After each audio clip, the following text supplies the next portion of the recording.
Okay, Doug asked me what we was going to get into tonight, and I said I'd let him pick the subject. So you want to drop it on me? Ecclesiastes. Oh, Ecclesiastes. He's a nice guy. I liked him. They called him the preacher, I think. This was a conversation over the telephone between these two, and here takes an Ecclesiastes. Well, that's good. I like that. They have conversations that way. Well, that's good. I thought for starters tonight, and we'll try to work on it, it was billed, I believe. I saw it said demystifying mysteries or something. And I tell him I see a lot of unidentified walking objects around. I don't know who they are. I just see them. So as long as I don't know, they're unidentified. So we'll talk about something that everybody works at and a lot of people make a mystery about. If I can get out of these wires. Marcy, did you ever hear of cordless microphones? Yes, we have heard of them, and they're wonderful. I don't know why we don't have one. I don't either. Of course, I got to carry all this crud around in my pocket. So, they're what? Expensive. The one I have didn't cost any more than the one I have that's got cord on it.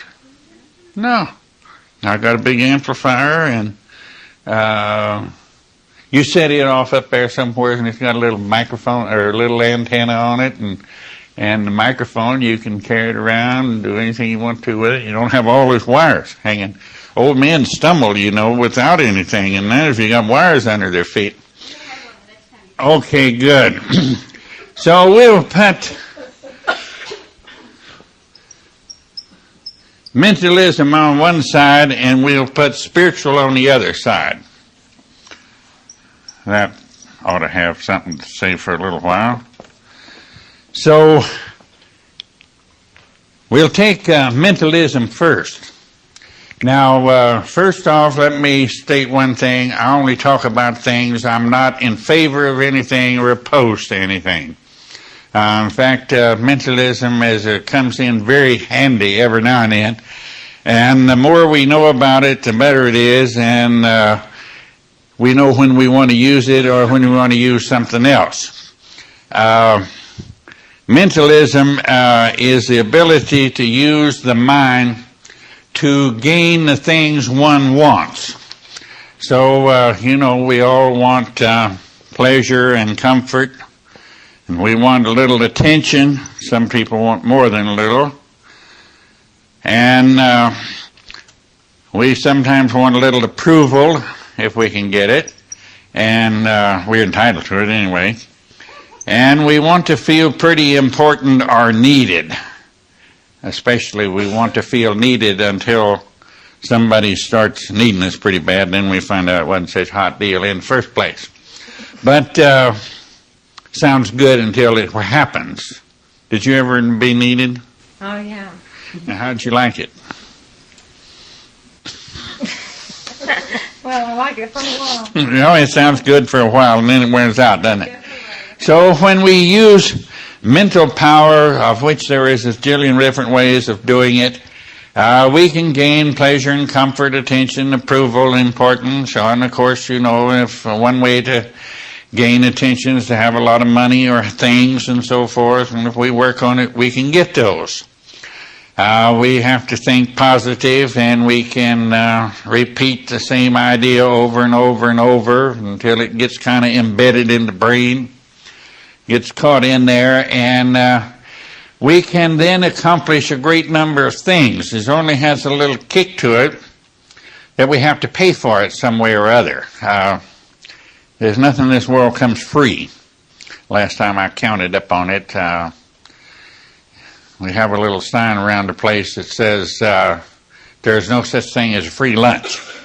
And that's pretty accurate.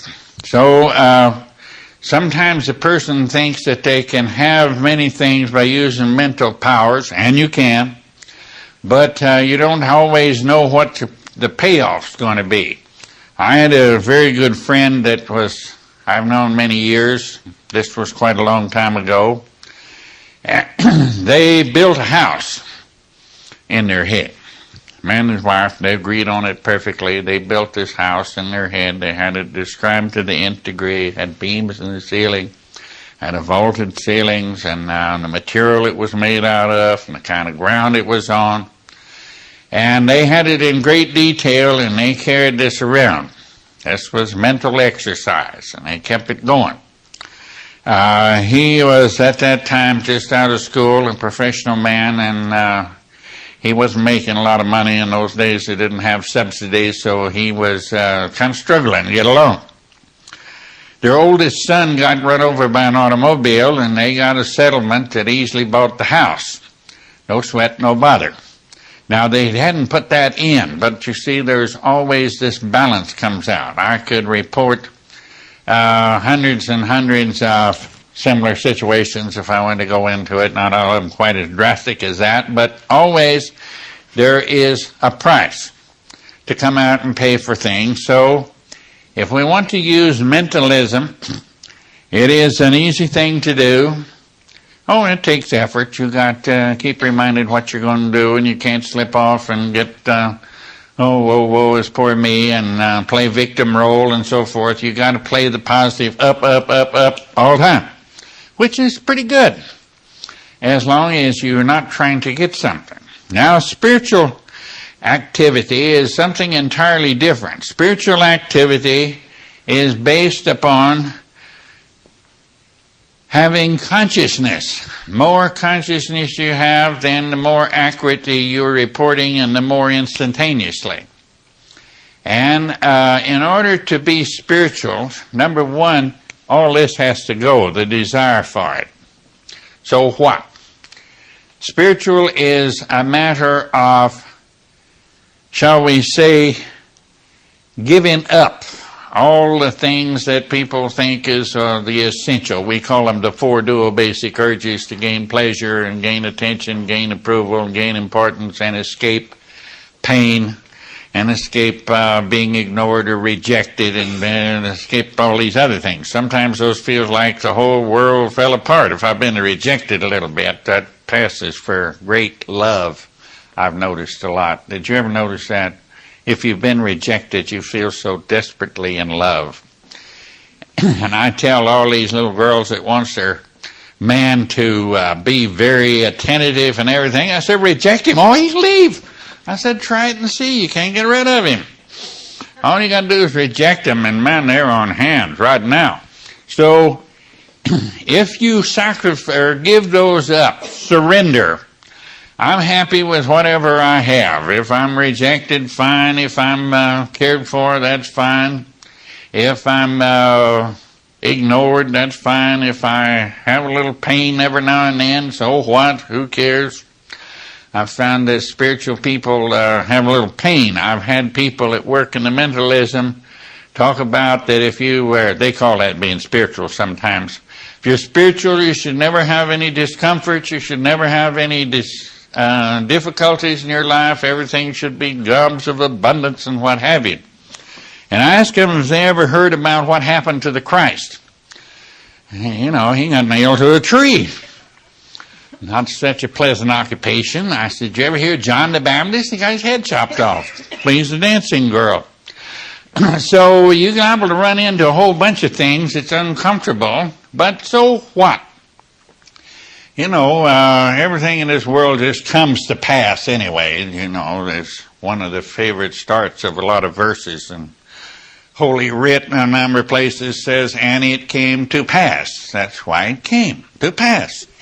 So why get so all agitated about things not being exactly like I want them? Now, they're not going to be the four dual basic urges all your time. So we surrender and say, all right, I'm very happy to be alive. I don't know if that's great shakes, but I've talked to people who didn't want to be alive. But I happen to like it around here. I'm better acquainted here than anywhere as I could think of. So I want to stay around, and I enjoy it, and all right, I have a little discomfort, and let's face it, I guess I'm older than I was 10 years ago. Are you? You older? So what? You older, Marcy? So what? Somebody said, don't you dread getting old? And I said, not near as bad as the alternative. So You know, if you want to get old, it's easy. You don't just have the alternative, is not be around. So in surrender, you are giving up, you are paying the price already. You surrendered. I don't have to have all this stuff over here. So you've paid the price, and you've paid your dues, so to speak. You have surrendered your urge to be non-disturbed. Now, if most people stop to look, everything you work at is to be non-disturbed to a great degree. Is that correct? That's what you're working on, be non-disturbed. If I wanted to be non-disturbed, I tell people I'll save my money for a few weeks, buy me a lot of morphine, and head to the hills. You can stay non-disturbed. That's relative now. You won't live too long, but so what? That's non-disturbance too. The ultimate non-disturbance looks like it's not being around, not having a body around. The bodies are prone to being disturbed, I've noticed.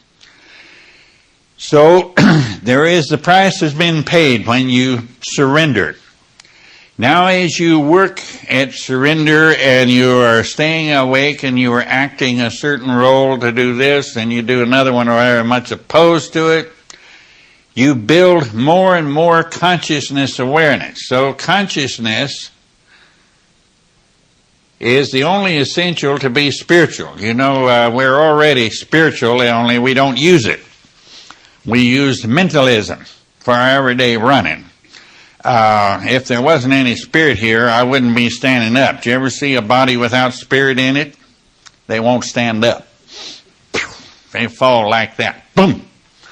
Did you ever see a blade of grass that didn't have spirit in it? You can tell the difference between it and one that's alive. Is that right? A blade of grass, a plant, or a tree, or a calf, or anything else. See, spirit is life. You can read that in Scripture if you want to. Spirit is life. But now, spirit is here whether you use mentalism or whether you're letting the spirit run things a little bit. Now, when you have consciousness, then spirit is receiving true information moment by moment. Now, it has this function of awareness function that we all call, which is a function, not a thing. You can't catch it anywhere. It's a function. And if you're not very conscious or not very aware, you turn in a lot of what we call from not eyes. You know, those little things that says the whole purpose of living is to be non-disturbed. And the way to get it is to be complaining, sticking up for my rights and blaming. And the other side, of course, is, well, if we please everybody whether we want to or not, and we believed and do everything that some authority told us, and we improved ourselves, then we could get along fine. It's the only thing that's a big conflict. If I want to please you, but I'd rather be having my way, and I go ahead and please you, I'll feel sorry for myself because I don't ever get to do what I want to do. I just have to do what you want to do all the time. Or I could put it on the other side and I stick up for my rights, and then I feel guilty because I was told you ought to be nice to all these people all the time. So you flip and flop, and here we go. So we stay in a state of conflict. Now, when we're reporting from conflict, we never report anything really accurately. We reportedly half-heartedly, shall we say. Did you ever talk to somebody that said, well, I want a good business and I want to have a good steady income, but I don't want to be tied down? Try to work and have a good business and not be hooked to it a little bit. Is that right? You have to stay on the job, huh? You better stay there. Now, if you want to go flitting around all over, does the business go real good? So then you see we're reportingly half-heartedly to spirit. I want to have a good business, but that canceled that out. I want to be flitting around. You know, when you put but in something, you canceled everything that went before it. I love you, but I wish you'd quit that talking all the time. You see, I canceled that. I just said that I love you bit because it sounded good, and then I canceled it by putting but after it, which says I don't like you because you talk all the time, or whatever the case may be. So here is where there is no true reporting, and so therefore that is not a spiritual person. Over here in mentalism, you never think of all those. You only think, what do I want? I want a new house, so I will visualize it, I will think on it, I will positive, I will affirm on it, and I'll have that new house one of these days. And you will. I agree with that 100%. But you will pay for it. And you pay for it with something that you probably didn't want to pay with. Where if you surrender, you've already paid now. You've paid all this self-interest, all this total involvement with the not eyes to do exactly what they want to do, only they can't make up their mind because you got two sets of them and they're diametrically opposed to each other. So we say we report half-heartedly. We think we're doing it full tilt, you know. We're really planning it out and we're thinking it over and we're doing the whole bit and everything. But the point is we're only reporting half-heartedly. Now, real spiritual power is the ability to do things that changes things in the world, not for you or not necessarily here, but for the well-being of all sorts of things. You surrendered your own little, I want this and I want that and I want the other thing. We all got a zillion wants. So, you know, our wants looks like an old-fashioned Sears Roebuck catalog. It's full from front to back. Can you say that one more time? Real spiritual power is to be able to do things that... Yeah, I'm going to talk about it a little bit. Yeah, take a lot of things all over. Spiritual power changes the world, okay? Spirituality is being able to influence the course of history to a great extent, okay? Is that far enough, Richie? Susan? Is that all right? Yes. In other words, if there is a whole bunch of things about to come to pass, you know, if you look at it and from not wanting to have your way or something, you might see that there is a bunch of events going together that's going to lead up to very serious situation like a war or somebody dropping an atom bomb or something. The person who's spiritual and has given up all this over here can change the course of that. And we'll know about it.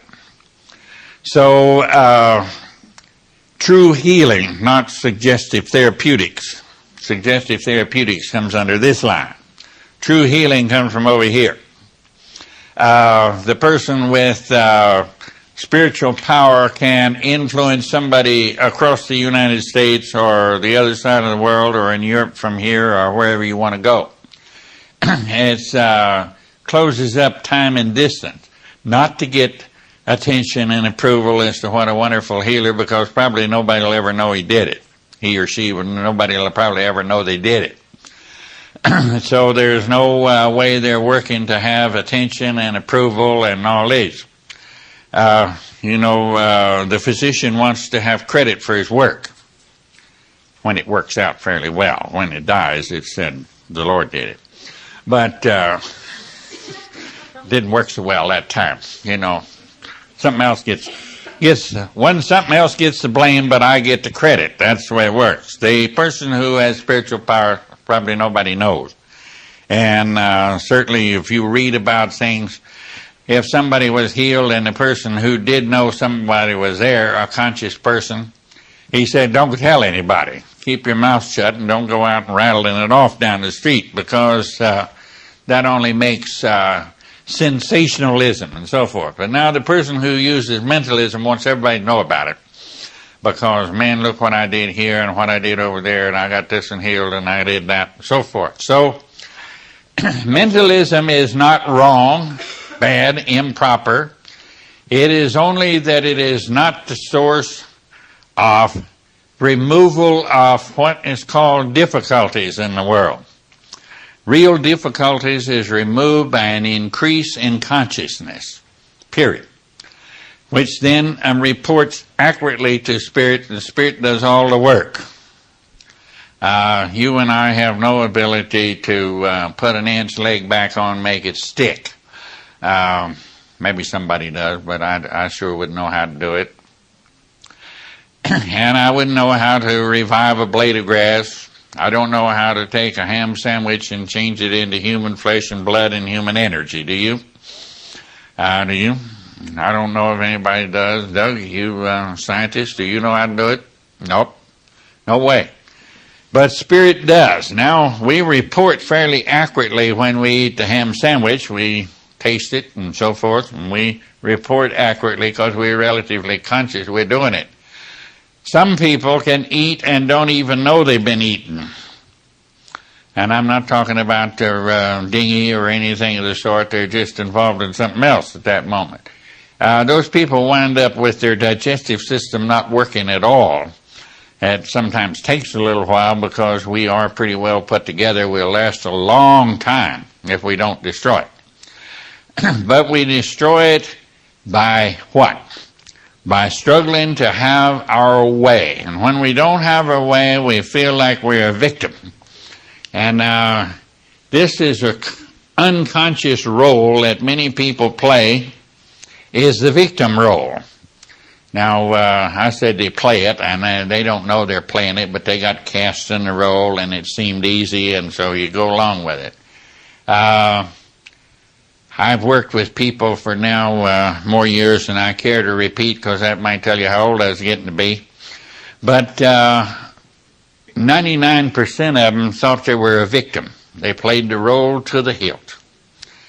They were a victim of this and a victim of that, and no matter what, you tried to say, well, you're not a victim, you can change it. And they get very, very upset. There's anything people don't want to be told they're not a victim. Now, the easiest thing in the world is to get people to believe they're a victim. Now, they already believe it, and all you got to do is reinforce it. If you want power over people, I'll give you the formula. You want to have power over other people so they'll do what you want them to do, and etc., and follow you anywhere and everywhere. Did you like that? Not anymore. Not anymore. Well, I'm offering a formula here if you want it. I know the formula. You complain for them, stick up for their rights, and blame for them, and they'll believe anything and everything you say. Complain for them, blame for them, stick up for their rights, and they'll follow you anywhere and do anything you say. You've agreed that you are a victim, and that's the only way, other than physical violence, I know to be harmful to anybody. That is being harmful. You know, a lot of people say, well, they don't want to harm anybody.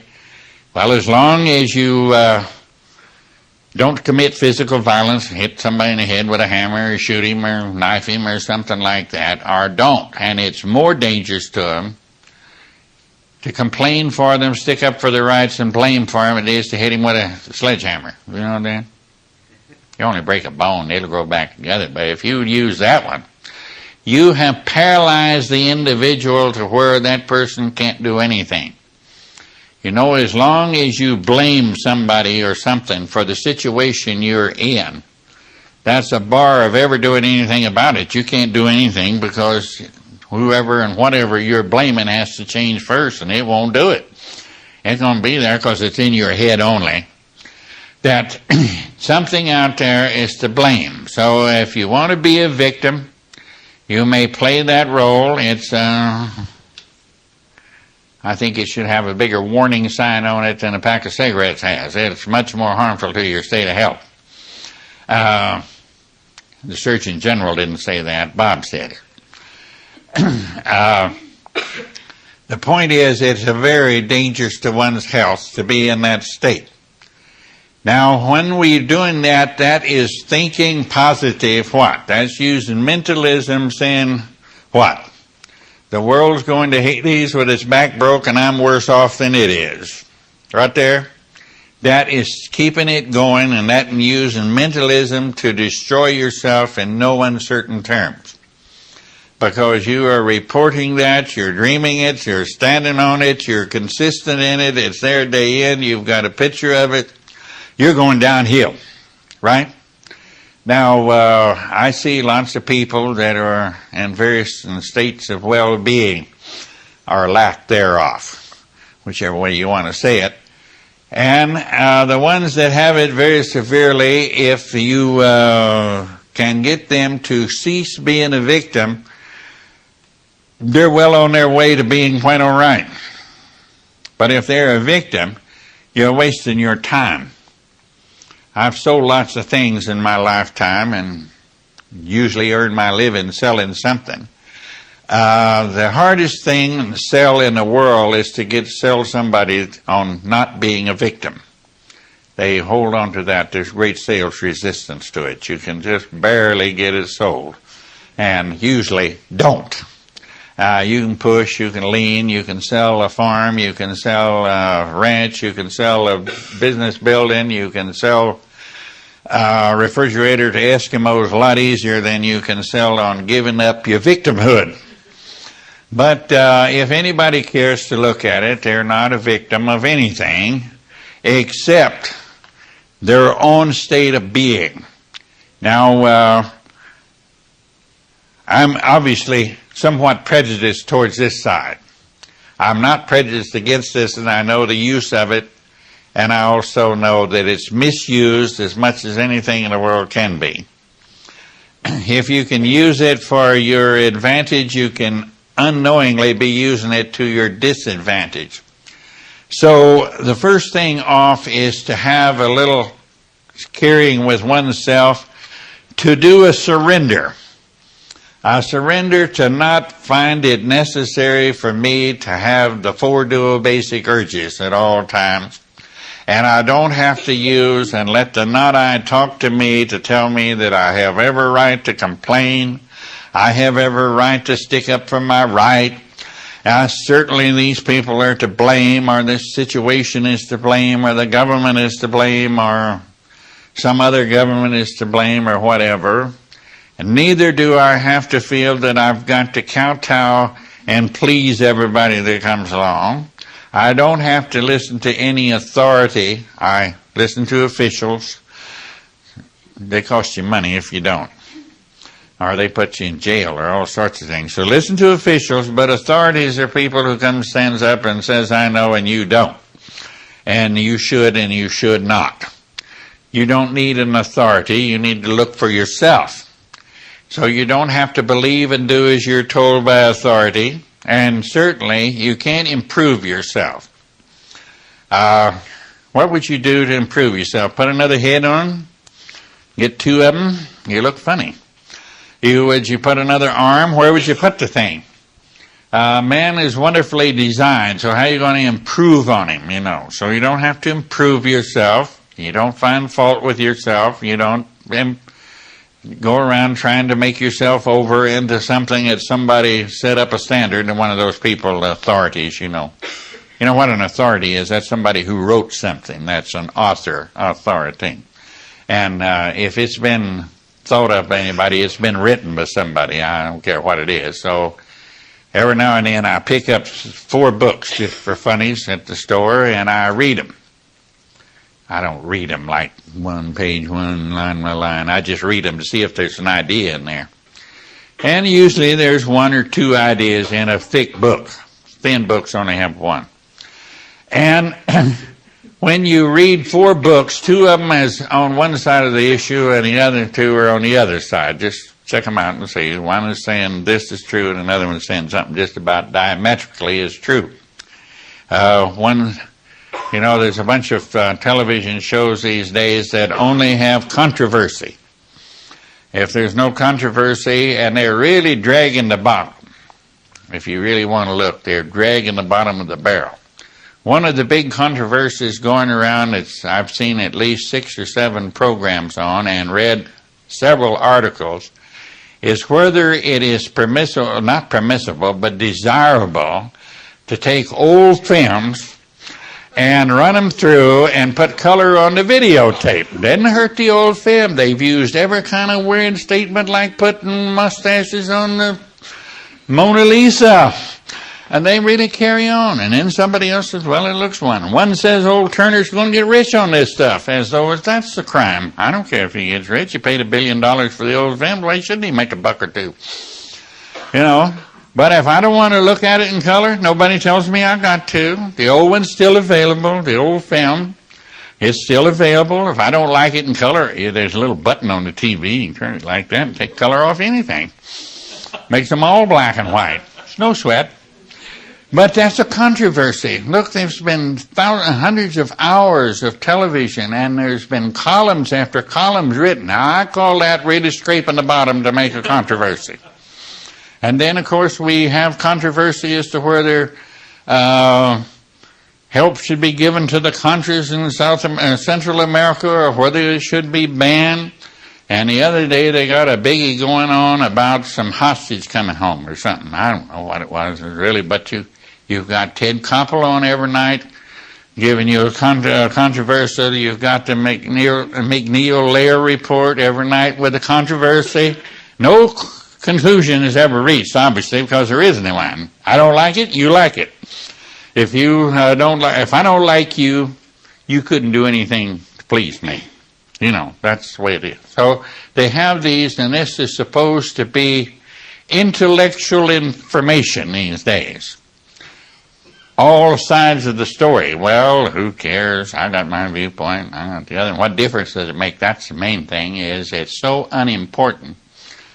If somebody sells a color videotape or rents it, and somebody wants it in black and white, you go get the black and white, and the other guy get the colored one, so what? I can't see any big hassle that that's got to do with anything. But look at all the time it's spent upon it. Huh?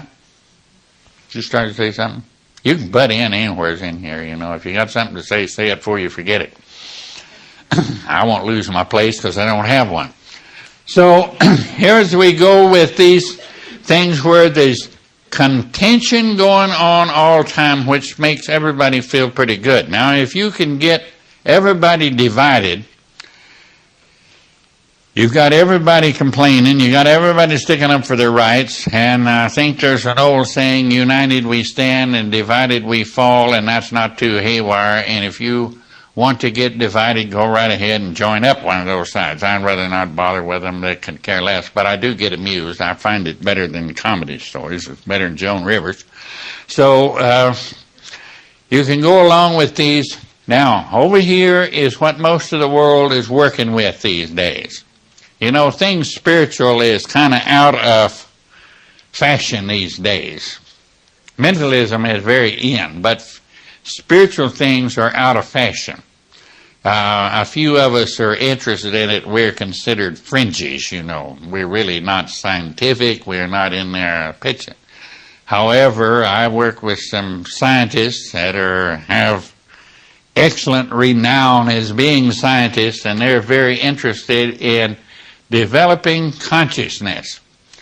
They haven't come up with all the ways to do it, and every once in a while we slip them a little one as to how consciousness can be developed. Now, let me give you just a little inkling of how consciousness is developed. I'm not going to lay it all out. I don't think it would be real sensible. But if you deliberately play a role, consciously play a role.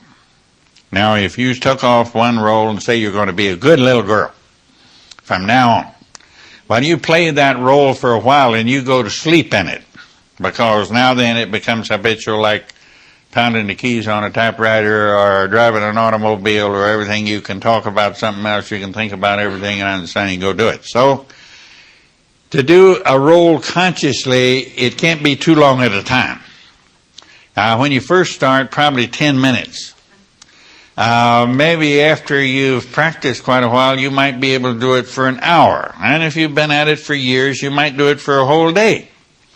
Maybe a week, but it can't be too long. Even for the ones that's been practiced forever, they'll go to sleep and it becomes habitual. So to develop real consciousness, the developmental game is to play a role, and then play a diametrically opposing role about 10 minutes later. That'll be for starters. We'll take 10 minutes at a time. Okay? Now, we're not talking about being vicious, even though the real teachers of this, which has been going on for hundreds of years, thousands of years, or even millennium probably, or which are 10,000 years at a time. It's been going on. They have exaggerated it so that people had a chance to catch it on. They wasn't about to tell you what it was, but they exaggerated. So here was an old guy or an old lady who was very saintly for today. We'll say the whole day. It doesn't matter. Maybe they've been at it for years, so they can do it a day or a week. But sometimes every 30 minutes. So for 30 minutes, they were very saintly. The next 30 minutes, they were screaming banshees. I can't get much further apart than that. But these people had power, spiritual power. They could change the course of events. They could heal people at distances. They could do all sorts of things. They might be proverbial poor as a church mouse. It didn't make any difference. But they got along all right. Nobody had to go around and feed them. They got there some way or other. But they were called the crazy saint, the crazed saint. But what they were doing was making a demonstration. Now, maybe one sit quietly for hours at a time and said nothing to nobody, and then they told jokes for the next hour. Or they might have all their students sitting and on very serious, deep subjects, philosophical foo-foo for hours and hours on end.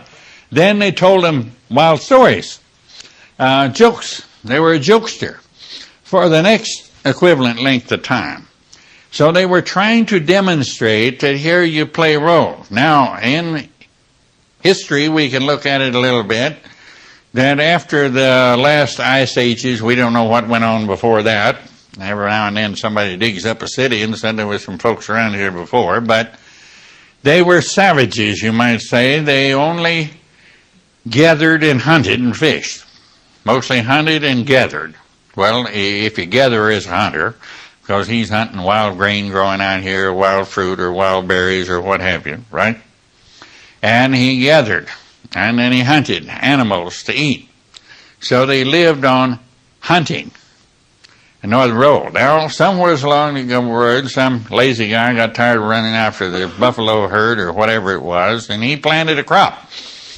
He took some of the seed they'd gathered up and planted a little bit. He was the first farmer after the Ice Age, okay? So now he began to do two things. He began to hunt still, but he also raised things. He sowed and harvested. Now then he got a little brighter, you might say. He became more conscious. And now then we had, it's called evolution, I believe. Is that right? Or something like that. He evolved a little bit. Now then, the more he kept on doing these different things over here. Now finally somebody raised crops, but they also whittled out little tools somewhere or other. So he manufactured and hunted. And it kept going these, and that today we have a highly technological society, very advanced technologically, because they begin to act out opposing roles. Now then, most nations have gotten to a certain place and then went downhill. Now, suppose that today we only got to be the technology, and that was the only role that was played. You know what's going to happen? Unless somebody can get out there and plant a few seeds to get them back to farming or do hunting or whatever it is again, unless somebody's conscious enough to see what's going, it will go downhill. Because now they got in a rut and they're only doing one thing. They're not playing this. Now, there's some simple things we can do that without having the neighbors too upset. You don't want to be a crazy saint. I don't want to be saintly nor crazy either. So you could be a giver and a receiver. You could play 20 minutes of being a receiver, and you could play 20 minutes of being a giver. Now, most of us do a little bit of time. We do a little buying at a certain time, then we do a little selling. Sometimes we better sell first, then we can buy. But whichever one, you got to cross those two. Is that right? So a buyer and a seller is playing a different role, isn't it? So you're acting out two different roles. Now, I know people who are only buyers, and they usually go downhill after a while. They don't take too long till they're degenerate. I know people who do very little buying. They send somebody else to do the buying. They're only interested in selling, and they go down the hill very rapidly. So both of these. I can be caring and I can be careless. Now, that wouldn't upset the neighbors too bad, would it? Nobody noticed it anyway, because they really won't notice you're playing a role. The point is that you're playing a role, that you consciously play the role for a few minutes one way, then you turn around and play what to you is about as diametrically opposed. Now, we're not talking about doing the drastic bits that these great saints did. We don't want to be the guy that heals somebody out in front of the church and goes inside and grabs up a bunch of ropes and makes a whip out of them and beats the people over and turns their tables over and throws their money away. We'll get put in jail for that today, I think. But nevertheless, you can see how that happens. Now, the person who did that was a teacher in making a point. Very decidedly. Played the difference between the role of being the healer to some poor soul and said, don't go talk about it, and then walked inside and kicked the money changers' tables over and beat them up and called them dirty names and run them out of the place. Now, that's getting close to the crazed saint role, see. We don't want to play that. But you can see where it was a demonstration of what I'm talking about. It's been going on. If you read enough kind of books and certain things, you can read history after history where this has been done. Now, those were dramatic people trying to get across a dramatic lesson. If you read the Old Testament, you'll find where God played the role, as listed in that book. Being a jealous, revengeful God, and then he was a loving God. Bring them all in. I'll take care of you kids from now on, and I'm sorry I swept you all away in a flood. Now then, we'll get it back. Well, no, you tick me off again, I'll drop fire and brimstone on you, and then a little bit later. So again, these stories are great stories trying to illustrate a fundamental point, that the way you increase consciousness is to play diametrically opposing roles. Now, don't go to any extreme like those people. You know, as long as somebody wants to do extremes, that's better written about or done by people who's not in our category. In our category, I can be a complainer for 30 minutes or 10 minutes, and I can be a praiser for the next 10. That won't get you in any trouble because everybody's doing that anyway. Huh? I can go in a restaurant and tell everybody how wonderful the food is and leave a nice big tip, and then the next time I walk in or a few minutes later tell them that they come up, with this nice little trite saying they don't mean it all is, well, how was everything? I'd say, well, I'd rather you hadn't asked.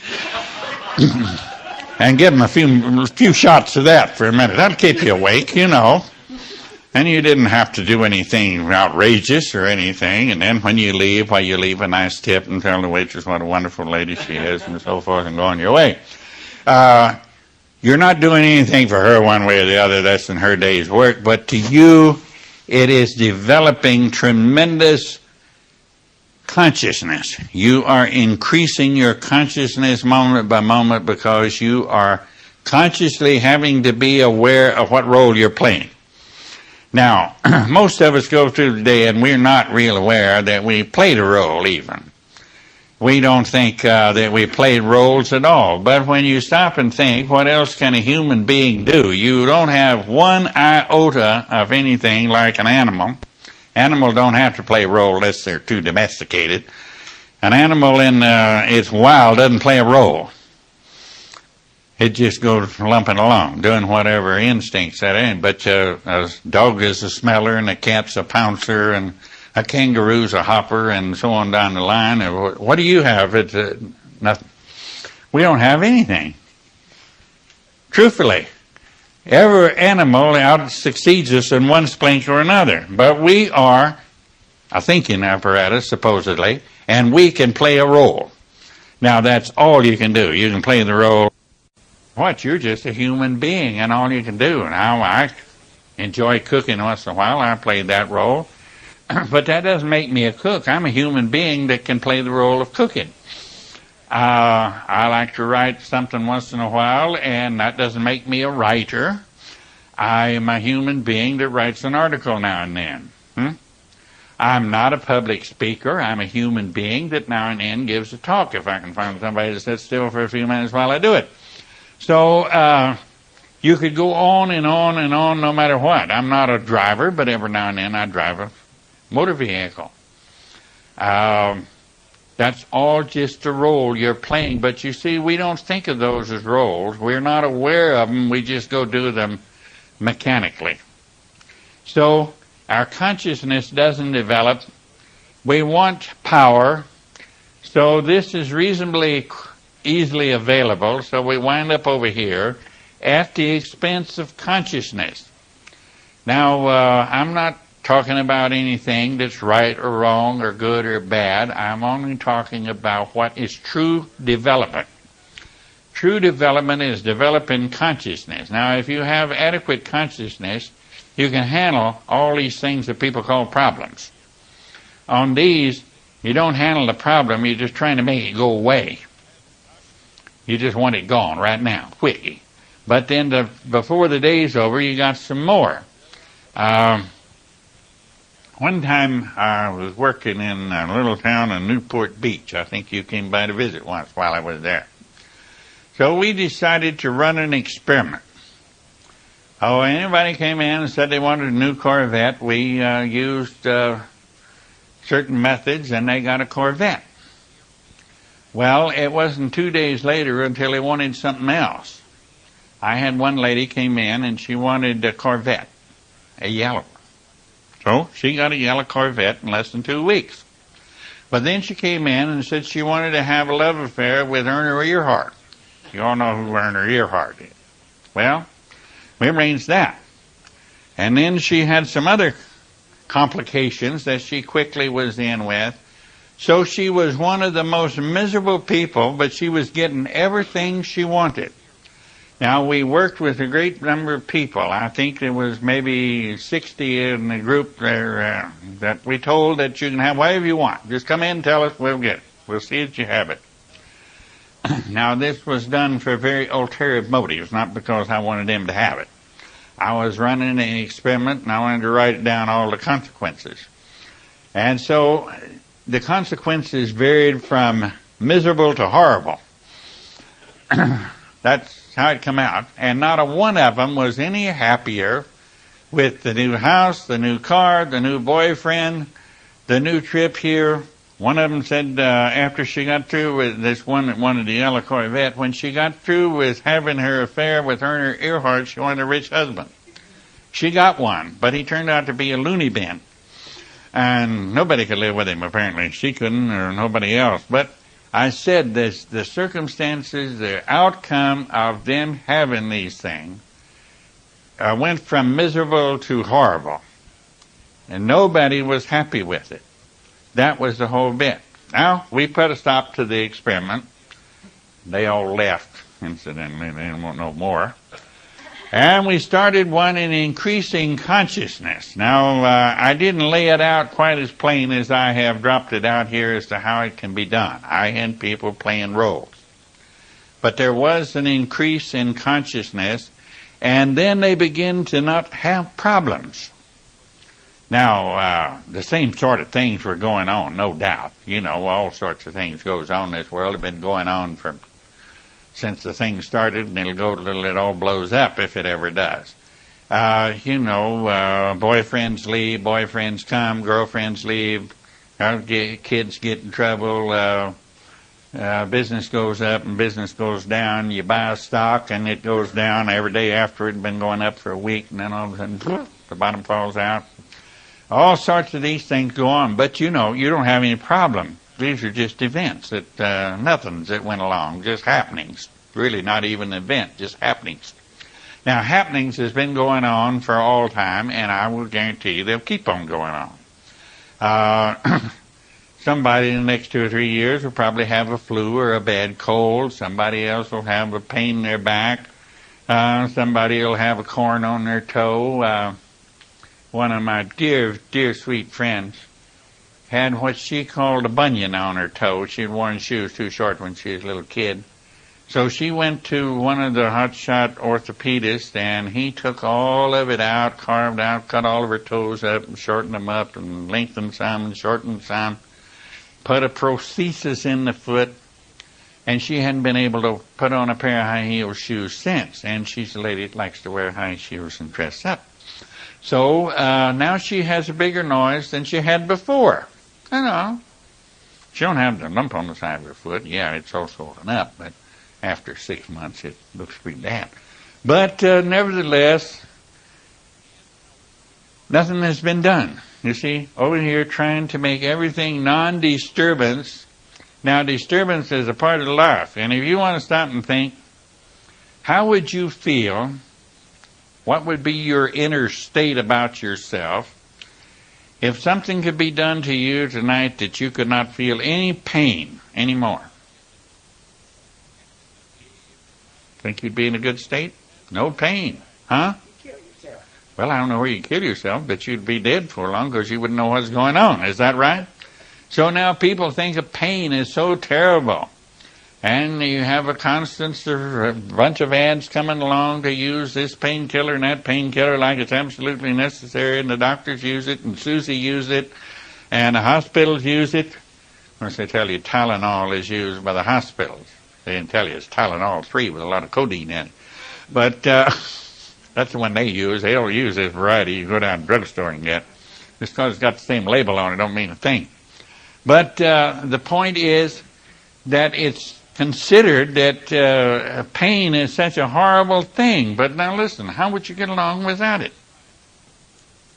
If you could not feel any pain anymore, you would never know when you ate tainted food. You would know when you picked up a hot skillet till you smell fresh meat cooking. You'd be in a royal mess. Is that right? You break a leg and you just go stumbling along on it until it all out through the side. You had no pain. Now look, a conscious person wouldn't have a problem over it, but one of these people has got problem galore, and they go to work to do all the bit to make the pain go away. Now, what kind of state are you getting yourself in if you don't have any pain? Huh? Now, would you want to live with no challenges? Just everything was la-di-da. You know, somebody made a movie a few years ago about a criminal just robbed a jewelry store, or attempted to rob it, and he got shot, and when he woke up, everything was fine, and he wanted to go rob a store after a while. No, at first he wanted to gamble, and he couldn't lose. Every dice just hit for him come and go. So he wanted to play cards. Every one of them come out with him to get it. So finally he said he wanted to rob a store. So he went out and robbed it. There was no resistance. And he said, "If this is heaven, you can take it." And somebody said, "Who said it was heaven?" Can you imagine anything more hellish than that you never had any challenge, huh? So what do we need to change? What do we need to work with all these things to get everything in such an idealistic state, huh? Is there anything really needs to be changed, come to think of it? Huh? I don't know. I've had pain, more than my share of it, I think, through the years. The other day I was driving down the street, and I stopped at a traffic signal, and a big truck with a four-wheel trailer on the back of it loaded with concrete castings rolled into the back of my little car, and it went crunch, and I went on across the street and looked out the back, and it didn't look very good back there. Shortened it up a little bit. And so what? Time we all got through, I had money in my pocket over the deal, and I didn't even make a claim. They come to me to pay me off. And they said, "Well, your cars are totaled out. Here's the book price of it. We'll give you that." I said, "Fine, what do you take for the car?" And they said some infinitesimal small amount, and I said, "I'll take it." And I bought my car back without even changing the title on it. I took it out to the repair shop, and the guy said he'd fix it for a little less than half what they give me for it. So they fixed the car up, and it looks better than it did before. It's got a new paint job on it. And end to end, and it looks wonderful, and it runs fine. So, I made a couple of $1,000 just sitting there in the street. Well, what? Who cares? Car looks better than it did before it got hit. Runs as good. And they give me a rental car while they were fixing it. So, yeah. Why make a big production? No, I know people who've got all upset and got ulcers over it and went to lawyers and sued and went to doctors to see if they couldn't find something wrong with him. I felt just the same after. I had a stiff neck when he hit me, and I had a stiff neck afterwards. It didn't fix it. That was the only thing that bothered me. It didn't fix it. But it didn't hurt me as far as I could see, and I didn't hit anybody else when I went across the street suddenly. So what is there that needs to be changed, and what is it to get yourself in an uproar about? Pray tell me. You feel a sensation once in a while. Maybe you like it and maybe you don't, but wouldn't you be in a mess if you didn't have the sensation, right? Maybe somebody ignores you. So what? There's a lot of people I'd like to ignore me.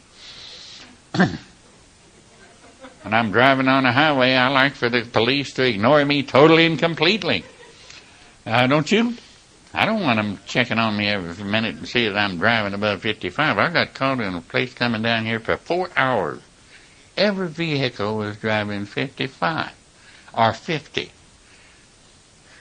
That was the boringest 4 hours I put in a long time. Well, so what? I just looked at the trees and the car in front of me and the truck in front of me and so forth. And some guy was in front of me for a little bit, and he was one of these brake pushers, Step on his brake right in the middle of the road, and then he'd let it up. I guess he's afraid he's going to get a ticket. So I decided better part of valor was pass him. So I stepped on the gas and went around him. And on the other side of the road, here come a blink, blink, blink, blink over there, and he went down the road, turned around, come back. Of course, by that time, I'm sitting there behind 55, so he gave me a dirty look and went on his way. I didn't get a ticket. But so what? If I hadn't been sitting there, I'd have been somewhere else. Is that right? I might have been in the coffee shop down the road and drink coffee. And, I don't know that anybody ever made a mistake. I've heard people moan about making a mistake. Do you ever feel you made a mistake? But did you know what would have happened had you done something else? You don't know that, do you? So what was a little uncomfortable may have been a lot worse if you'd have went on and done something else. But there's one thing you'll never know. If you do something, you'll never know what the alternatives were because you won't get to try them out. Is that right? So what is there to be all upset to feel that we have to use all this mental effort to make it like something I think I want right now, some ideal? And we have said many times that the only disintegrating factor in man is the struggle from what is to what I think ought to be, the ideal. That'll tear you up. That'll make you old, fall apart, disintegrate, and have everything in the book. Now, what's wrong with just exactly like it is? You breathing? Got food, clothing, shelter, and transportation? Huh? You got that already, haven't you? So what do we need all that? So what we could use very well is increased consciousness, a developed consciousness, not having everything ideal. I'll be let's have all the questions you can come up with, challenges, put me down, tell me how stupid it is, how wrong it is. Whatever you like, I'm ready. Okay. I didn't say I'd answer them. I said we'll have questions. Yep. Why isn't increased consciousness an ideal? No, it's not an ideal. It's just a possibility. If it was an ideal, everybody would be struggling for it. I haven't seen anybody struggling for it. It's not a struggle. It's just something that you have a capability of developing. It would be the same as you can walk. Is that right? You have the capability or the potential of walking, even though you're not right now. Now, if somebody had the potential to walk and they never did, but they sat in wheelchairs or They wanted to be rolled around, or they wouldn't get up and walk. You'd think it was kind of funny that he wouldn't actualize a natural function. Consciousness is supposed to be a natural function, but we have been conditioned to be everything but. And so it's only taking advantage of something we have. It's not ideal. You get along and live a certain number of years and die whether you ever activated it or not. Okay? I can see someone walking, right? Yeah. But can I see someone? I can't see someone evidently who's more Conscious? I think you could. I think if you went out and looked a little bit, you'd see that some people are a lot more conscious than others. Okay, I think you'd find that.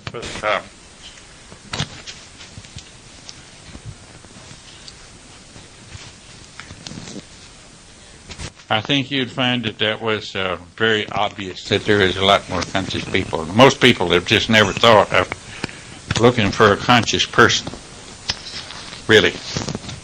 But they do exist. I know that. And I'm not telling you to take my word for it, but if you go out and look for them, I'm sure you will find quite a few of them. They're available, and they're doing a lot more than others, huh? Oh no, that's not necessarily the point. You look for thinking of a person who can consciously act certain ways, and I think you'll find them. In fact, I know you will. You won't have to get out of your own town. I've been down there, and I know there's a few there, and if I found them, you can. In fact, I lived there 4 years one time. And if I found them, you can. I was there not too long ago, and there was a few conscious folks around. They're more conscious than the usual run, so you'll be able to find them. Suppose you go look for one. Now, it's not an ideal. Okay? Try another question. Anybody here got a word to say? Okay, we have, excuse me. I don't want to ask a question. I just want to report. Okay. Just let's hear a word.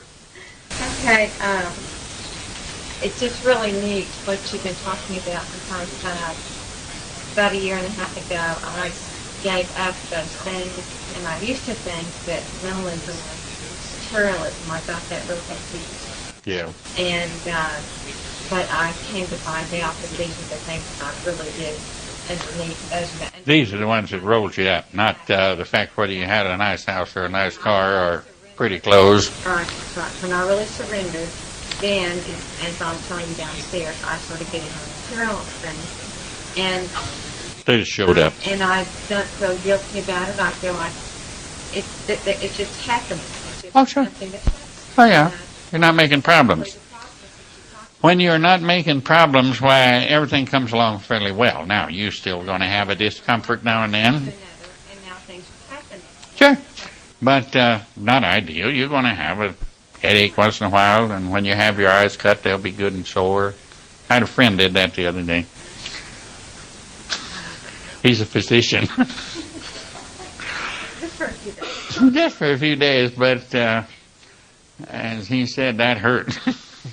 Not today. The next day. So yours may be altogether different. Who knows? But I mean, so what? It only comes to pass, you know. So if the rest of the time you can throw your contact lenses away and instead of scratching those every day and go without them, why, it'd be kind of worthwhile. So for everything has a price, we said. You got to pay for it. Not just in dollars and cents, but there's everything got a price. So surrender is the first step in being conscious.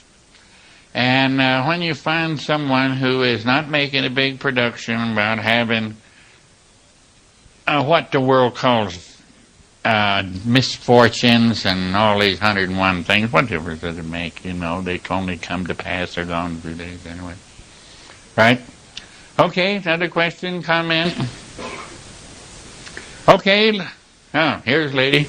I have deadlines, and I would like to read and have you explain it to me. Well, I don't know where I can explain it. You know, the word explain means it used to be plain, and now ex, like an ex-husband or an ex-wife, you know, when you work on it. We're fired away, I'll try. It's to allow, much less recommend, that a conditioned person do this thing is to encourage chaos. That's about right. Yeah, I still agree with it. Control over conditioned people. I don't want control over them. I don't understand it. It says what now? What's you don't understand about it? To allow, much less recommend, that a conditioned person do his best. Right. So, an awful lot of people these days encourage everybody doing their thing, you know. Now they're having a little hassle these days, they're making noise. So, some people want to go out here and do about anything and say it's their thing. You know a number of them, don't you? Now let's say that I like to drive a car and I like to get drunker than a skunk. And so it's my thing to drive when I'm good and drunk. I don't want to bother with them cars unless I'm soused. And if we allow that, they're going to create a lot of things for other people. Now, if he wants to drive without his seatbelt, I could care less. As long as he's sober enough to handle an automobile, huh? I don't care whether he's got his seatbelt on or not. That's his difficulty, not mine. I've had one on once or twice when somebody insisted on it, but I don't usually feel very comfortable with that seatbelt. But now I see about every 7 miles on the freeway, it said, fasten your seatbelt, it's the law. Well, I didn't pay too much attention to that. I still didn't hook it up. But the point is, would you want somebody driving drunk because it's their thing to do? They might run over you or your child or somebody else. You hurt somebody else. Now, things you want to do to yourself, have fun. To allow that. Now, I imagine most everybody here has heard of AIDS, have you know? I know a man who is, I knew him, he's dead now, about 2 months ago. But he had AIDS and knew he had it, and he said he was going to give it to everybody he could get a chance to give it to. He was angry that he got it somewhere along the way for whatever he took chances on doing. And he felt that he ought to spread it as far as he could while he was still alive. Do you think that was appropriate? Now, these are things when people are not responsible for themselves, when they do things that harm others. I think that's why there's prisons out here. That's why there is quarantine laws for certain things. The quarantine law is still in effect. Do you know, Doug?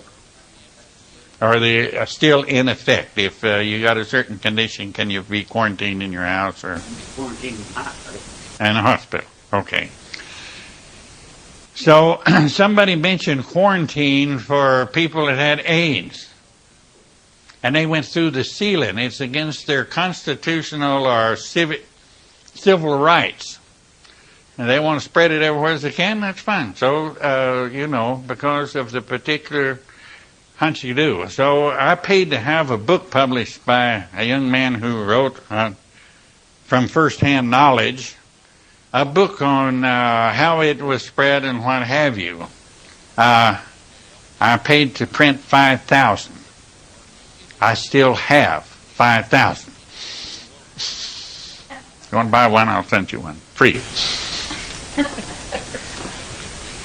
Because certain things that society could not allow a person to do their thing when it is obviously going to harm other people.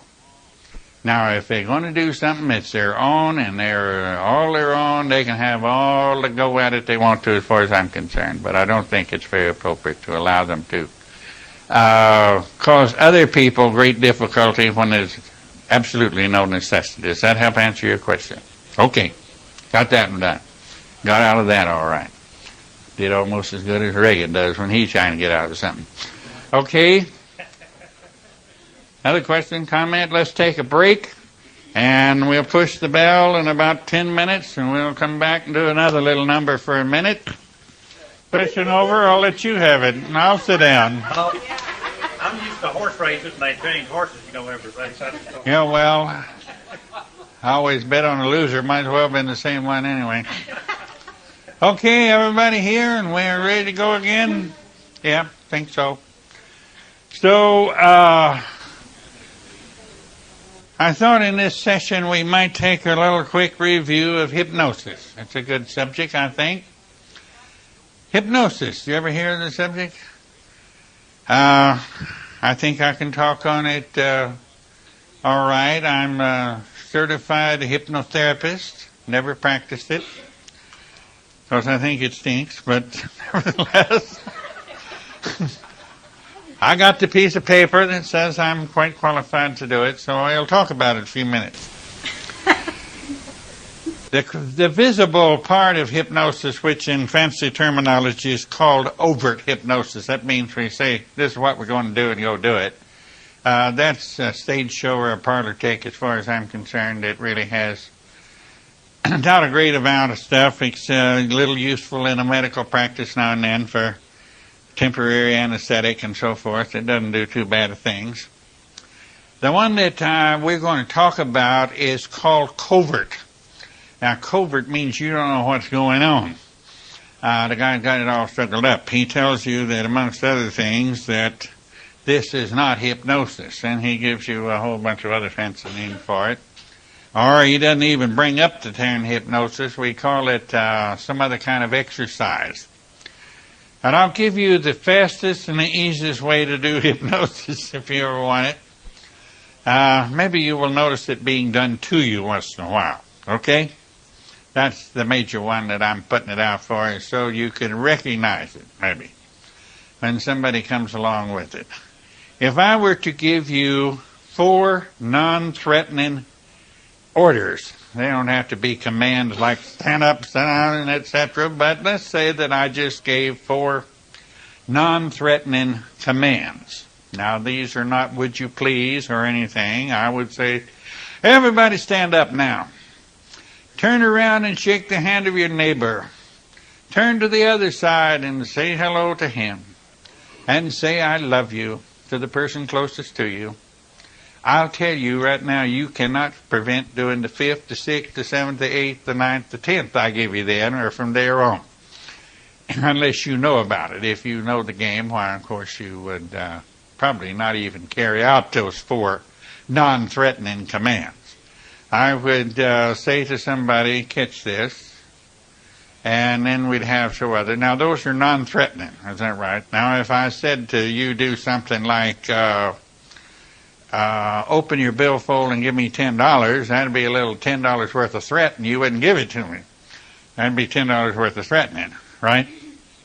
So you wouldn't do that. But if that was the 5th command, then you would give me the $10. The 4 that did alone, all right, I do this. I attended a session one time along with a couple of other men, and a man wanted to demonstrate. Now, he didn't tell people what he's going to demonstrate, but he gave 4 non-threatening commands. And then he said that everybody who was interested in this work, whatever it may have been, nobody knows, would you take all your jewelry off, your rings off your fingers, you're doing nothing with them, take your watch off, take it all, put it all in this pan. So they passed along a red big old plastic pan to everybody, and they dumped it in there. Their earrings, their chains, their dancers, their watches, what have you. Dumped every bit of it, and he brought it all up to his front. And then he said, now look, I just hypnotized all you people, and you didn't know it. Now come get your stuff out of here, and for goodness sake, stay awake from now on, and don't. Listen, now that was a good demonstration. I don't want to have to take the time to give you all your stuff back, and I might be tempted to keep most of it anyway.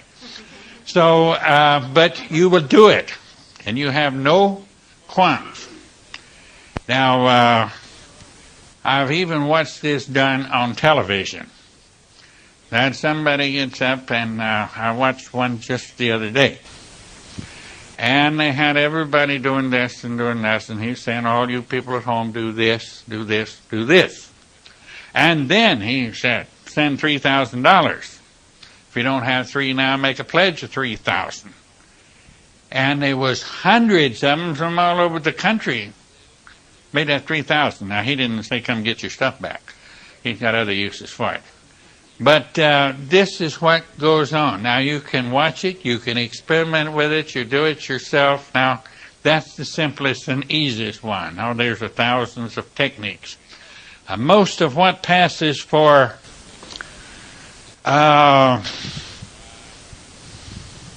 meditation and etc.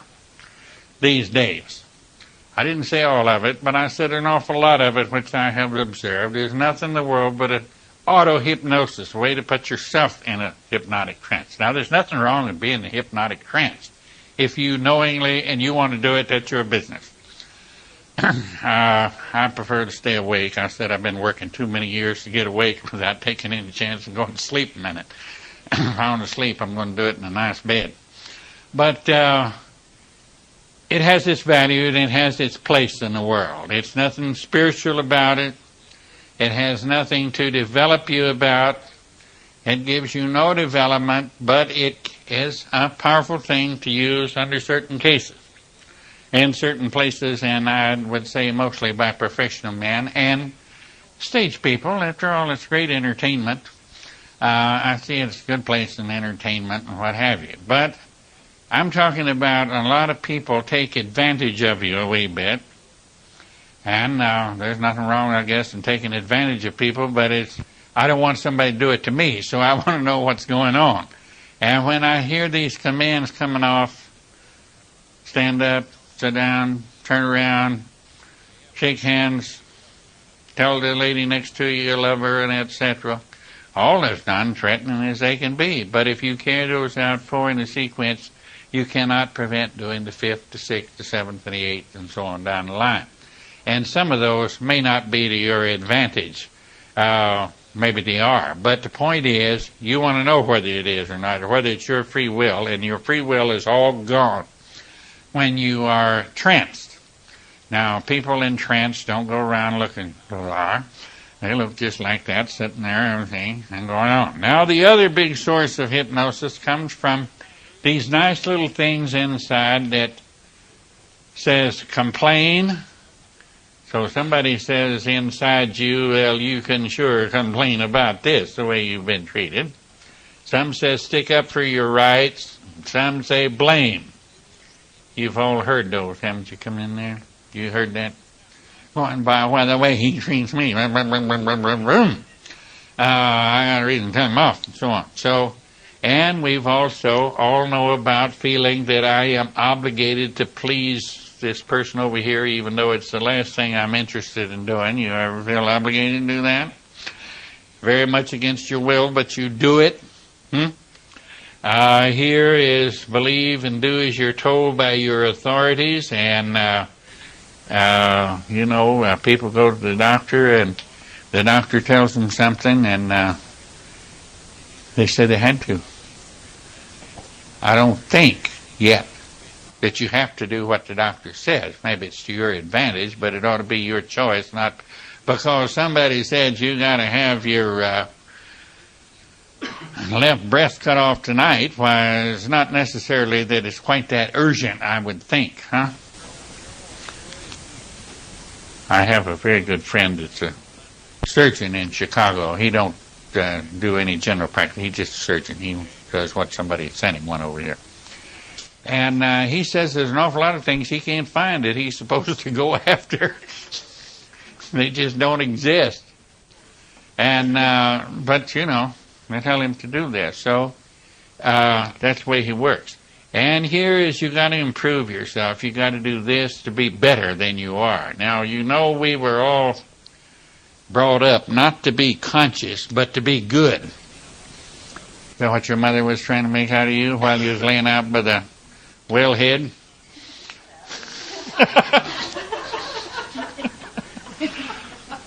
I'm trying to be good, so you be real good and quiet, huh? Right. Huh? Right. She almost got you to be good, didn't she? So we're all taught to be good. Most of us didn't feel we made it, but that's what we were taught to do. Is that right? Is that what your mama taught you? And she's sitting there. She wanted you to be good so you wouldn't embarrass her. That's the only reason she's interested in you being good, was so you wouldn't embarrass her. And most of us found some way to rebel against it. Some of us, of course, went on and tried to be good and never felt we made it and feel bad all our life and all that. But a lot of us rebelled against being good. So the first step out, if somebody only gives you one order to be good, you go the other way right quick. If mamas learned the 4 things, they would give the kids 4 non-threatening orders, then they'd have them wrapped up, you know. But mamas, thank goodness, didn't know that, and I try to watch not to tell very many young mothers about it because they might do it. You know, I heard about this mother love, but I notice most of the time they only love them to be good, and so they won't feel bad themselves. That's the main thing that's in there. Is that right, Mom? Huh? You don't want to feel bad that you weren't a good mother. So in other words, you don't want to feel guilty, and they said this was being a good mother down here. Some authority told you that. You can almost talk to people in an office situation where you have a great number, and you can know what books Mama read when they were little. You really can. It comes out very plainly if you were, you know, interested in such things.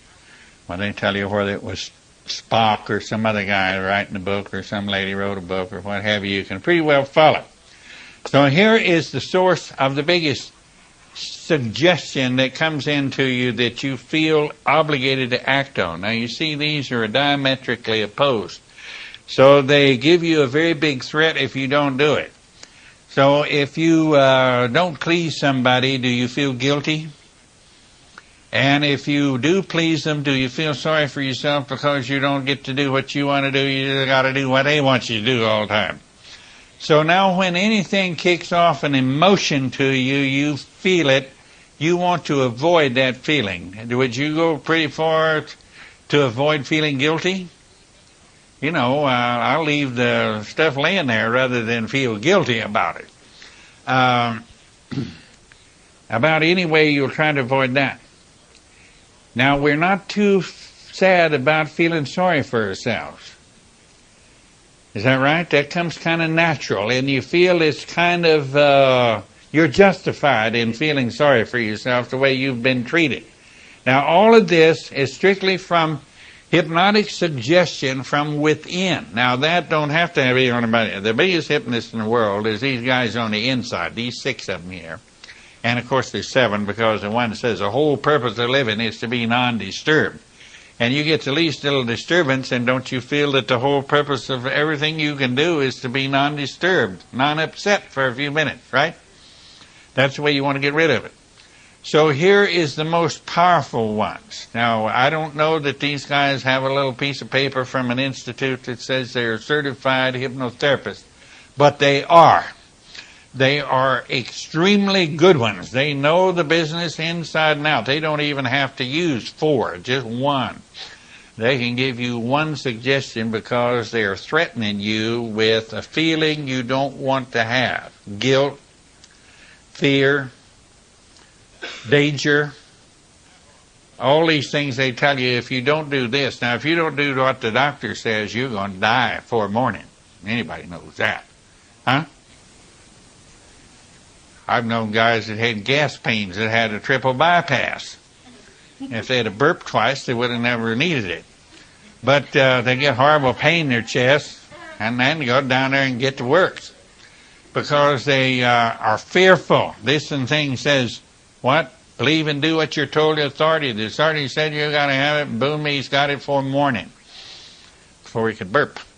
And so they get all these. Now, here's where you pet. Each one of these threatens you. If you don't please the people you're supposed to please, you're a very bad person. Is that right? And if you don't improve yourself by doing what the authority said, you're pretty scummy. Is that right? You're pretty scummy.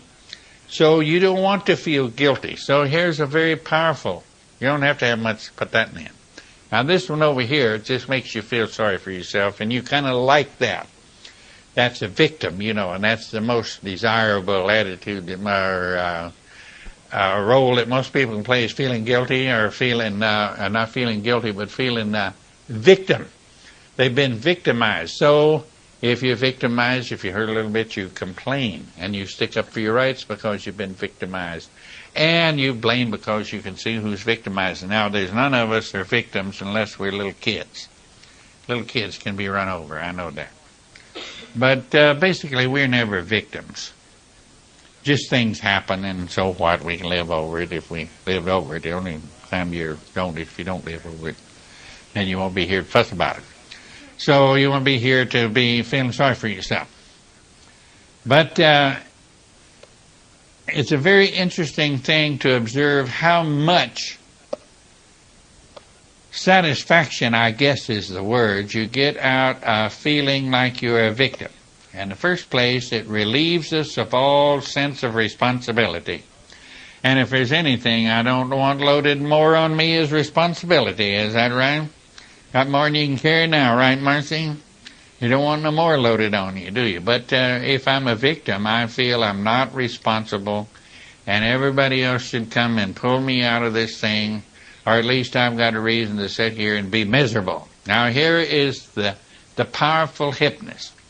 If you want a copy of these, they're in all the books, so you can have them. I don't have to draw them over and over. I've drawn them a few thousand times in my life, maybe 100,000. But they're the greatest hypnotists there is. One wants you to feel like you're a victim, and the other one wants you to feel guilty. Okay? Now, if you feel like you're a victim, you may be angry, or you may be fearful, or you may be anxious, but any of them makes you feel like you're a total victim, that there's nothing you can do about it. That's the whole game we want. So here is the power play that goes on inside. Now, we talked about being conscious and playing roles a little while ago. We was talking about getting it out.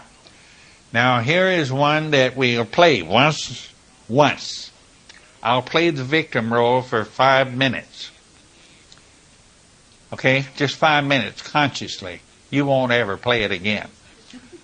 If you will play the victim role consciously, 5 minutes, you won't want to play that game anymore. Now, if you want to play the guilty role, play it for 5 minutes, and you can eliminate about 90% of this conditioning in here, and you'll know it when it comes up. You will recognize them from there on. And before, you never recognized them. You thought they were you. This is what we call being sound asleep. You think it's you that's doing it, that it's reality. But consciously play the role of being a victim. I don't care, a victim of what, for 5 minutes. Then 5 minutes, play the role of being a very guilty person. Those are diametrically opposed, because guilty says you're responsible, and being a victim says you aren't. So that's responsible, non-responsible. And you play those consciously, 5 minutes, and see if you can keep on playing them. Unconsciously even. It'll remind you every time it comes up. It'll remind you, because you have been conscious for 5 minutes to play the victim role and 5 minutes to play the guilty role. That's a simple one, isn't it, Susan? That's simple enough to play. We can all play the victim role, can't you? We've had lots of practice at it unconsciously. So we could do it consciously for 5 minutes.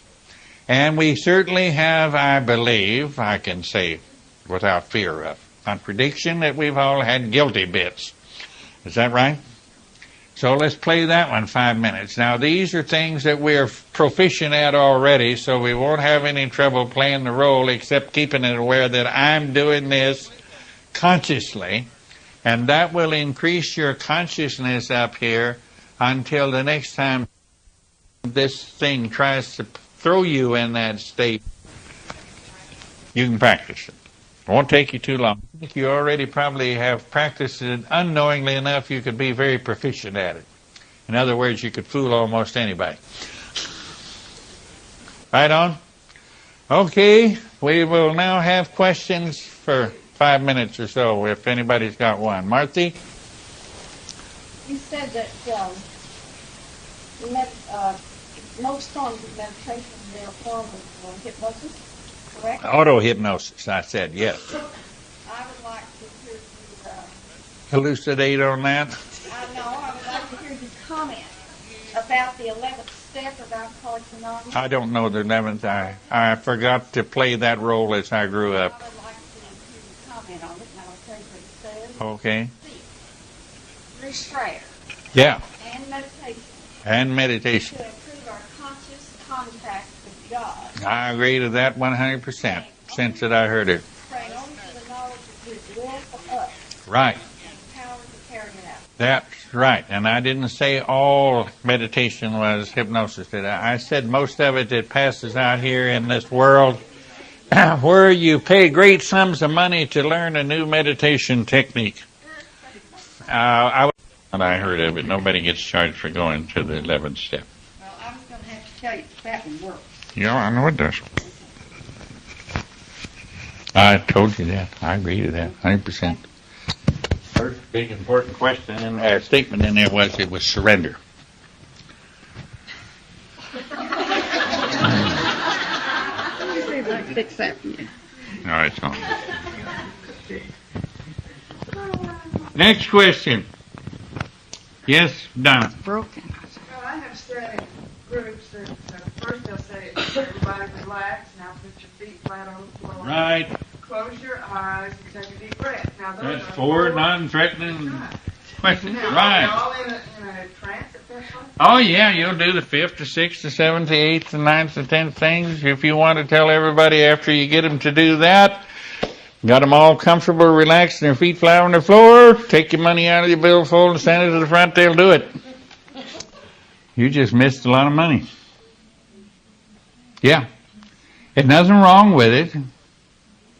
Not right or wrong, it's just simply a fact that that's the way us humans are put together. So let's all take a deep breath and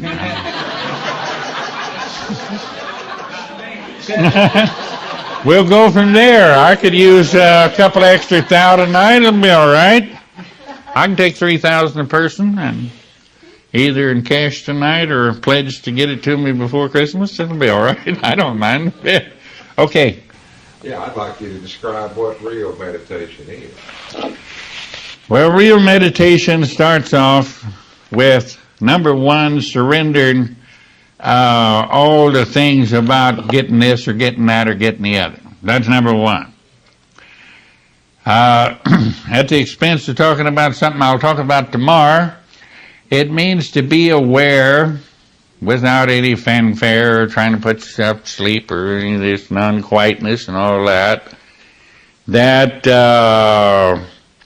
spirit with a capital S is here, or this body wouldn't be moving. You couldn't hold up your hand and you couldn't say a word because if spirit wasn't there, you know where that body would be.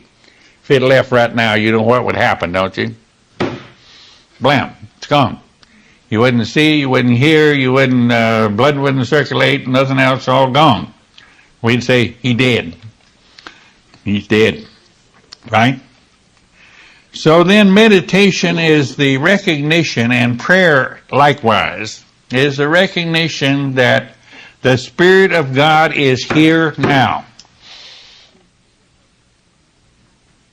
And that's the big good news, you know, that everybody, because everybody's had all the divine being way off out yonder somewheres in heaven with a gold crown on and a purple robe sitting on a white throne with a bunch of characters around the throne hollering glory, glory, glory. Okay, is that about right? And that you prayed adequately enough and long enough, maybe he'd pay attention to you, and maybe not. And if he didn't, why, you're supposed to like that. So it is recognizing where life really is. And you don't have to make a big lot of noise about it, but it's recognizing it, and we usually forgot that, you know. We think I is the all-control, all-powerful, and etc. Does that help answer your question, Perry? You're welcome. Bob? Yep. When it is somebody else that is trying to lay some of that stuff on you, and you have fallen asleep and take that in, then when we take it in, then we are hypnotizing and holding that to ourselves. Oh, yeah. You're liable to keep it for a while. It'll wear off after a while, and you'll let start over again. It usually starts by the time the last one wears off, you know. Yeah, we put it in. We keep this going all the time until we have one way out that I can see. Well, there's more than one way, but one that I'm talking about the easy way, okay? I like easy. I'm lazy, so I don't like to do anything the hard way. I never did think making love stand up in a hammock was the way to do it. It's possible, but who wants to do it? That's the hard way. So let's do it the easy way, okay? The easy way to get this is to play this role consciously. 5 minutes and you can whip all these guys. If you don't, they'll probably whip you for years and years and years to come. Okay? Anybody else got a question? Yes, sir. Dr. Bob, on this, again, back to this thing that we talked about as far as hypnosis is concerned, we talked about getting somebody to consciously go along with 4 of our suggestions. Yeah, not consciously, just do it because we said so. We're authority then. 4 suggestions. I've heard it done on several different numbers. 4 is just as good as any of them. But what the point that I'm trying to get to, if you bear with me, is that if you get people to go along with you for 4 of the things, they in the 5th or the 6th or the 7th or 8th, and From there on. you get something from that. In other words, a person can get something from that. In other words, if you're selling something, Oh, yeah, if you're selling something or you're having them to give you something or whatever, you know, the old gypsies used this for ages. They went and talked to the farmer and they blessed his billfold and did all this. And then before they got through, they took all his money and said, forget it, and he did. okay, the point that I'm getting to is that this is, if I'm right in what I've heard you say, then this is a minimalist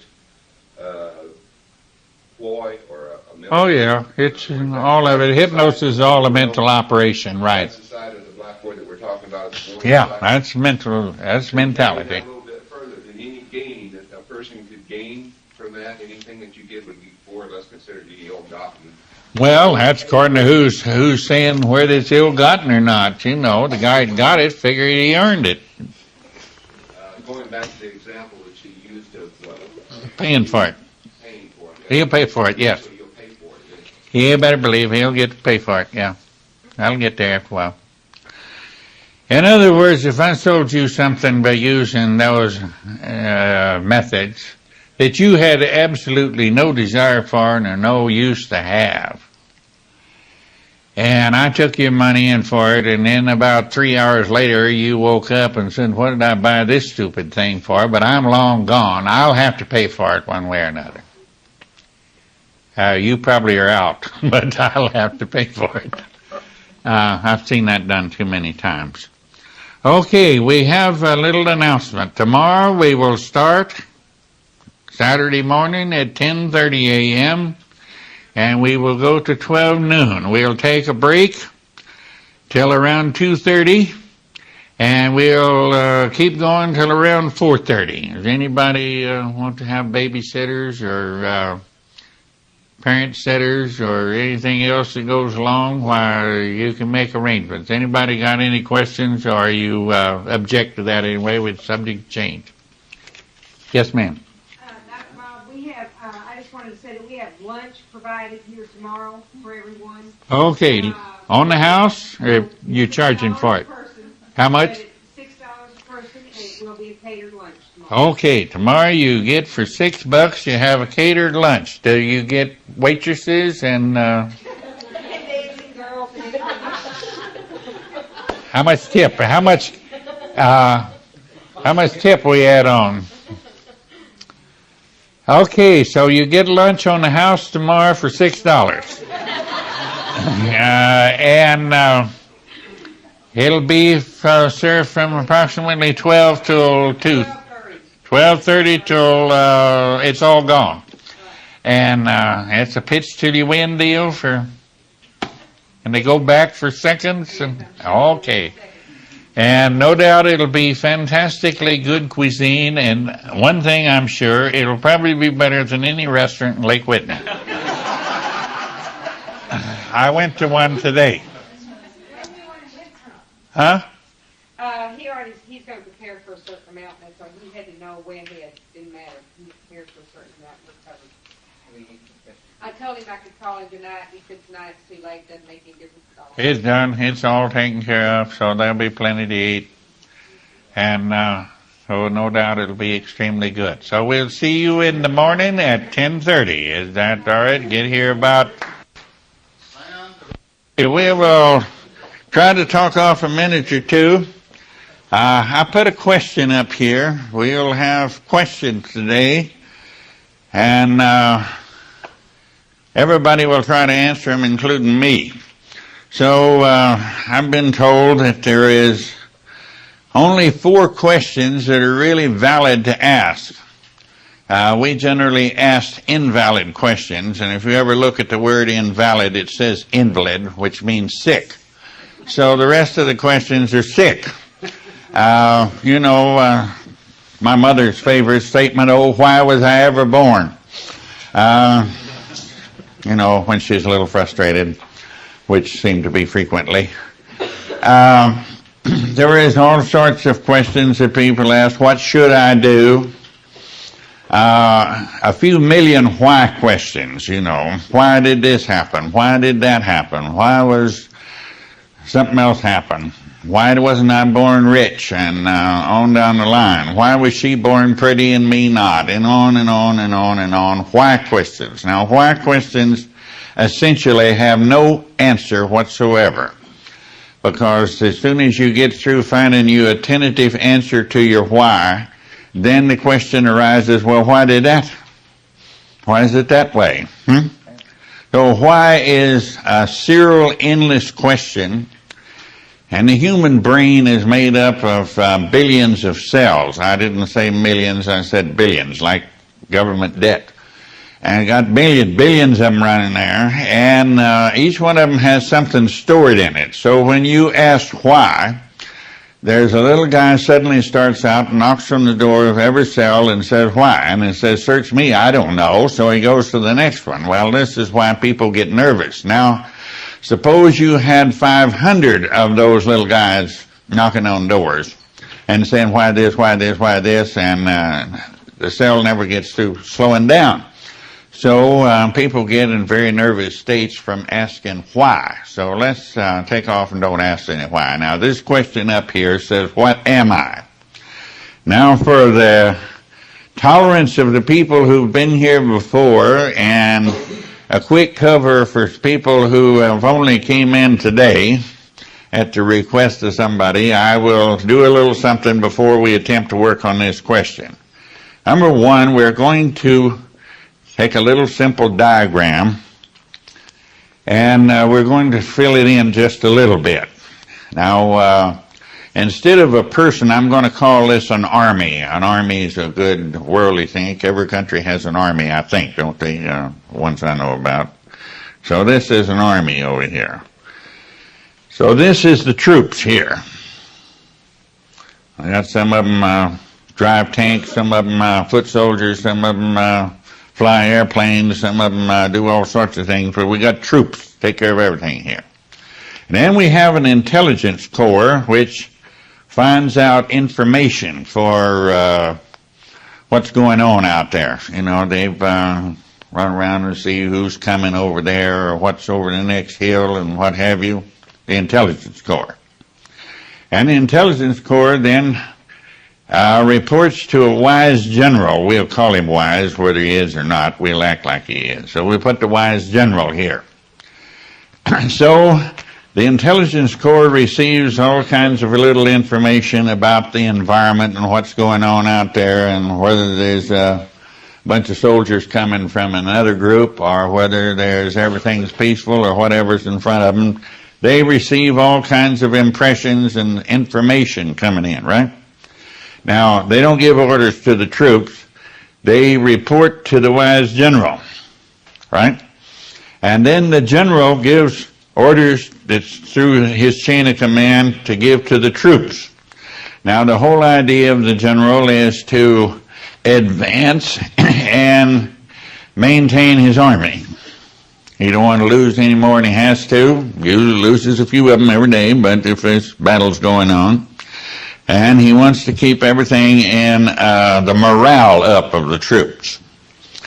Now, let's say that the Intelligence Corps was receiving all this information and they were getting straight stuff out here, reporting straight stuff of what was going on to the wise general.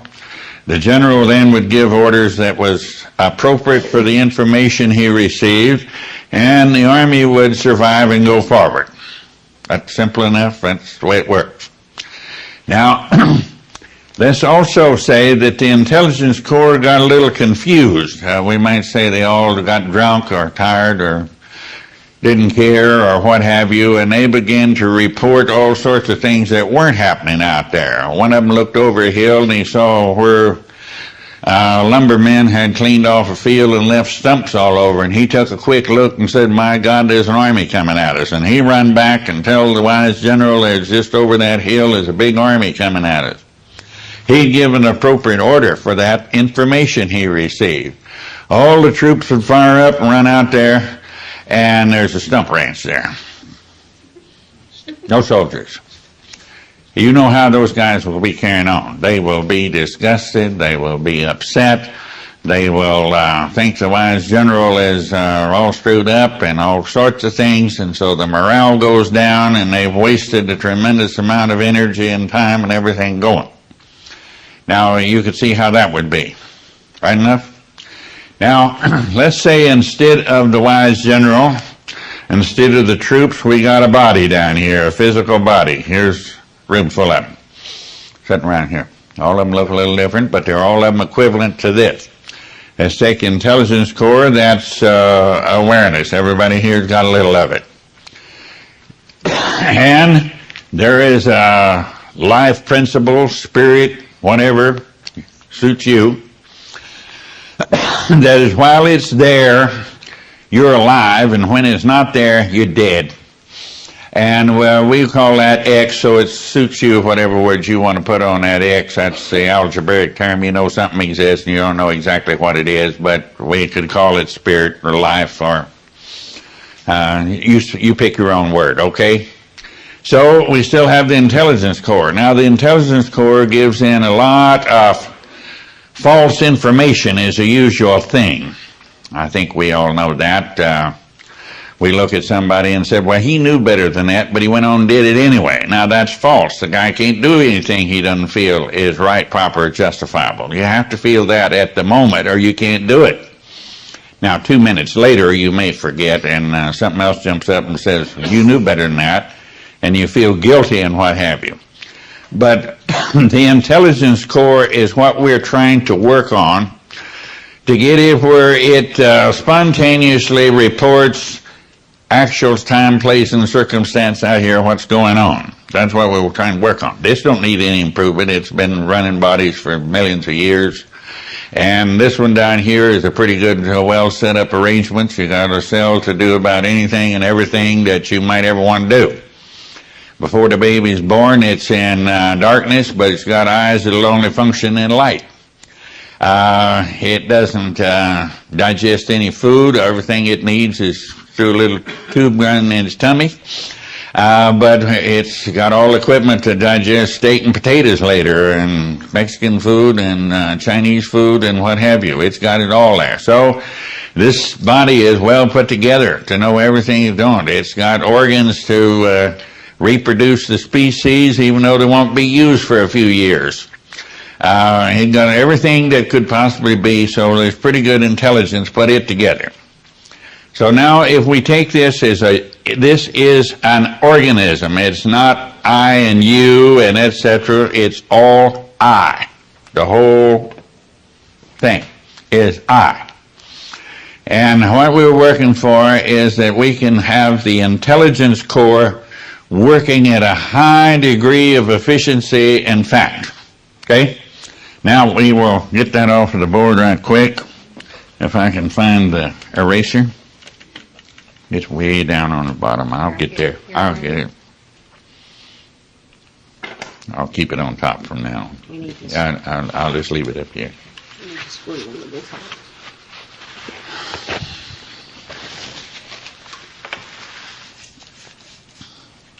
Okay. So we'll get that for the fundamental, essential, and get it off. For now, we got that done. Did that take care of it, Bobby? Mm-hmm. Okay. Now, we didn't go ahead and say that sometimes the intelligence core is operated by a fifth column. You know, that says that the whole purpose of this thing is to be non-disturbed, not to advance and do things, right?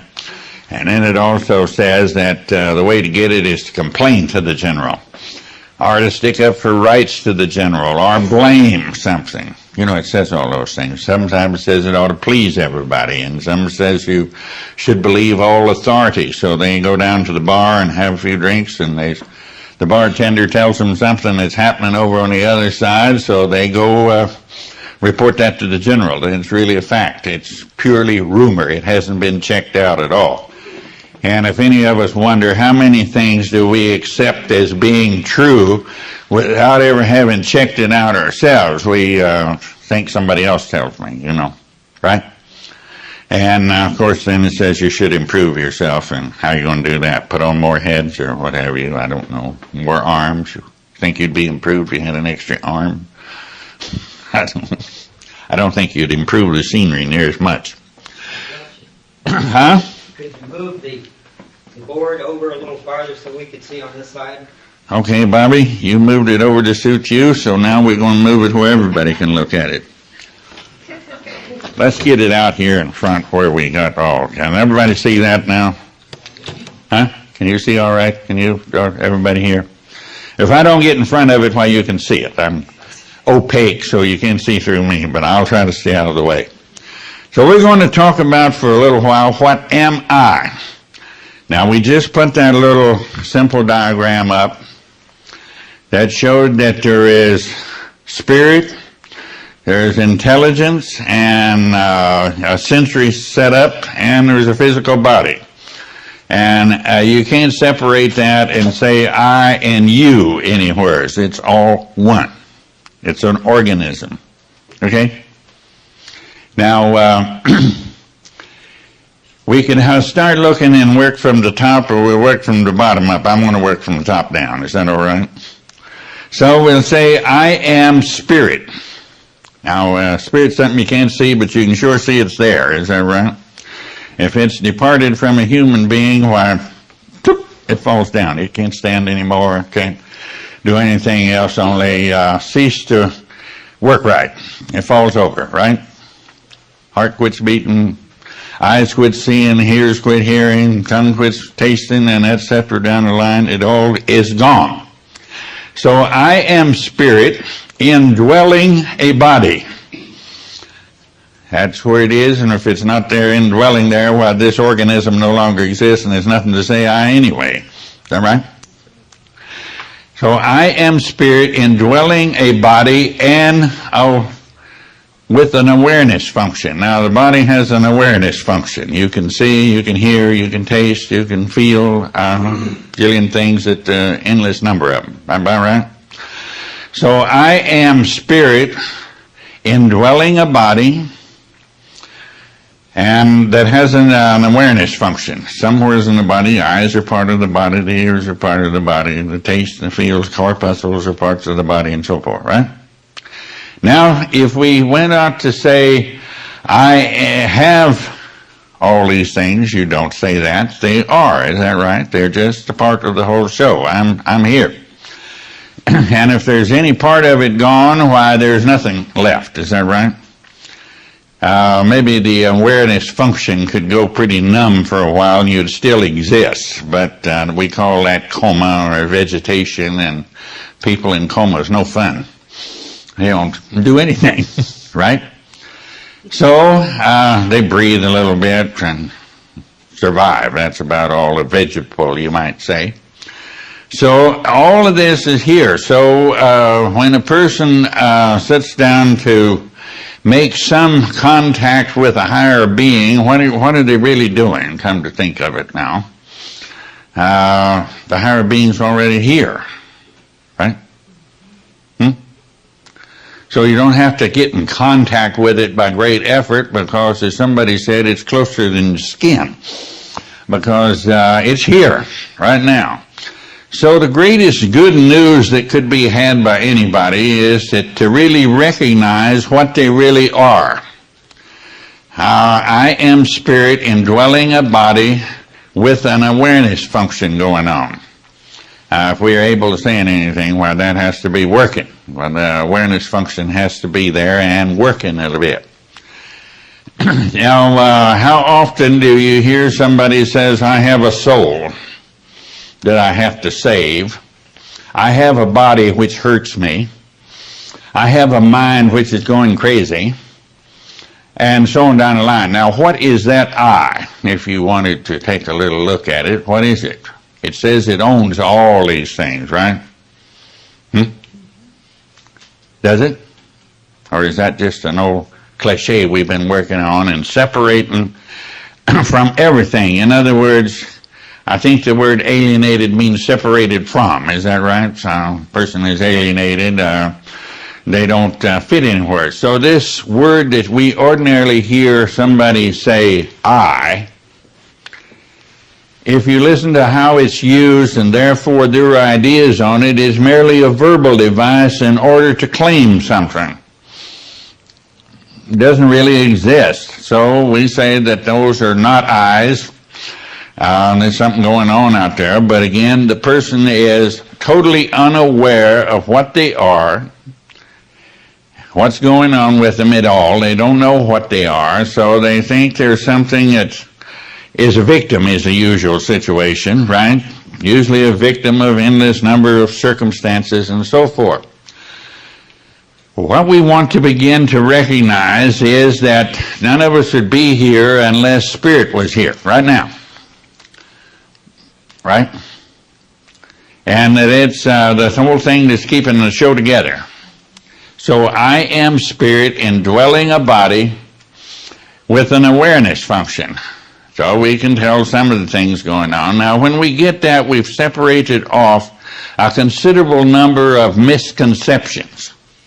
Now, the misconception is that goes from one extreme of the pendulum swing to the other one. One is that I have to do everything and don't know how, and therefore I'm a bandit out here in this big world, and the whole thing is terrible and what have you. Or the other one, and I'm a victim of about everything. Or the other pendulum swing is that I'm spirit, therefore I don't have to do anything. Again, they're keeping that I in there, the egotistical. So I'm going to sit here and wait till spirit moves me. I'm going to sit a long time. Because spirit is only working on the information, as the wise general is getting from the intelligence core. But now if the intelligence core is defective in any way, and the reason it could be defective is for two reasons. Lack of information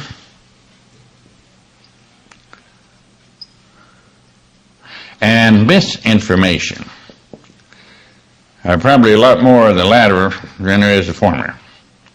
An awful lot of misconception and lack of information keeps the awareness function in, shall we say, darkness, if that's a good enough word, or illusion, or delusion, or what have you. Now, how would you think somebody with delusion or illusion was reporting to the wise general?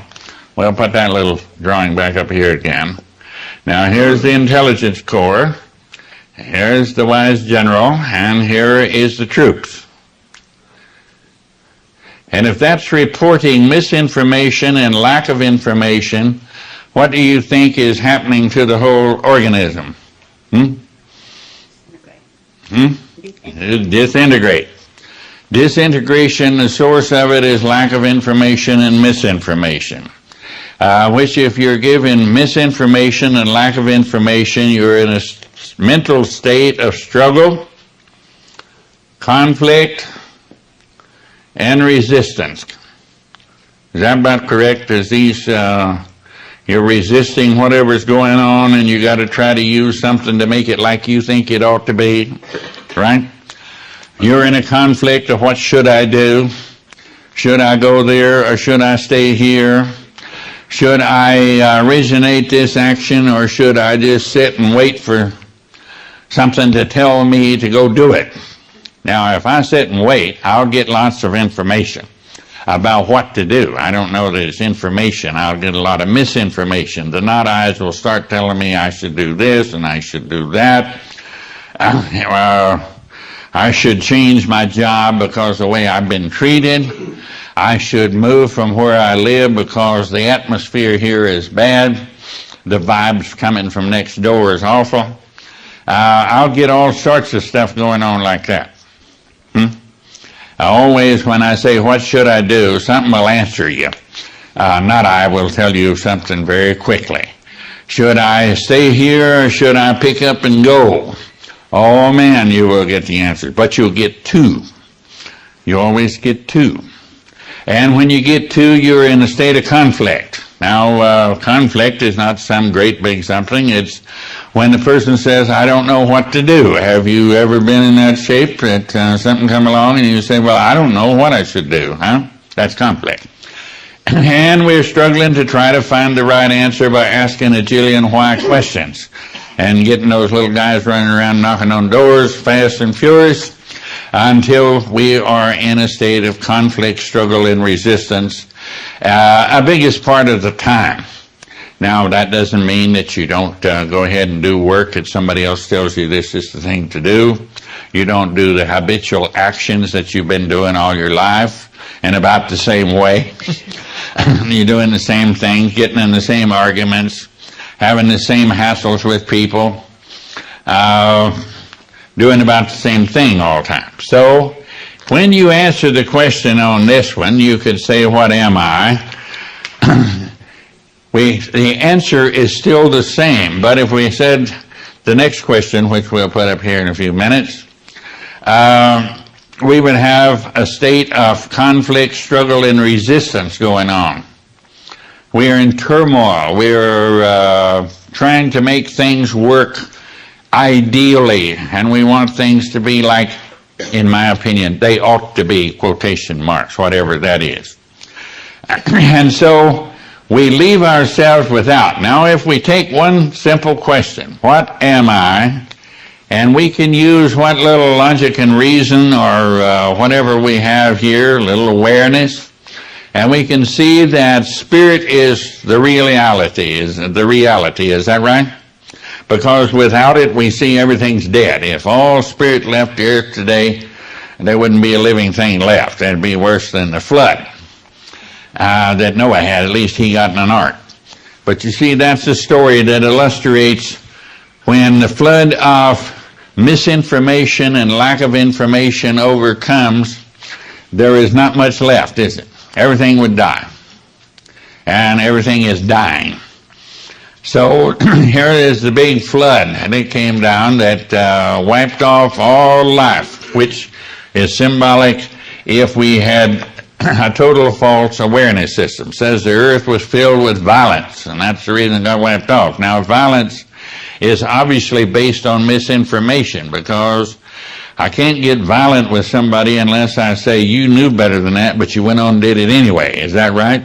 Now I am justified in committing violence. But if we look even remotely bit, we find that nobody can do anything unless they first feel it is right or proper or justifiable at that moment. Now what you're going to feel later, but that moment, you can't do it. You want to try? Try to do something you feel is wrong, improper, or unjustifiable. Just try it. Anybody here can try it that wants to. It won't work. You can't do it. You've got to justify it or feel it's right or proper, then you can do it. But the body will not, spirit will not act if you're telling it this is wrong, improper, and unjustifiable. It won't do a thing. Try it. It won't do it. So you are stuck with that you first have no reason for violence unless you're dealing in misinformation and lack of information. Period. So the world full of violence, then it's being swept over with this and being wiped off. Now, somebody had an ark, and the ark, of course, represents some factual material that one can have to base their awareness function on. So one of the first things that goes on to make the ark is the framework of it is, what am I? When you recognize that I am spirit with a capital S, so then you're aware that spirit is here right now. Right here, right now. And it's going to do the appropriate thing for any information you hand into it. Then you would take a little responsibility to see what you hand in. You wouldn't just mechanically do the same old thing year in and year out, year in and year out. You wouldn't hand in the same information, would you? Huh? No way. You wouldn't keep saying, well, what I need is a drink to get through this day. You wouldn't say that what I need is more money. You wouldn't say that what I need is a bigger house. And you wouldn't say what I need is a new automobile. You wouldn't say what I need is a fantastic income without having to be tied down. You would be more careful of what you handed it. Is that right? I would recognize I am spirit. And the awareness function here needs to be nurtured and taken care of, or it will give wrong information, and therefore actions that are detrimental will take place. A flood will overflood everything. Okay? Is that easy enough to see? Now, there comes the little feeling of responsibility as well as great joy, because if you turn over things, you really turn it over by giving it correct information, not by telling it what to do. I hear people, they call praying, give their supposedly God instruction as to how to handle things. Obviously the idea is that he doesn't know anything about it, and this non-existent we said this verbal device knows all about it. This is the verbal device down here that has a body and a soul and a mind and all these things that it has to take care of and everything. So this verbal device says it can tell spirit how to run everything. Is that right? You fix this person up so they feel good, and you take care of this so there's all prosperity, and you keep Reagan in power, and you kick out this politician, and you pick in this one, and so forth and so on. Did you ever hear that? Goes on, huh? Now, would you consider that is about the height of being ridiculous? Come to think of it, if you got any awareness at all woke up, it's ridiculous. You know how to change a ham sandwich into flesh and blood? Not on your life, do you? You don't know how to eat one of those sweet rolls we had a while ago and turn it into human energy or living flesh and blood, but it's been being taken care of, so I don't think you need to tell it what to do. But you do have, here is the responsibility of this unit, is to check things and see what is, not go off half-cocked, I guess is a good word, and start saying that this person is bad and this person's right and this is a good thing to happen and that's a bad thing, and that the whole purpose of living is to be non-disturbed. That's, that's the information it basically gets if you want to look at it. Is that right? The minute you have a disturbance, you start rushing around to and fro, the function trying to find something that will make you less disturbed. X is reporting that, to the awareness, it gives a little information too. It says you're doing something that's not adequate right now. So you got a pain. That's the way it speaks to you. Should you take a drug that makes it incapable of reporting to you anymore? It blocks off all the channels? That doesn't make sense, does it? Doesn't make any rhyme or reason to me that I can see of. So I got a pain. Well, now I know what's going on. And I can look and see that if there's something happening out here that is making that happen. So when we see what I am, we have the grounds to be screaming with joy. You know, you might use one of these words to like to say thank you is kind of blah to me, is that I am spirit, indwelling a body and an awareness. It has an awareness function. Now then, that is being conscious. That's waking up out of sleep that the human race has been in for ages upon ages upon ages. It's waking out of it. It's coming up where you can see things. And we talked last night that you could increase this consciousness by consciously acting out different roles, preferably some opposing to each other right quick. Not because it's necessary to act out the roles, but it's necessary to wake up. And the only time we're really awake is when we're consciously acting out a role. That really is the only time we're awake. The rest of the time we're in kind of a walking sleep going about. Just mechanically responding to one stimuli and then another stimuli and another stimuli and another stimuli. That's all kinds of electronic devices will do that, right? They'll respond. Every one of us every day probably walks through one of these little things that says you broke the line, the door opens, or you step on something and the door opens. You wouldn't say that thing is intelligence or a living thing, but it is sensing and reacting, and we can turn ourselves into machines if we like, but we much prefer to be living beings. So when we're seeing that, you have every reason to be filled with joy. So what is an exclamation of joy? Eureka is one of them. Glory is one of them. Hallelujah is one of them. So forth. You don't have to go around screaming out on the street, because there's a lot of people out there that's mechanical that would probably think you should be locked up, but you can sure be rattling it inside your head that it's going on, that here we have discovered we are a unit. What am I? We are a unit, a conscious unit now, because we are discovered what I am. I am spirit indwelling a body with an awareness function. Now then, there isn't too many obstructions in your way. You have seen that here's everything out. Now we think of all kinds of things as being obstruction. One favorite one is I don't have enough money. Did you ever hear use that for an obstruction to doing something? Huh? I don't have enough money. I don't have the proper education for it. I don't know how to do that. You don't know how to do anything, but you start acting like you know how to do something, pretty soon you do know how to do it. When you first got in an automobile, did you know how to drive it?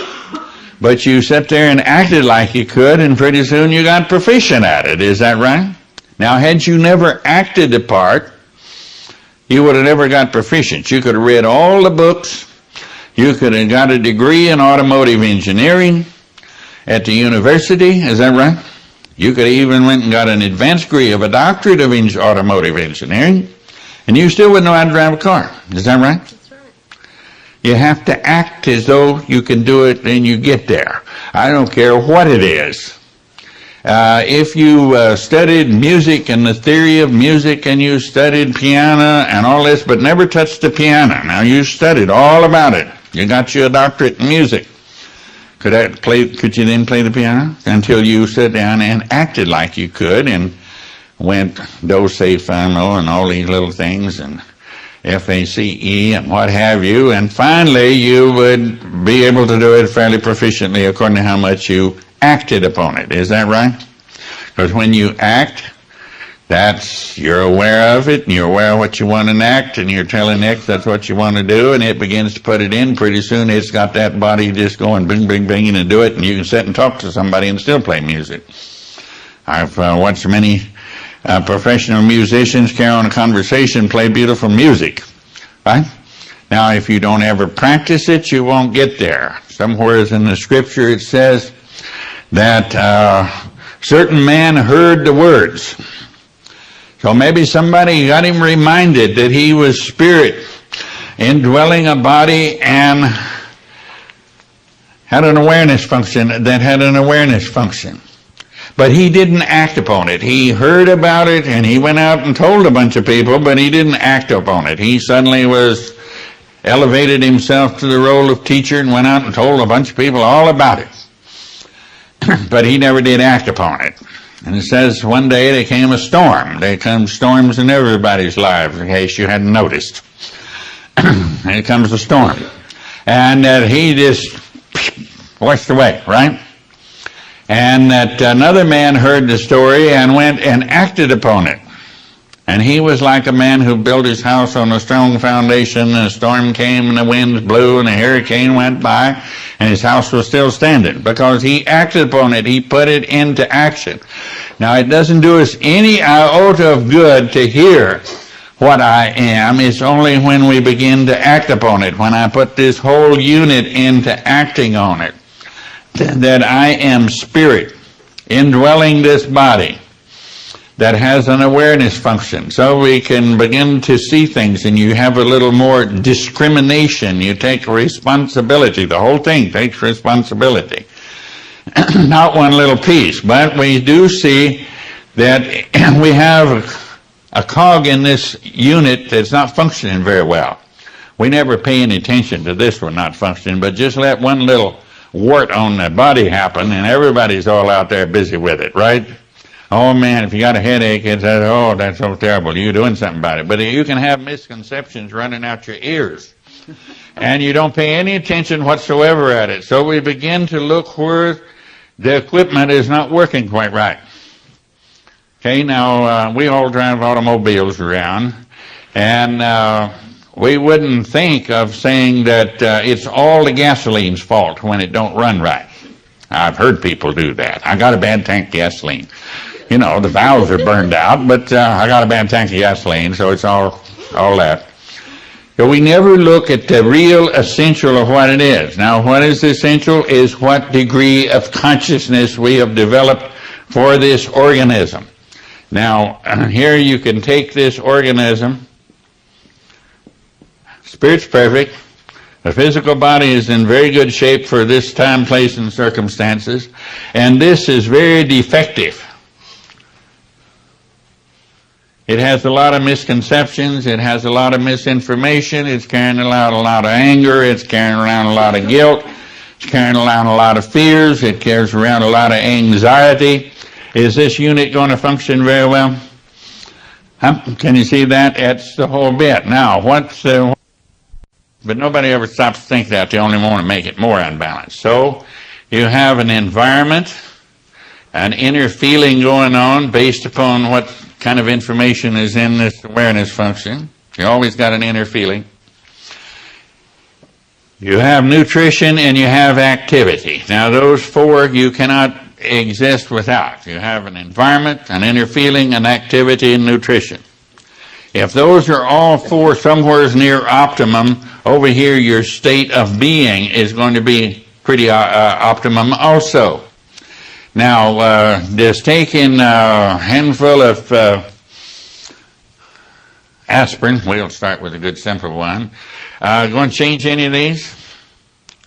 Makes you insensible about them. It numbs you. That's all. What else is going to come up, I don't know. If I know people who take aspirin and then have bleeding ulcers and they don't see any connection to it. Then they go get another drug for the bleeding ulcer. And that produces another side effect, so then they go get another drug for that. And pretty soon they got the most beautiful collection of pills you've ever seen. And then they have to have operations to take their stomach out and etc. But you see, if you go back to simple things, what is it? How's your environment? Seems pretty good to me in here. Everything's all right in it. How's your inner feeling? We can all be in the state of hollering eureka. That's a pretty good state of inner feeling, isn't it? We can have nutrition, which is don't eat in too many restaurants. Kind of fix yourself up something once in a while of your own so that you know what you put in it, and your food is requirements, probably not mine. Some things I could eat would probably do me in, which would nourish you, and vice versa on down the line.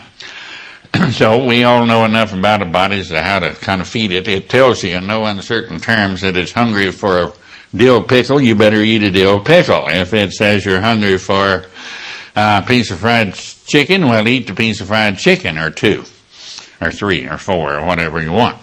It tells you what you're hungry for if you'll listen. Is that right? But of course we all study little books and says you should eat this and not eat that and you should do this, as though every human was exactly the same. You know, they have all these nice little government studies comes out. They tried out it on 17 white rats and says everybody should eat so-and-so. Well, maybe if I eat that so-and-so, it would do me in. If you eat it, you get along all right, and more than likely it would make no difference to either one of us whether we did or didn't. About right? So I know what this body gets along well. I ate something the other day, and I was well aware that it didn't stay with me well. Now, that doesn't mean it wouldn't have been fine for you or anybody else. It just didn't sit with me. So here is a nice little balance that every one of us is living on every day. Environment, inner feeling, activity, and nutrition. If you got those somewhere's optimum for you, not for statistics in the book, then your state of being is going to be pretty close to optimum. And then the body's function is a very adequate vehicle for I to work through, all right? Spirit to work through. Now, this is all I. Body is everything else. Now, some people want to say that bodies are so unessential, but have you ever noticed spirit out here running around doing anything without one? Huh? Have you ever catch one? Not that I know of. Never run into one, did you? That you know of. Did you ever see an awareness function out here running around without a body? I've seen a lot of bodies running around with very little awareness function, but not the other way around. Huh? Is that right? Never seen them. So it's, you see, is an absolute essential unit. And if you look at it, you would see that spirit has in mind of developing consciousness to the point where it won't just give information that destroys the body. Now, all the not-I's give information that destroys the body. The not-I's are jealous of the union that's called a human being. They're very jealous and they want to tear it up. So they constantly send in false information to X, spirit, so that it will do something that destroys the body. And they just having a heyday. Of course, they're parasites and they're not any better off than lice. When they kill the host, where the whole thing's out of business, but at least there. You see, not-I's are like demons. They're very jealous of the fact that God inhabits a living body and an awareness. Very jealous of that. So it's always trying to destroy it. Now, you don't have to let that happen. And when you do, you find you cease to disintegrate. Now, I don't know very many people in the world that don't tell me they dread getting old. Does anybody agree to that around here or not? People dread getting old. Huh? Well, the usual alternative, I'd rather get old. But I think there is another alternative that you don't have to do either one. But in order to achieve that state, you're going to have to be conscious, and you got to give up all your pet peeves and your pet misconceptions and your pet false ideas. You got to give those up. That's the price. You got to pay for everything. So now most people hang on to their little misconceptions with great pride. I know people that's very proud of their temper. They brag on it all the time. You ever run into one of those? Huh? You've seen them, haven't you? You've seen people who are real proud of their rudeness. You know, just the mechanical rudeness. They're real proud of that. There's people who are proud of about every kind of misconception there is. Now, those are the price you have to give up for very extended life. I will stop short of saying eternal life, but it's been promised by beings down the way, but I'm not in that league, so I won't talk about it. But a very extended one, without getting old and decrepit and have to buy all the cosmetics in the store in order to try to cover it up. So you can stay in a very reasonable, healthy state that nobody thinks of as being old or young. You can stay in a mature state an awful long time if you give up. The price is there. You have to give up your pets. We all got lots of pets, you know. We got pets of, well, I know that it's not right to do so-and-so. I don't know. but we can have lots of pets. You got any pets, Barbara? You got a few pets. Well, those are what stands between. That's the price you have to pay not to be an old lady. Okay? So everybody's got their own choice as whether you want to give up the pet or keep the pet. We call knowing about what pets we have self-knowing. And we're not talking about self-knowing today. We're talking about today. We're talking about questions. But we have talked on self-knowing before, and it's all written down or on tape or somewhere, and it's easily available. And 6 months is long enough to spend on self-knowing. After that, you're wasting your time. It's time you start remembering, and this is remembering, what am I? If you remember it at all times, what am I, then you're beginning to evolve in consciousness. The whole bit now. Body, awareness, the whole bit. They have a saying back in Kentucky that, everybody's poor. They think back there. They got that concept that they're all poor. So they say, well, we're holding body and soul together. So I hope it gets together instead of separated out here. But most of the time, it is together, but nobody recognizes it. So can you begin to see, and can you say to yourself, and then act upon it? I am spirit, indwelling a body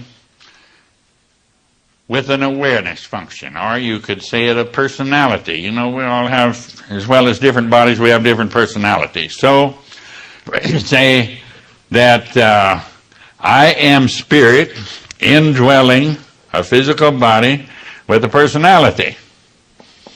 Okay? Now that personality is that intelligence core that reports to X. And X so loves its awareness function that it will do everything it reports. That's what it made it for and everything. And it'll do just what it says. So if you say, well, I should shoot that person over there because they did so-and-so to me, you feel very justified in shooting him. And if you got a gun, he's not long. If you're a good shot, he's not long for this world. Right? But if you can get that out, well, that guy did what he felt was right and proper and justifiable, and that's what I use to do everything I do, so he just happened to justify something I didn't. So who cares? It only came to pass anyway. It'll be gone in a minute. What difference does it make? So we can begin to be conscious and develop conscious. We can play an active role. We said, we hear about something, if you act upon it, you can do it. It becomes very proficient in a while. You become extremely conscious. And you don't have to go through all this conflict, well, I should have do this or should have do that. It's there, it's done, like that. Spontaneous, quick, now. And we don't have to go through all the struggle and resistance, and we don't have to think that every little discomfort I have is something bad, and that no doubt I'm getting something that, you put a diagnosis on. There really is only about 6 symptoms that human beings have, but they got thousands of names for those according to where they're located and how the doctor wanted to look at it. So, you know what a diagnosis is? Do you know? No. You heard of them a lot.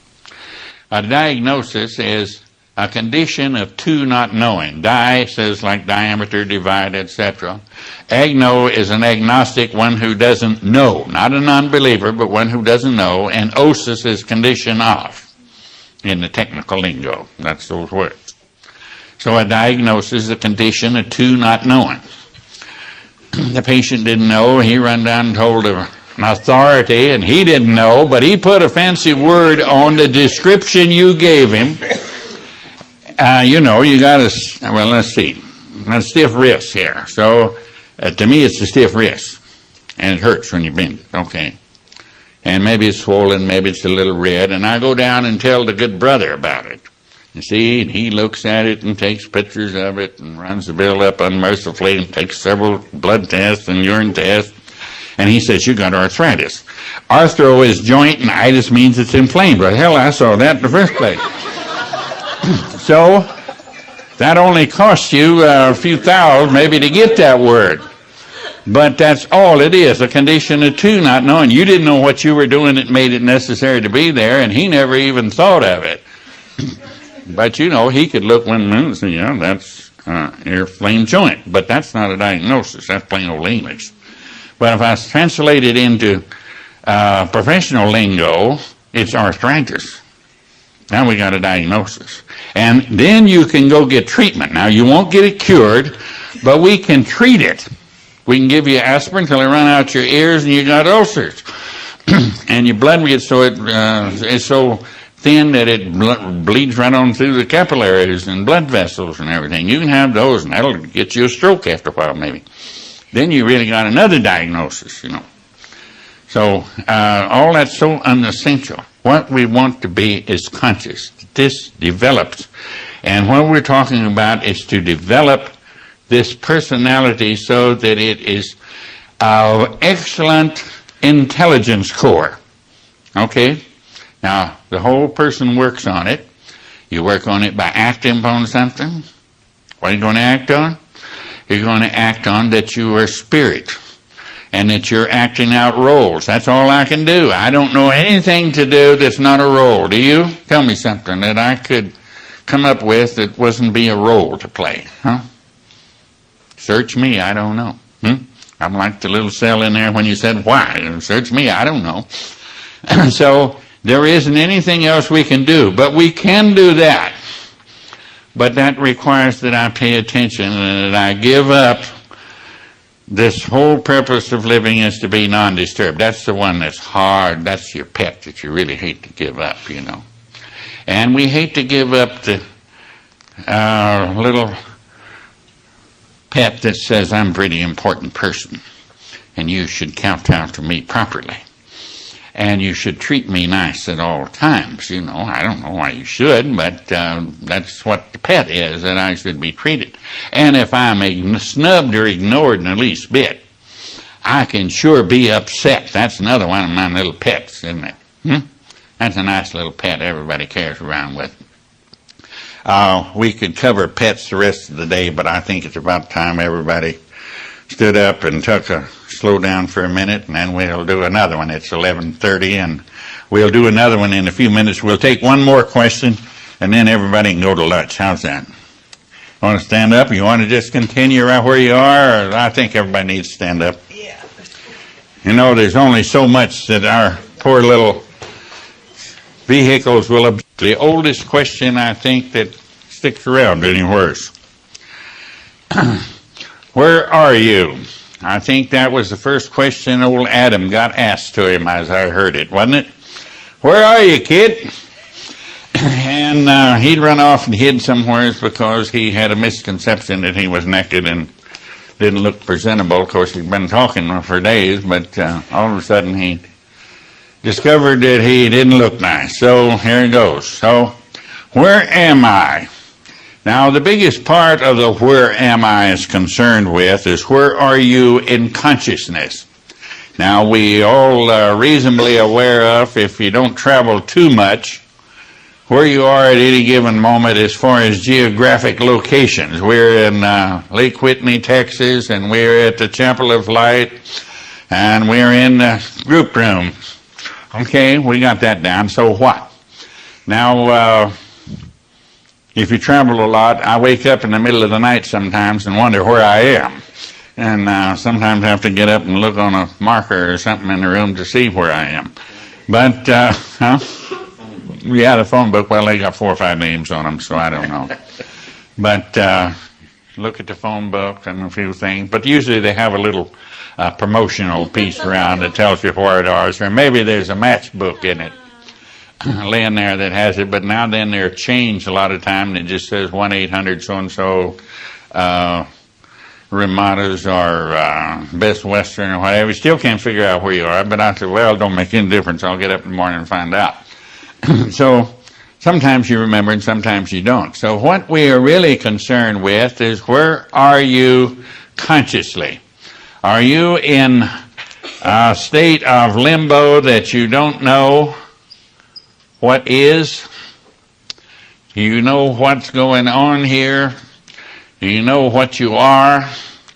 Are you listening to many different things, and so one person tells you you are a mortal being, another one tells you that you are a victim, another one tells you that you are an American, and another one tells you that you're an alien here.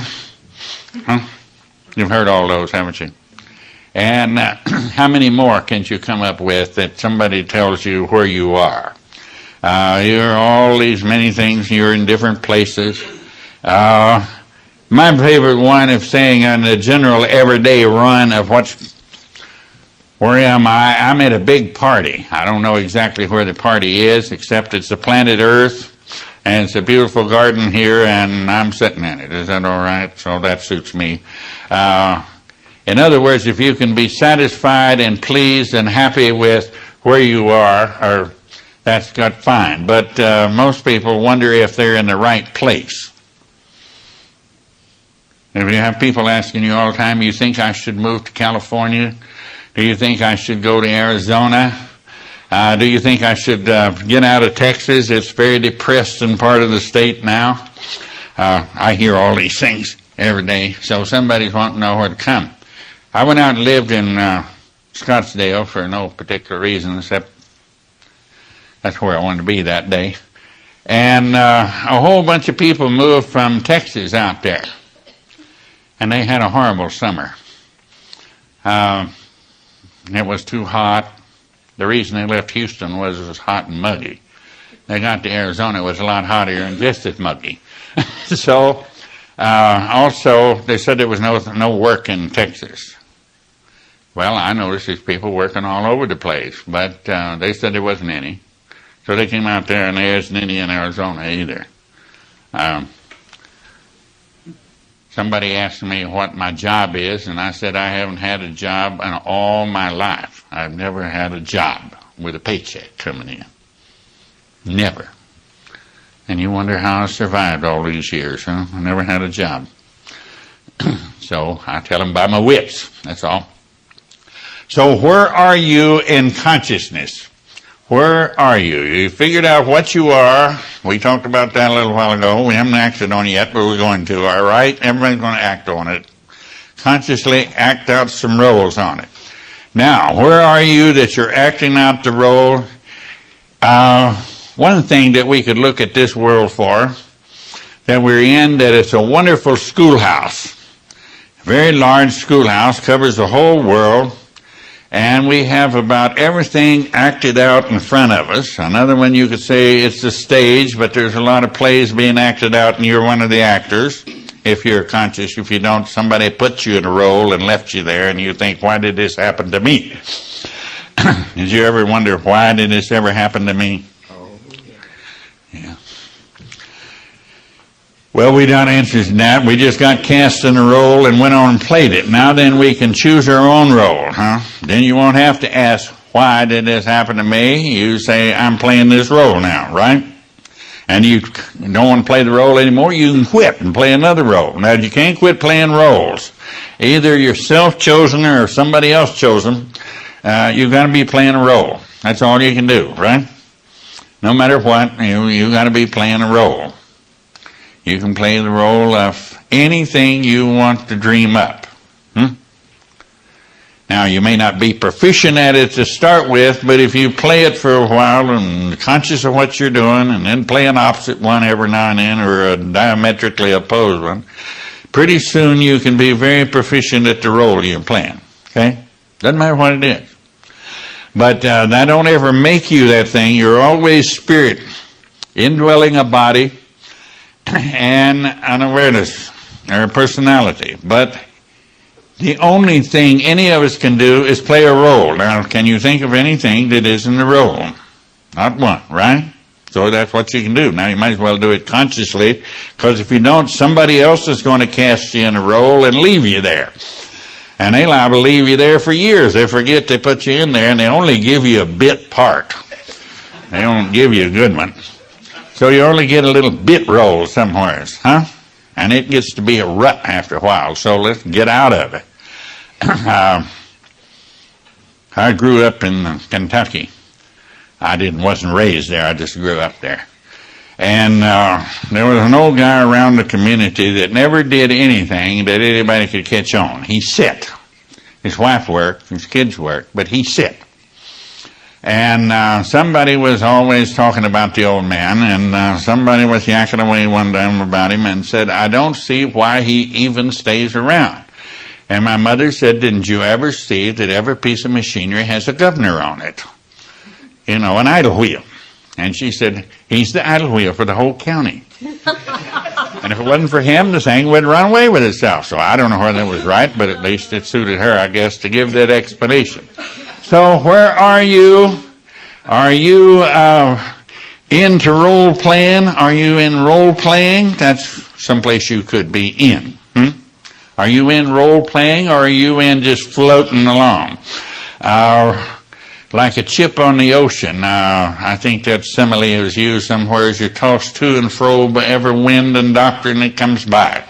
Somebody that looks like they pretending to be an authority says, well, now you should do this. So you start doing that. So you go do that role. And then another week, why some other authority comes by and he says a different run, so you start playing that one. Or you read another book. I mean, there's a lot of books out with roles in them already ready-made. The only thing is, they all say you should do it the rest of your life. I don't ever see any role I want to play the rest of my life. I couldn't conceive of one so interesting I wouldn't want a different one very shortly. I like to play many different roles the way to earn a living, not just one. I'm sure get caught. I got caught in that for several years, and it got to be very... I don't want to do that one anymore, so I want to play a different role. Where are you? You are into role playing. I'm in role playing now. And I'm getting proficient at it. So if you get proficient at playing roles, I'm into playing opposing roles. Frequently, very frequently. Play this role for a little bit and play this role. Play a nice guy for a while, and then you play just so-so. And let that go for a while, okay? You can play any role, and if you are into things, then you are, where are you? Developing in consciousness. You are increasing or developing consciousness or personality so that it is a generator instead of a reactor. Now, who wants to just be reacting all your life? You know, somebody pokes you, you dodge, and if somebody says something nice, you smile, and if somebody else says something slighting a little bit, why you get another look, and so on down the line. That's just reacting. That's being tossed to and fro. So I don't want to play the role of a chip on the ocean. It's available, but most people just never picked that role. They were cast in it by something else or by happenstance, circumstances. Some stimuli got them there, and no other stimuli come by to get them off, you know. It's a long way from San Francisco to Tokyo, and if a chip gets out there, it's got a long way to float, And there's nothing going to pick it out.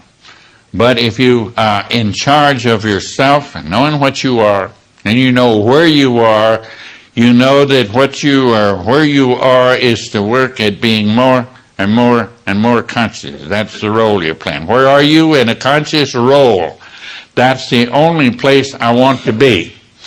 I don't care whether I'm in Lake Whitney or whether I'm in Scottsdale or whether I'm in Alaska or whether I'm in South America.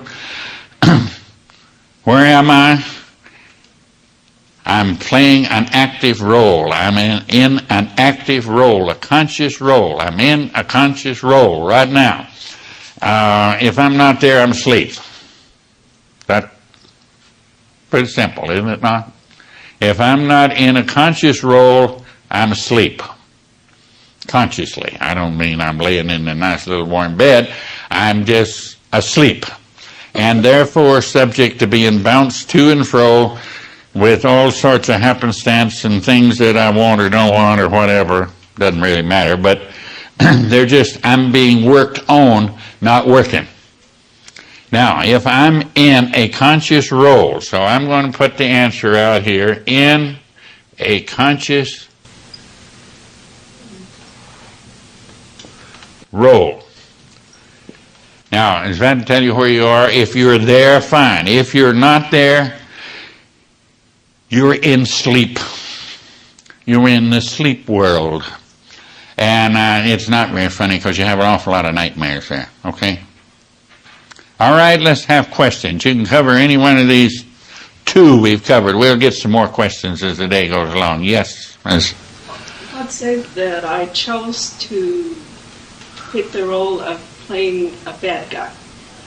Then would I go, eventually would I... If you just stayed with the role... Would I feel guilty? If you just didn't choose the role, if you chose the role and said, I'm going to do this to increase consciousness, and then I'm going to play the role of a nice one, opposite. Now, if you just played the role of a bad guy, you just go to sleep in it and play that from now on, and they wouldn't even know you were. Well, but if I pick that role and play For the next 10 minutes. would I feel guilty? Well, I don't see how you would if you picked it out and said, I'm going to play this role to increase myself. Try it, and let's do it for a little while. For 10 minutes, and then you can play sweet little lady for 10 minutes, okay? And see if you don't feel wonderful. Okay? No, when you play bad guy, I said, we're not going to do any vicious things or anything. You're just being in technical street terms, smart ass for 30 minutes or 10 minutes, and then you play the sweet little lady for 10 minutes, and you say, whew, that feels good. I chose my own role for 10 minutes. I know where I was for 10 minutes. It feels real good to know where you are. Otherwise, we're all lost. We don't know where we are in consciousness. So where am I? In a conscious role of my own choosing, not somebody else's choosing. I chose the role. So I know where I am, and I know what I am. I'm a role player, spirit with a body, which makes it capable of playing a role, with an awareness function or a personality that makes it capable of playing a role. And I'm in that role right now, so I know what I'm doing. Okay, another question, comment? Okay. You talked about being in the sleep state a moment ago, and you used the word I. Were you talking about the spiritual side, the physical side? Well, no, I wasn't talking about sides. I was talking about the whole thing's asleep. I was talking about the unit is asleep. I wasn't talking about pieces. If you don't give a conscious statement of information to X, it sleeps. Why should it stay awake? It can wake up instantaneously. So if you say, let's get up and go kill a steer, why, man, you haven't on the way to kill a steer. But if you just sit there and said, I'm going to wait till Spirit tells me something to do, we'll be here from now on. Somebody decides something, right? I won't do nothing. I won't do anything. Just keeps the body functioning a little bit, way low coma state, or a sleep state. Everybody sleeps, and the whole thing sleeps. If you're not half awake, well, you're dreaming then. But if you're really asleep, the whole thing's asleep. This is a unit, not anything separate in it. Can we separate the physical body, let that sleep, and not let the spiritual side sleep? Can we do what now? Can we separate? Well, yes. I see that happen quite frequently. Then we have a funeral. The minute you separate spirit from body, all you got to do is make the body uninhabitable by spirit, and you separate it right then and there. Not quick, but then we have a funeral or some similar thereof, you know. Did we, in the evolution of growing up, weren't the roles cast upon us? Oh, yeah. And then if we don't we just got, up, do you just stay hung in them from now on? until we're 90 years old. Or whatever day the body ceases to be uninhabitable, and then it moves up. Or you take the active. And then you can change it at any time, and you can begin to go. So you start asking what you are and where you are, and we'll get 2 more questions before the day is over. Valid questions. Now, all the many, many questions. Yes, we were casting roles from childhood. I said yesterday or last night that a child can be made into a victim, not the rest of us. And sometimes we forget we ever grew up. We did it so gradual we never noticed. I remember what a shock it was one morning. I woke up and realized my feet were 6 foot further down the bed. It was a shock. You know, really, a big one. I may have been the only person who ever noticed that, but we grow so slowly we never realized we grew up. So Mama cast me in the role of being a whatever, and the school teacher cast me in another role, and another person influenced me to go in another role. So pretty soon all our roles were set, and we sleep through the trip. That's about it. Okay? Yeah? You used your example a few minutes ago. I say, I'm going to go kill a steer, and I do that. It always seems to me that I'm following a not eye. That just a not eye says I should go kill a steer. Well, if you could be doing that, or it could be that you wanted to play the role of a butcher for a few minutes and see what it was like, and then you wanted to play the role of a herdsman for a while to keep them all running. But it seems like there's just a not eye that says I should play the role of a butcher. Didn't anything say you should play any role. I said I want to play the role. There's an awful difference whether I choose the role or feel I should do it. If I should be a good guy all the time, I didn't consciously choose that role.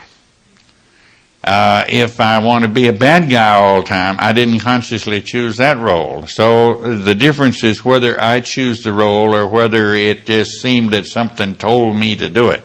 I hear people all the time say, I was told inside myself to go do so-and-so. And they always attribute that to God. God never told you to go do anything. He gave you an awful lot of information so you could choose to be a conscious being and choose your own roles.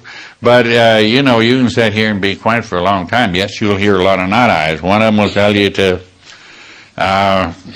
young man came in a restaurant I was running one night, and I had met him one time at a something or other up in Albuquerque, and he came in and said, I'm on the way that I read in the scripture that God feeds the birds of the air and clothes the lilies of the field and even greater than Solomon.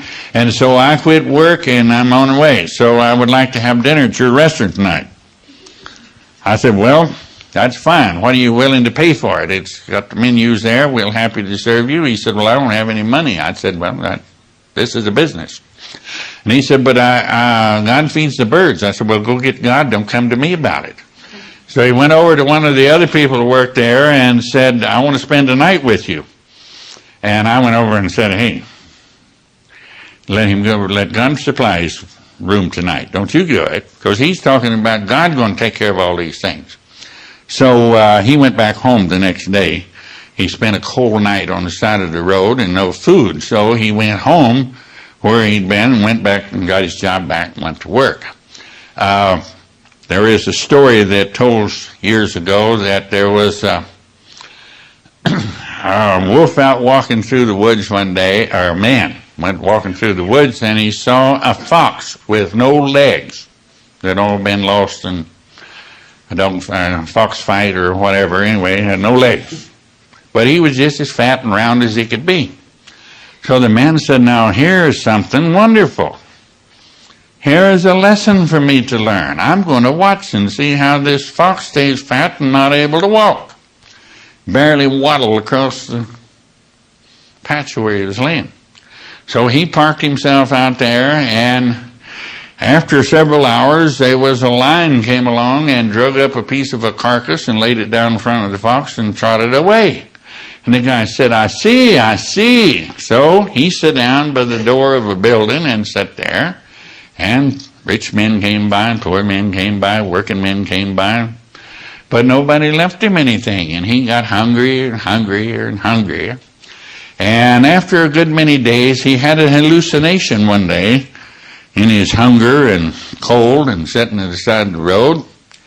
And he heard a voice that said, you have two legs. Be like the lion. Don't be like the fox.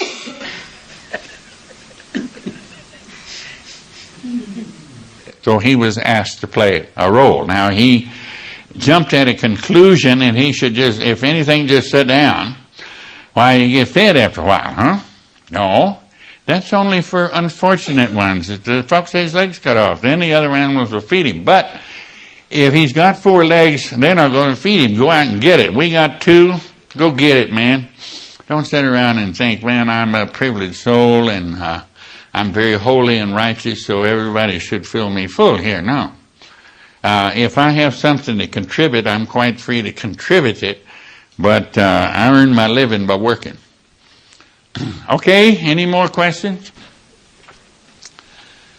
Okay, let's take a break. It's now 12 o'clock and a little bit we after, and it says in the form we read last night, we get off at 12 today, and lunch is on the house for $6.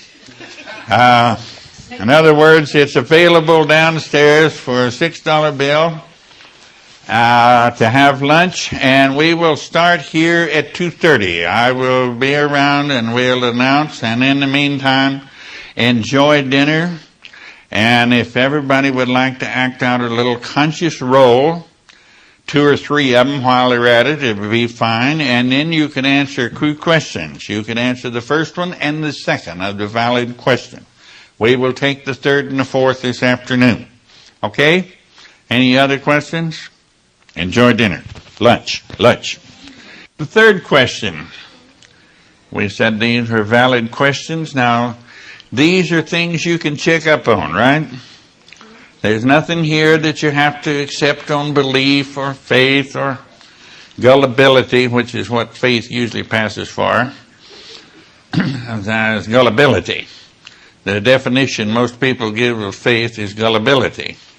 So faith to me is being able to make up your mind one way and be done with it. But we'll leave that. So the 3rd question is, what's going on here? Now I think we can check up on that. What's going on here? I'll write them out very carefully so you can read it. Draw a line under that one. We'll cover it. What's going on here? Now, there's many ways of describing it, but I like my way best, okay? But remember that my way is not the only way. It's just the way I see it. What's going on here is that we are on planet Earth. We arrived kind of unknowingly and found ourselves here one day. Now, there is a parable that I kind of like that describes it. It says a certain great man was putting on a feast. He's celebrating something, I don't know what, maybe his last million or his first million or whatever it was. But anyway, he put on a big shindig. And he invited a whole bunch of people to come. And on the day when he got all the barbecue ready and all the beans cooked and everything, he told his henchmen to go out and tell all these people, the feast is on, get over here. The barbecue's ready, the sauce is cooked, the beans are cooked, the coleslaw's ready, and what have you. So they went out there and they went to the first guy and said, you're invited to, he'd been invited before, but the feast is ready, come on over. He said, I can't come today because I just bought a farm and I got to go out and have to survey it today. So he couldn't go. So another one went to one and he said he just bought a new John Deere tractor and he had to go try it out. He couldn't come. Excuse me. And he went to another plant. The servants went to another guy and he said, my father just died. I can't come. I got to bury the old man. And he went to another one is supposed to come, and he couldn't come because he just got married and he had to take his wife on a honeymoon. And this went on and on and on, and so finally the guys come back and told the man that was putting on the party that nobody's coming. They all had excuses. They couldn't make it. And it said he got wrought up. That means he got ticked off in no uncertain terms. And he said, my house is going to be filled and they're going to eat all this food. I got it cooked and got it ready and bought all these critters and now we're going to have it. So he sent them out and he said, you go up and down Skid Row and you bring all those drunks and all those people, homeless is the word today, isn't it? Homeless, that's very in. You get all the homeless and the hungry and the sick and you bring them in here, the lame and the halt, I don't care what. You bring them in here. I'm going to fill this house up and we're going to have a dinner party. So they went out and got him. Now that's a parable, and the parable, of course, is about that Spirit started out to bring only conscious people into this world. But inasmuch as they didn't show up, they were not interested. They went off to other planets or something else. They call them ascended masters today, I think. They didn't come to the party. So what come was us. The people out of the lanes and alleys and drunks and what have you. In other words, we were drug in here unconscious, if you notice. That's the way you got here? Drug in here unconscious, probably in the wee hours of the morning, and you didn't know what was going on, and you never have found out. So we're going to try to relate it out here today, that we got drug into this big party without knowing it. And so if you found yourself at a big party and people playing all sorts of games, and you didn't know where you were, you're liable to take that thing serious. You're liable to think it's important. But really, it's just a party going on. That's all it is. And so if you play in a party, you have a lot of games playing, right? But if you don't know it's a game, it seems awful serious. So we play all sorts of games. We got gobs of them running on around the country. We got some of the big games. You know, the big games are power politics. That's the way they have tax reform and raise the taxes. They have marriage games, and they have all traffic games. They got those, and you know, it's awfully easy to take that thing serious out there, because you know, it's like any game. First playing the game, you got to have players. Then you got to have rules for the game. You got to have an official. And then there's, you either win or you lose. Right? That's the elements of a game. Now, can you tell me anything that's going on in this world that hasn't got that on there? Huh? Everything's like that. You got a traffic game, we got players, gobs of us out there playing. And we got rules. They even take us down once every few years and ask us if we know the rules. Doesn't mean we know we're going to play them, it just means we know them. Is that right? 55 rules is a game, but who's going to play with the rules? You know, you cheat a little bit. But the official out there does try to enforce it, and he issues a little ticket, and that's a penalty, or you get to keep your license, and that's the reward. You get to renew it without even going by them, huh? That's it. That's the reward. Doesn't mean you didn't fudge. It meant you didn't get caught. That's all. So we got these games. Now we have a jillion more games. We got the business game. So there's 4 big games. It's power politics, the healing arts, theology, and big business. Now big business plays the game of telling you what's in, or what's pretty. They tell you what's pretty, and if you had it 2 years, it's not pretty. I don't care whether you touched it or not.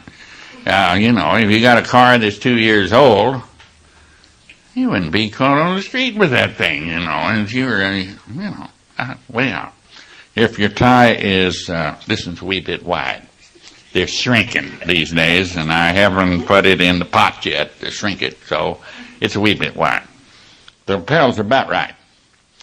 And I've had the suit for a long time, so double-breasted are coming in. All the big shots wearing double-breasted suits now. I don't button it, so I'm not in the crowd. You're supposed to have it buttoned, but words.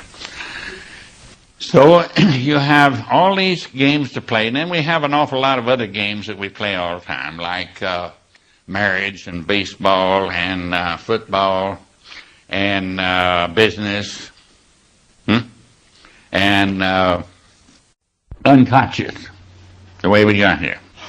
So we don't remember that we were at the party. Never did know it. We woke up and found all this stuff going on, and so we assume that it's for real.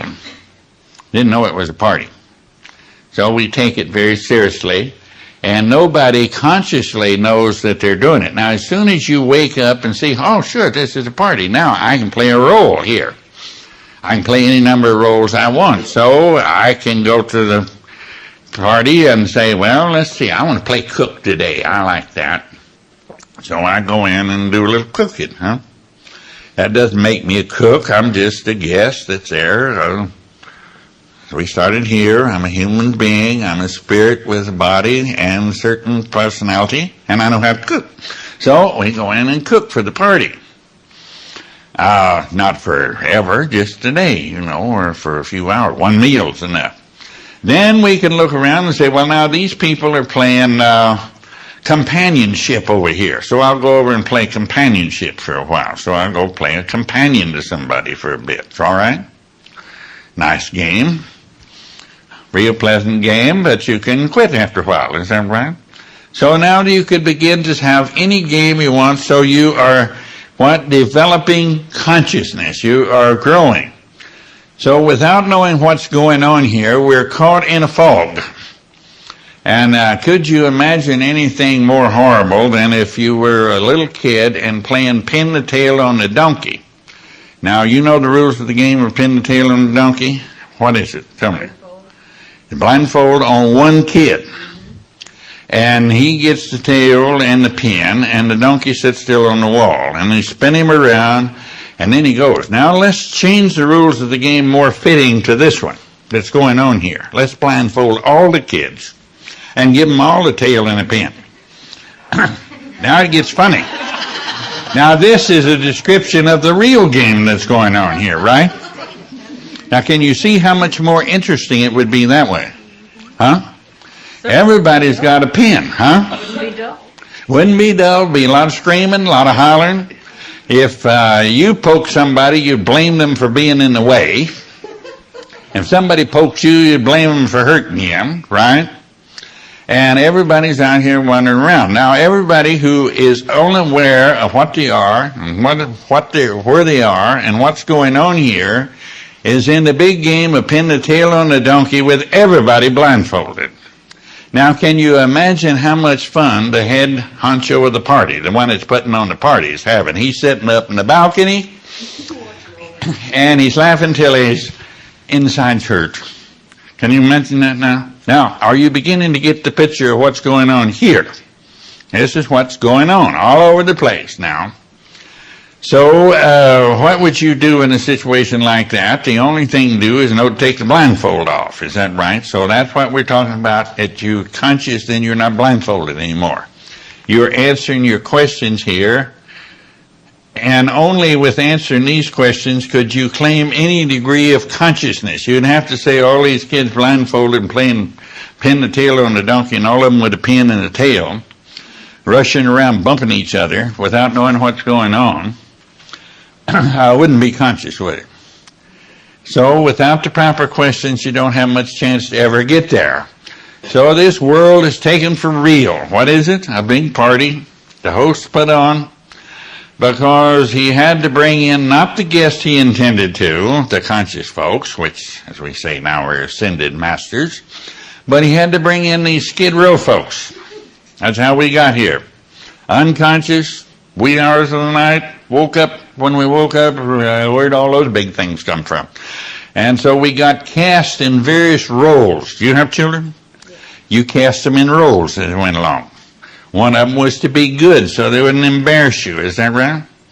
And you cast them in certain other roles along. Nothing wrong in that, except that you tell them sometime, now look, I put you in this role so you could kind of grow up to here. Now you choose your own roles. So they begin to catch on what it is. They sober up after a while over this jaunt they brought in on, so they can be entitled to know what's going on here. And they can see that, and it might surprise you as to what they do with it. Now they can choose their roles. They can choose many roles, and now they are beginning to have conscience. You can give them questions that goes along, are valid questions, not sick ones. The sick questions are, why did this happen to me? Why did that happen here? Why was this situation come upon me, and etc. But now we've been cast into many roles, and we cast ourselves in a few of them. Some of us managed to do considerable complaining. Now you'd hardly think that that's a role unless you kind of let into things. They call you that as giving you what's really going on. They call that initiation. That's a high-sounding word. I don't know what it means, but it sounds good. when you have the proper questions to inquire into things, now then somebody said, well, we did drag you in here out of the lane where you were sleeping under a hedge bush, but now then you're here, we're going to let you know what's going on. Can you imagine the relief of these people who got drug into this party when they got enough to, and somebody told them what was going on? It was just a big party instead of a dog-eat-dog situation from beginning to end. That's what they'd felt it was, that they were in here and threatened from all sides. Right? Now then, they can kind of begin to look and see. I think it's a considerable relief to me. It's like waking up out of a nightmare, you know. It's really not happening. This is a big joke we got going on here. It's a big plague. Now then, you could begin to consciously act out a role. You could act out many roles. Now, I think if you picked one, well, an obvious one would be, well, if that's what it is, a big old party, I can be what to me is a good guest. But if you played that too long, you go to sleep on it. So every now and then you need to pack in another role. It's nice to keep that one in handy, but you don't want to stay with it all the time because you go to sleep. You want to develop consciousness so that you're aware of what's going on out here, so that whatever the other guests do at the party, these people that's drug in just like you and I were, or whatever, that you can understand them and see what's going on. They all feel very right, proper, and justifiable in their fighting because they feel that they're in a very precarious, dangerous position, right? I feel they're very dangerous. Now, there are certain secret societies, so-called, that go around. I think everybody knows about them, and some of us may belong to one of them, okay? They have an initiation, and they put on a simile of the big party. I'm not going to quite blow that one out and tell everybody what goes on from one to the other, because maybe you want to join it later. But that wouldn't be fair then. But they do put on a simile of being brought into a party without knowing what's going on and the party's going on. And they can have everybody climbing the walls and screaming at each other and angry at everybody else and all sorts of things because they put it on where you see it that way. And so then after it's all done and everybody had their big episodes, then they sit and tell them what went on and how they put it on and why they did it and so forth. And they have a great number of people who are called the degree team. And the degree team are the most awful people you ever run into. You know, they punch your buttons everywhere they can be punched. They push all your buttons. So then after a while you recognize that the degree team has. Now the people that you find most obnoxious to you, you have a few people in the world you know it's a little bit obnoxious. They belong to the degree team. And you couldn't put on an initiation without them. So this being an initiation into real life, it couldn't be done without them. I have put on a few schools around over the country. We sometimes put on a situation that runs from 6 months to a year, usually approximately a year, and usually in some place that most other people would think was not the place to really live, either hot in the modern desert or up in the snow country or what have you. And we have to take these people who are obnoxious along. They are the very essential that's there.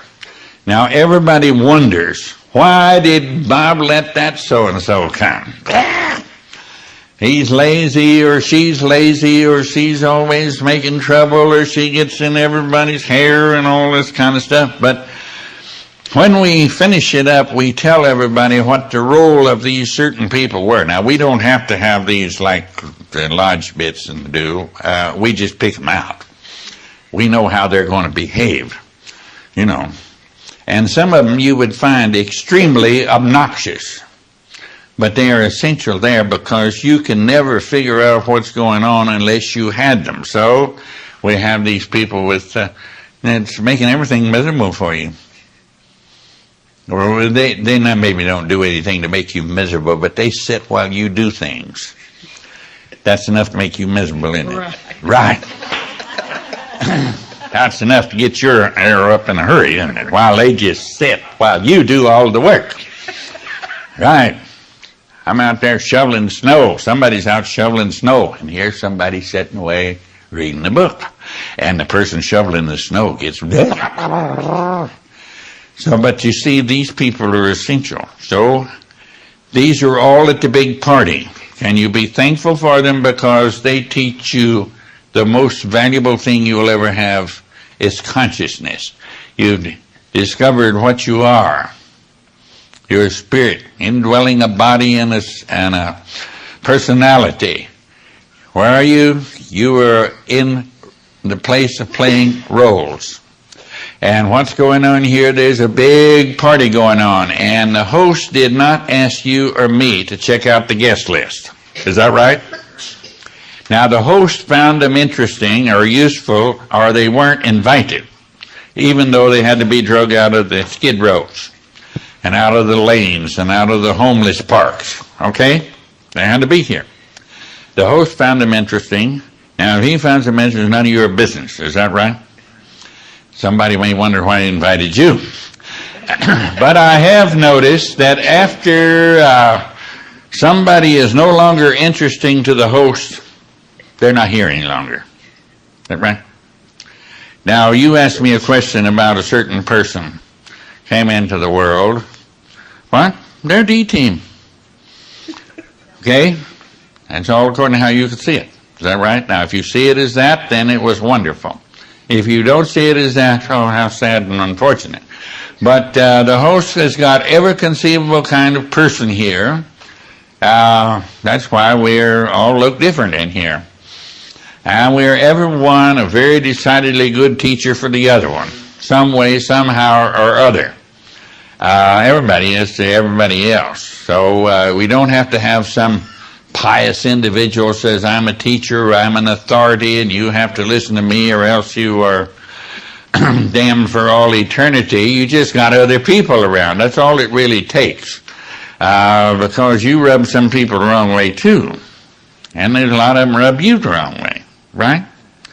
Some people say she makes me feel guilty. She's always up doing something. Every time I sit down and read a book, she's up doing something, trying to make me feel guilty. You ever hear that? Yeah. It's simple. 1, 2, 3. So you see that everything that's going on here is fitting for somebody. Maybe it has not a thing to do with me. And it's like you asked me, did everything have value? No, not to me. I maybe have somebody else, but a lot of things don't have any value whatsoever to me. They're as meaningless as they can be. Now, what's going on is this big party happening out here. Big one. Covers from one end to the other. Now, everybody knows that certain people, nations in the world, bad people, aren't they? You know that right off the bat. Certain nations, everybody there is bad. You ought to be run the ocean or shot or done something to them, drop a bomb on them, whatever. If they wouldn't fire one back, why we'd go do it. You know, the only people that ever had a bomb dropped on people was ones that didn't have one. You ever notice that? As soon as the rest of them got one, we get very holy and don't drop bombs anymore. We just had the rest of them without them. Watch us, though. You're going to do it my way. But pretty soon the host saw that the show had to go on, so everybody's got a bomb or wants one, you know. And there it goes. So everybody's got a role to play if you want to play it. If you don't, somebody's going to cast you in a role and leave you stuck there the rest of your life. Somebody's stuck in a role of being a dishwasher. Somebody's stuck in the role of being an executive. Somebody's stuck in the role of being a drunk. Somebody's stuck in the role of being a helper. You know, that's a holy role, isn't it? If there's anything I don't like is somebody helping me. I love for people to work with me, but I don't want anybody helping me, because before you can help me, you got to look down on me. Is that right? And then you can drag me part of the way up to your exalted height. I don't need it. I'd love to have you work with me. We can go work together. That's fine. But don't try to help me. There's people call me up and says, will you help me? And I always say, no. Well, after that has its due effect, I say, I would be glad to work with you, but I'm not going to help you because first I'd have to look down on you, and I don't look down on you, period.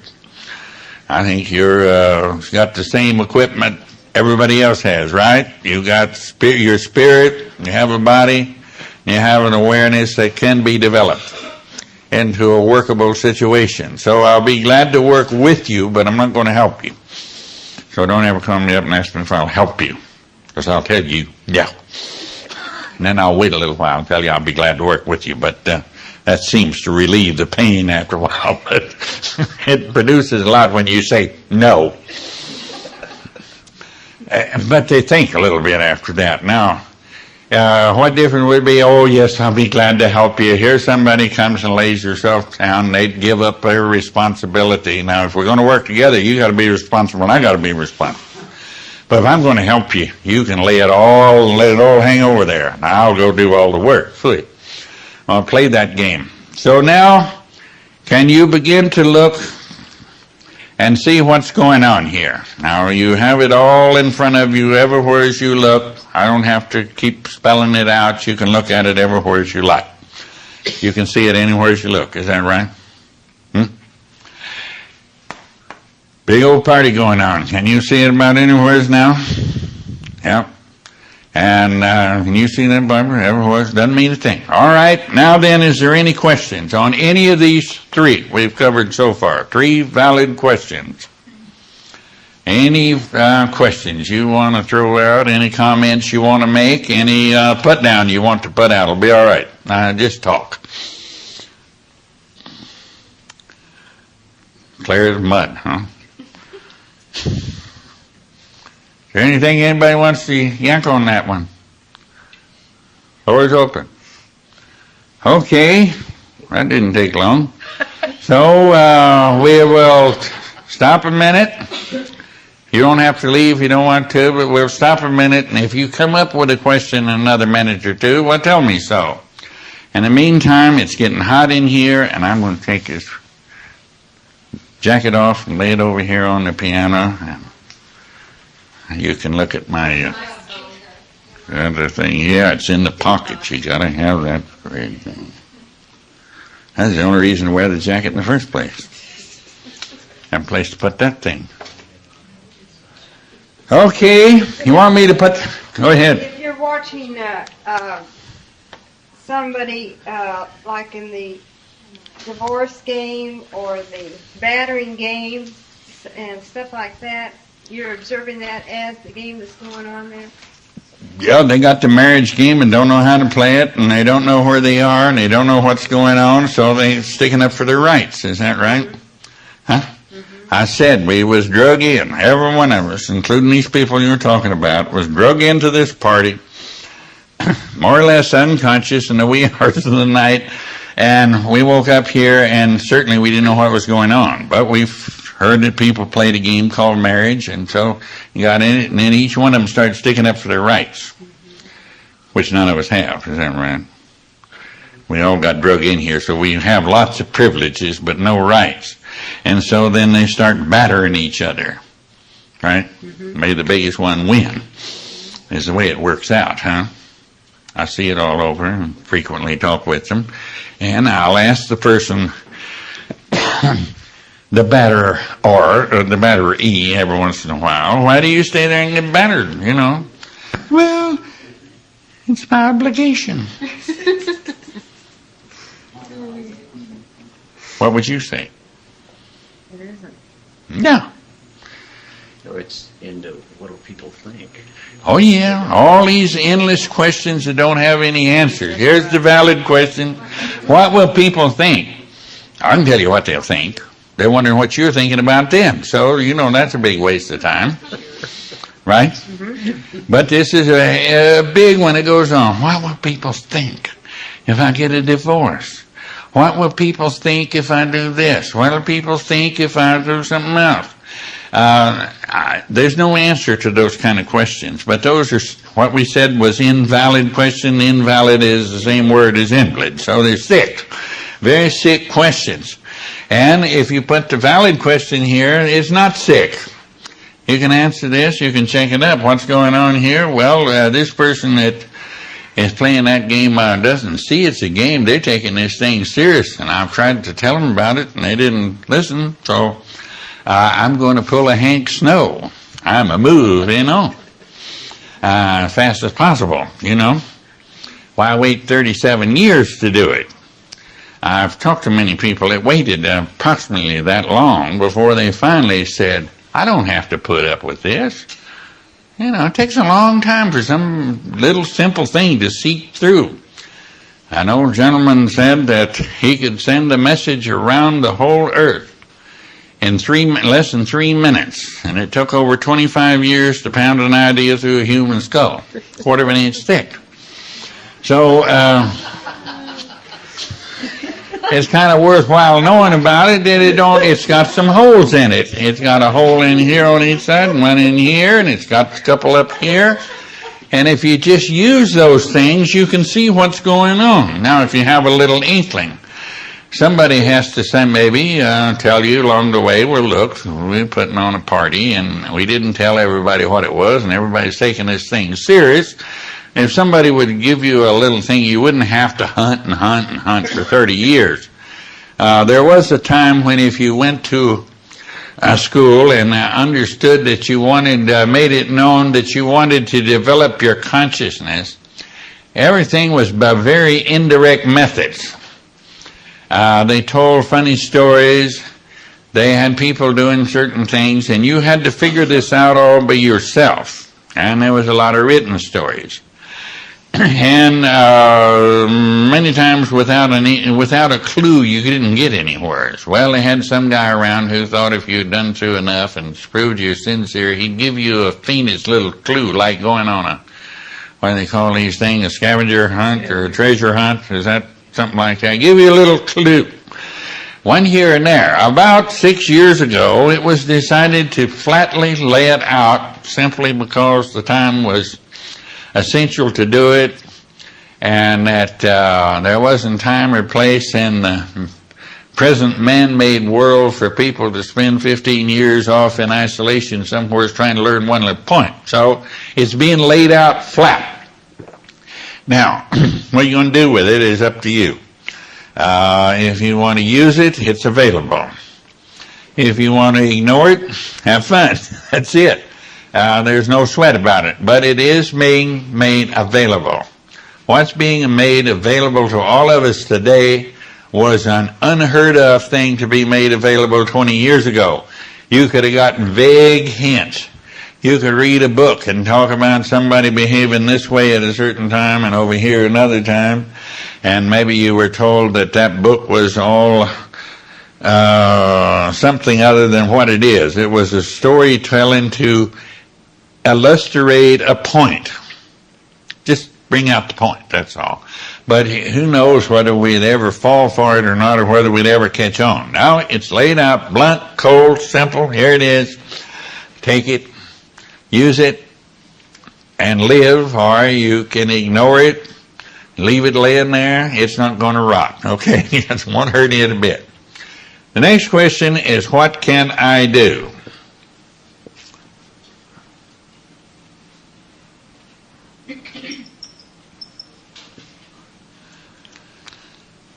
Now, is all four of these questions valid questions?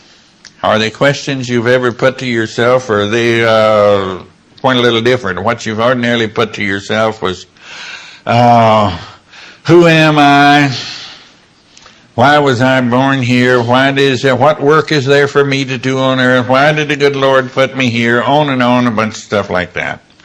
We didn't ask where we were. We want to know where we should be. Where is my place in the world? Is there any certain work for me? Should I be here, or am I wasting my time here?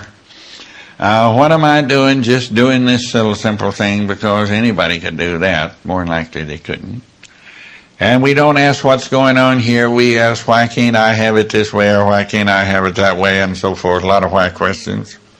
And why did this ever happen to me, and what's going on? And we don't ask what we can do. We ask, what should I do, maybe? And why can't I do so-and-so like everybody else?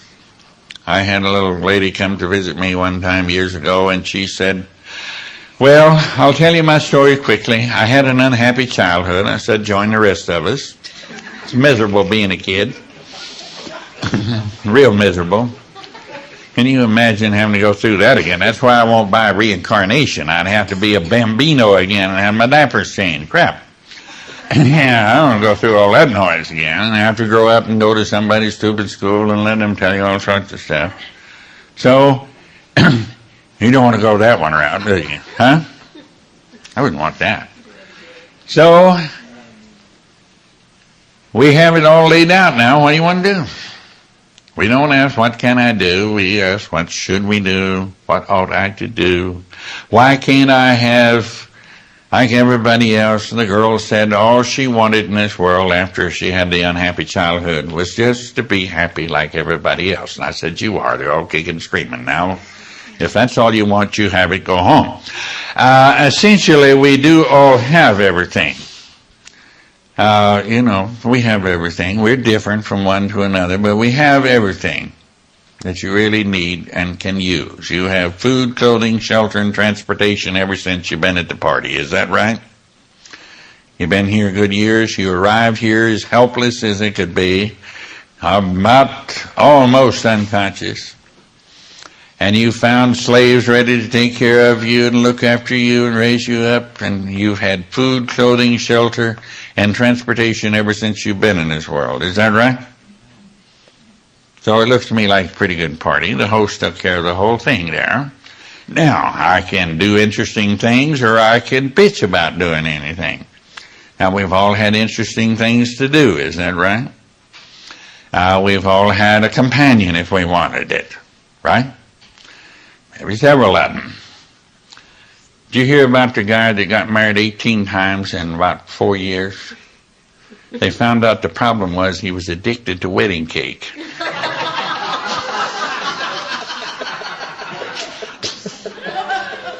Everybody thought he was hard to get along with.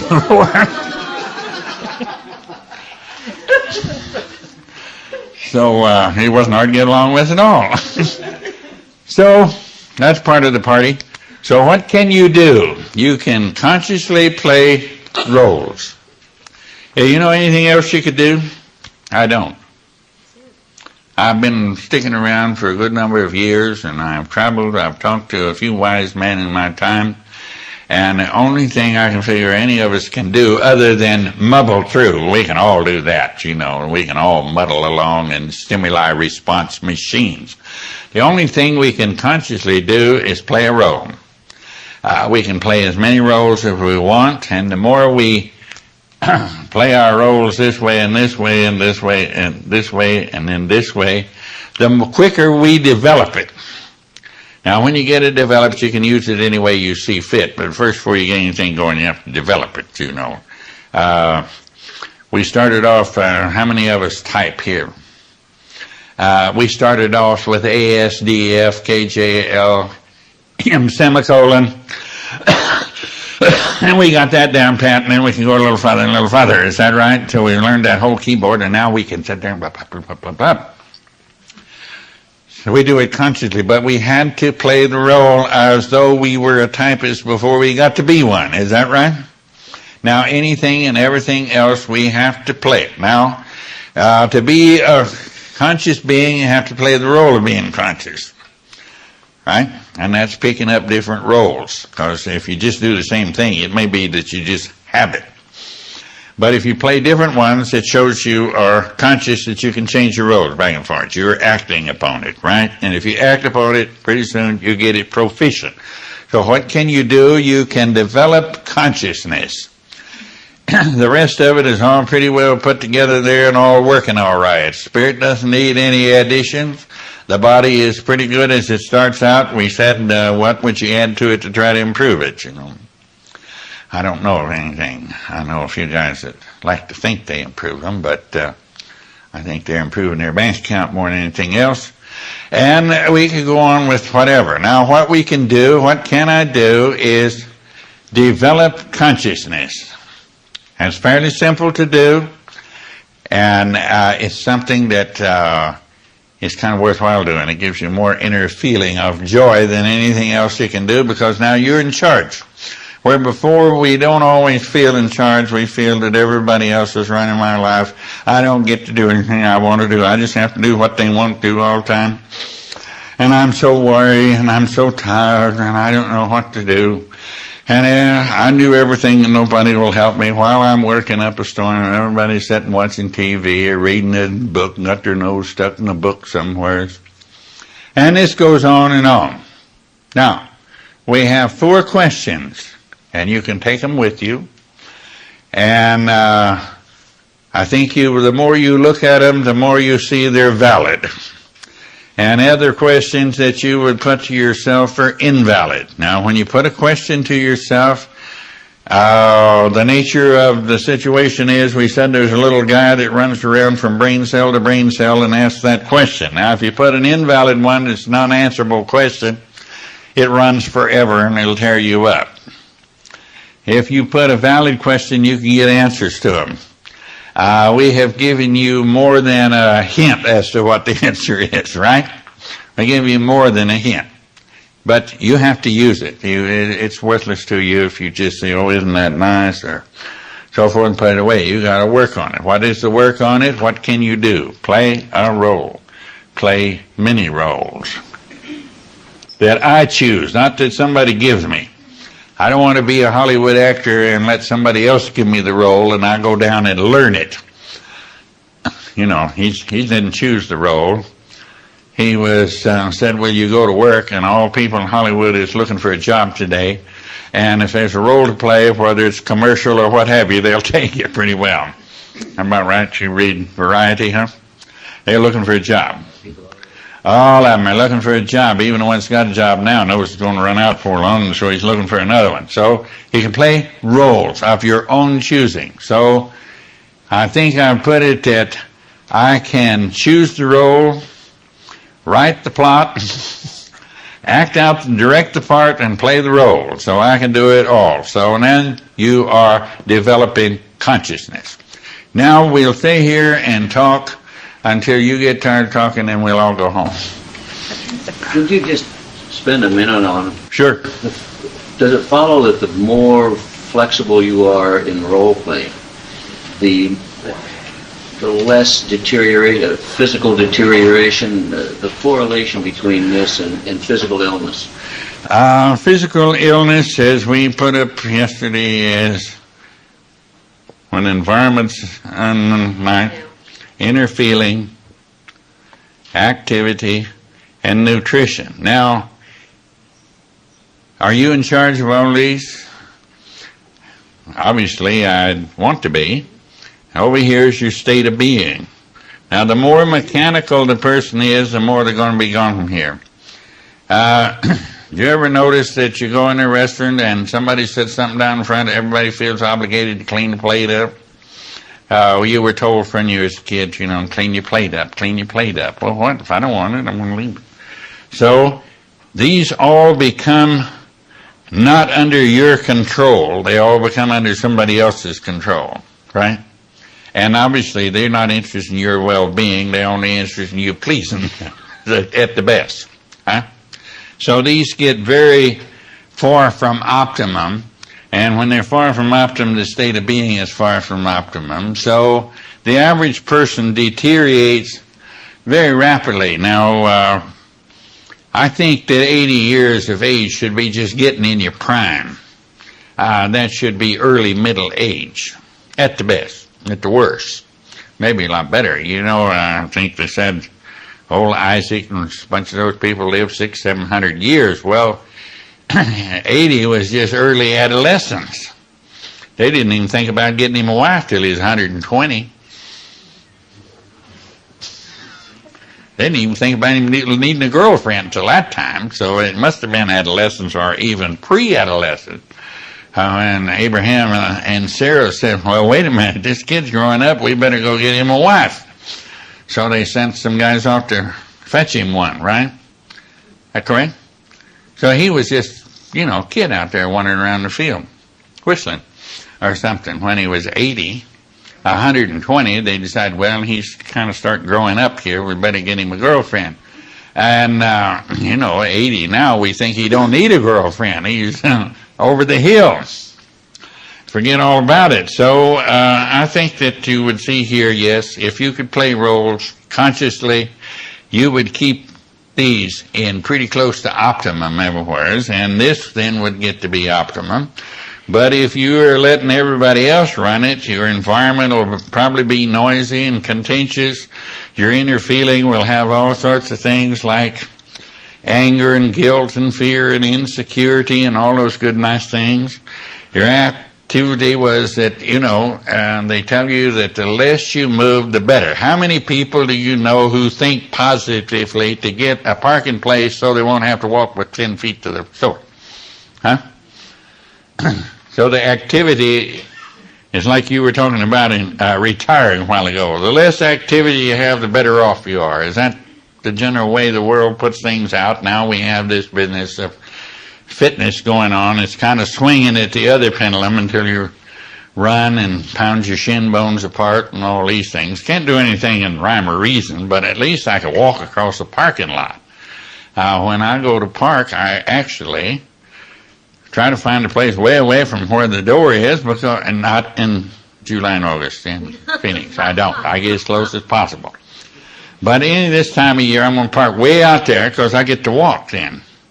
That otherwise, walking for no purpose sounds funny to me, you know, to just get up and walk down the street this way and then walk back. That's flat. Now, if there's something to see down there or something to do, that's fine.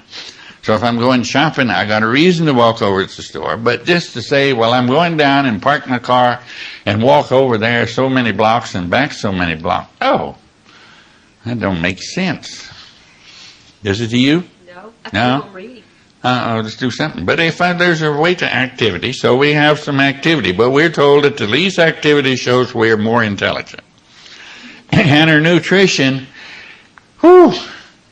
Can you read it? Do you ever read labels on food products? What usually starts off? Sugar. Salt. And salt. Then it goes from on down there, and then a lot of other things says, no sugar added. So you grab that up, and it starts off with corn syrup. First ingredient. And then it goes on down from there with a few other good items like that. Corn syrup and then dextrose and a few other kind of sugars. But it doesn't have any sucrose added to it. Isn't that wonderful? I know a few people that's somewhat diabetic, and they run in the store and buy those things that says no sugar added. And I said, you ever read the label on that thing? Why don't you go over there and get you a bottle of Karo syrup and drink it, you know, if you want something. You're just getting the same stuff in there. So there's all kinds of foolers in there. So here is ones that you would be in charge of. So I think it would increase the well-being of the person. I don't think so. I know so. But I don't ask anybody to know that except me until you've checked it out. It does increase the well-being. It does certainly, as far as we know, could increase the longevity. Now, nobody will ever know whether anybody's lifespan was increased or not, because I don't know how long you'd lived otherwise. We don't have a chance to run a parallel there, do we? No way to run a control. So, but if you live longer than the insurance actuary says, we say you're doing pretty good. Is that all right? And they want to mark you off at what age these days? 80, 79. Oh, no, 71 and a fraction. 71 and a fraction. 71 in about 4 months or something like that. You're supposed to. That's where the actuary table made their deal on you, okay? Social Security says now they don't want to pay you till 70 because they know at the most they're going to pay you a year and a half average. So, huh? I believe that. Well, sure, that's right. They raised it up to 70 now. So then your state of being has in balance to this. That we can find out awful easy. We can find that out very easy. Does that help answer yours? Okay. Next comment? Question? Yes, ma'am. I I guess I'm confused. I have the question of where spirit with the capital S comes in this. If we're choosing our own roles and we're going to be our own director and our own... Uh-huh. Spirit doesn't do anything unless it has that aspect of yourself. Remember, it's not a part, it's an aspect. And unless you decide to do something, how long does it take before spirit does it? But if you decided and there's no spirit there, in first place you couldn't decide because there would be nothing there. If you say to kick that chair over next to you, it'll kick it over. Is that right? Doesn't matter where it makes sense or not. If you want to kick it over, you can kick it over. Correct? So this is one unit. Were you here early this morning? I've been here, but I think I came around the circle and got lost. Okay. We had a little drawing like so, with spirit here, personality here, and physical body here, right? That's all one unit. But now there's different functions, any more than your stomach can't circulate your blood. But both the organ of heart and stomach's kind of essential to getting along, is that right? They're both necessary. So one is an aspect and another one is a different aspect. So this is an aspect to determining what? Let's see if that'll make it easy. And spirit determines how. So now let's say that there is a partnership. That's one unit then, right? The partnership. That's an artificial person, so to speak, right? And we'll say you determine what, and you have a partner who can take care of all the house to carry it out. So let's say that you went and sold the merchandise and your partner filled the orders. Okay? Now, either one of you couldn't function without the other. Is that right? So is one more important than the other, or is it just a different aspect or a different function? And we as a person look at aspects of a person.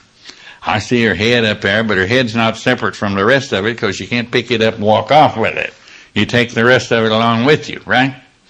So we have aspects instead of parts. So spirit is not a part. Personality is not a part. Body is not a part. And if you want to go down through the body, why you could take heart's not a part. It's a unit, the whole bit. Without it, you're kind of in bad shape. And so on down the line. So this is all one unit, but it has different organs or aspects in it which does different things. So personality is a different organ than spirit.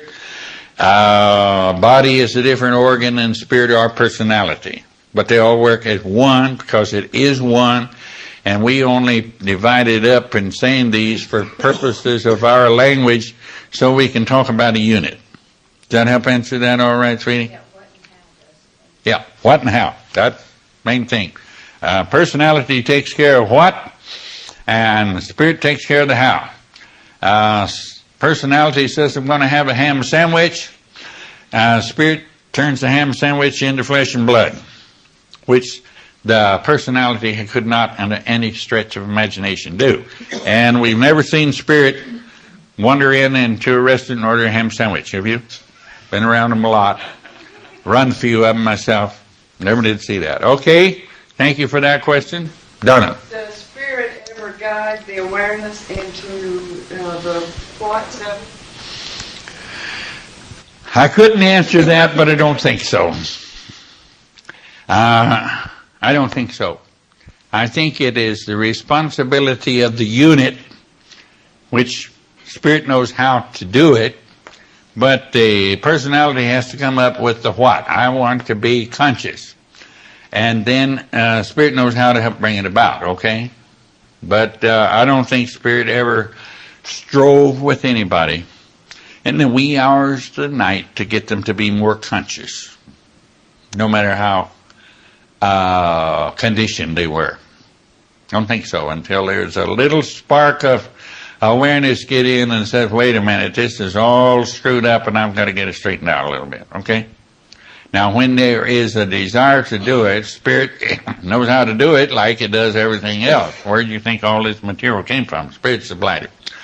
But only because there was a request by action upon it to begin with. So we look again at the what and the how. Awareness has to come up that the what is purpose of getting anywhere, or the way to get anywhere, is to be more conscious. When you have that, why, you've got something cooking. Now, if you think that the way to get it is to get more money, why, Spirit will work on that one. Okay, so the awareness says the what of it is I want to be conscious. Then the Spirit will begin to work on that, because you run into things to do it. It knows the how, but it's not going to do it altogether. It's going to put out there and work with and not for, okay? It's not a slave. But it begins to work on it. Like if you're hungry, you go get something to eat, and you determine, the personality decides what it is you're going to eat, and X does the eating of it, and the converting it into flesh and blood and human energy and so forth, right? Okay? But it's not going to do it all. He still wondered. I haven't answered it, because I don't know. But I left it with him. I told him to figure it out. I saw him about a year and a half ago, and that was about 15 years ago, and he still wondered about it. Okay, next comment. Got more of them done? That? Okay. There's a certain amount of what or how comes along with you when you determine the personality aspect of the being determines the what. Then there's going to be some never work with you. But if you don't ever come up with the what, it's not going to poke you and say this is what you should do. Yes, sir. I'll be back here in a minute. We've been talking about, or what I feel as though we've been talking about is our individual selves. Do you think that there is the same questions can be applied to the group? Oh, I would imagine that there is probably only one spirit, and Jillian's the manifestations of it. So most things that goes on do go groups. So let's say that instead of one person, which we drew the person here, we got a whole bunch of them. There's all kinds of different bodies along here. We can look around and see that, right? Here's a physical body. There's all kinds of personalities. They're all out here. And you can see those, right? This is the personality line. And up here's spirit, and it's all the same one, probably. I don't know how to answer that, because we'll have to wait and see. Yes, things work in groups, and same as it does an individual, but most thing is done by individuals. All origination is done by individuals. Committees only screw it up. If you want things really screwed up, form a committee. They can get it done in a hurry. Now, if you have an individual do it, somebody's responsible. But in a committee, nobody bears the ultimate responsibility, so they start fluffing it off. And if you try to put responsibility, they refer the question to further study. And they appoint another subcommittee to make a study of it and report back in a year. Things like that, real simple.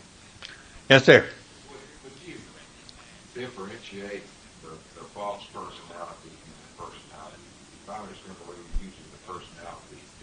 That's a woke up one now. Okay, we'll put the false one over here again. We had it this morning. The false personality is the one that this kid we talked about got drug in here in the middle of the night and to the party and didn't know what was going on, so he experienced some discomfort. So he decided that the whole purpose of living was to be non-disturbed. And if you want to look, most people have that as their prime purpose all the time. Is that right? And then he decided ways to get it. The way to get what you want when you're an infant is cry. Is that right? That's complaining. So if we complain, well, a lot of people never grew any further. Every time they want their way, they complain, which makes it about the last way you have to get your way today is by complaining. All right? If you bitch and complain, nobody wants to give you your way. Is that correct? The next one is we decide to stick up for our rights. That's when we get belligerent, Little kids stick up for their rights. It's mine.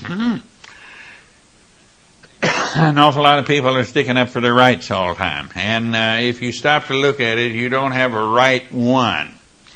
you were pulled in here in the middle of the night and wasn't even intended to have been invited if the real ones would have come. You would never got a chance anyway. So you have no rights, but we've been granted innumerable privileges through the years, right? But we don't ever think of somebody's privileges. We think of rights. Huh? So I have a right to do this, and I have a right to do that, and so on down the line, which means I want it, so therefore it's my right. And then, of course, there is the blamer that says I'm not responsible, everybody's doing this to me or something else. So that's one half of the way to get non-disturbed. The other side is that you got to please everybody, so you got to be a pleaser. People say things like, I don't ever get to do anything I want to do. I just have to won't do what he wants to do. You ever hear that one? Probably many times. And then, of course, the next one is believe and do as you're told by your authority. You were told as a little kid, do what the school teacher says, do what the policeman says, do what the preacher says. You had to believe all these people because somebody stood up and said so. Is that right? And then they told you better improve yourself or you're going to really get in trouble. So I don't know how to improve myself, but they wanted us to improve our behavior, which meant please them all the time. So now that makes up the false personality. But it delivers the information here. As we said, that was the fifth columnist that was in the intelligence corps when we were talking from the wise general, the intelligence corps in the army, the troops. Huh? So here is the false, or the fifth column in here, pushing information in here, and X always does the appropriate thing for the information it receives. The wise general issues the orders contingent upon the words he receives from his intelligence corps. So there's the false personality. We said it can be gotten rid of when we begin to ask proper questions and begin to act out roles instead of performing blindly like this says to do. So that's the false personality. We're talking about developing a real one. Is that all right? Yeah. Is it what develops your ability to play the piano, or is that? No, that's practice again. Playing the role develops your ability to play the piano. You played the role. You sit down there without knowing one note from another, and somebody tells you, and so you begin to act like you're a pianist already. You sit in front of it. Try to learn it in the classroom without a piano, and you'll never learn it. Is that right? So this is practice. We got across something that was going in. This false personality is not all of it. You got a little spark of awareness left. And that's what we want to bring back and develop it to all the things. Okay? We all have a little bit of awareness. Have you ever been where there was catastrophe? Like an earthquake or fires or floods and all these things? Do you notice people act sensible while that's going on? And the day it gets over with, they start fighting again. Have you ever noticed that? When there's a real emergency, they all behave just perfectly. Because there is a little spark of awareness and nobody's sticking up for their rights or trying to have their way or anything. Here's a real emergency. You see people start performing like troopers every minute, right? Ever been caught in one? Everybody goes there and goes to work, and they don't say how much is it, don't write you any bill or anything. They just get with it and do it. Because that's a little bit of real personality is there that hasn't been totally taken over by the evil forces over here. Okay? Answer your question all right? Okay. Next question? Yes, ma'am. So where do ideas come from in this realm? Do they come from personality and then spirit, whatever fills them? Oh, ideas come from suggestion of 1,000 ways, and sometimes you originate one on your own. Most of them come from suggestion, don't they? You get an idea to buy a new Cadillac because it was kind of suggested to you, and a lot of ideas come that way, and every once in a while you have a real idea.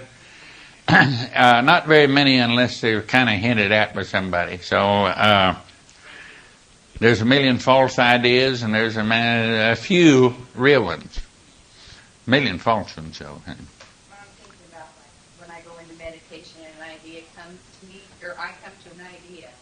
Something like that. In my personality already, or is Oh, it's out there floating around and you caught it. Give me a for instance of one, just one idea that you run into. Huh? Oh, well. In case you run into one, well, write it down and let me know about it, okay? I'd like to hear about it because only by knowing the nature of it can you know where it came from.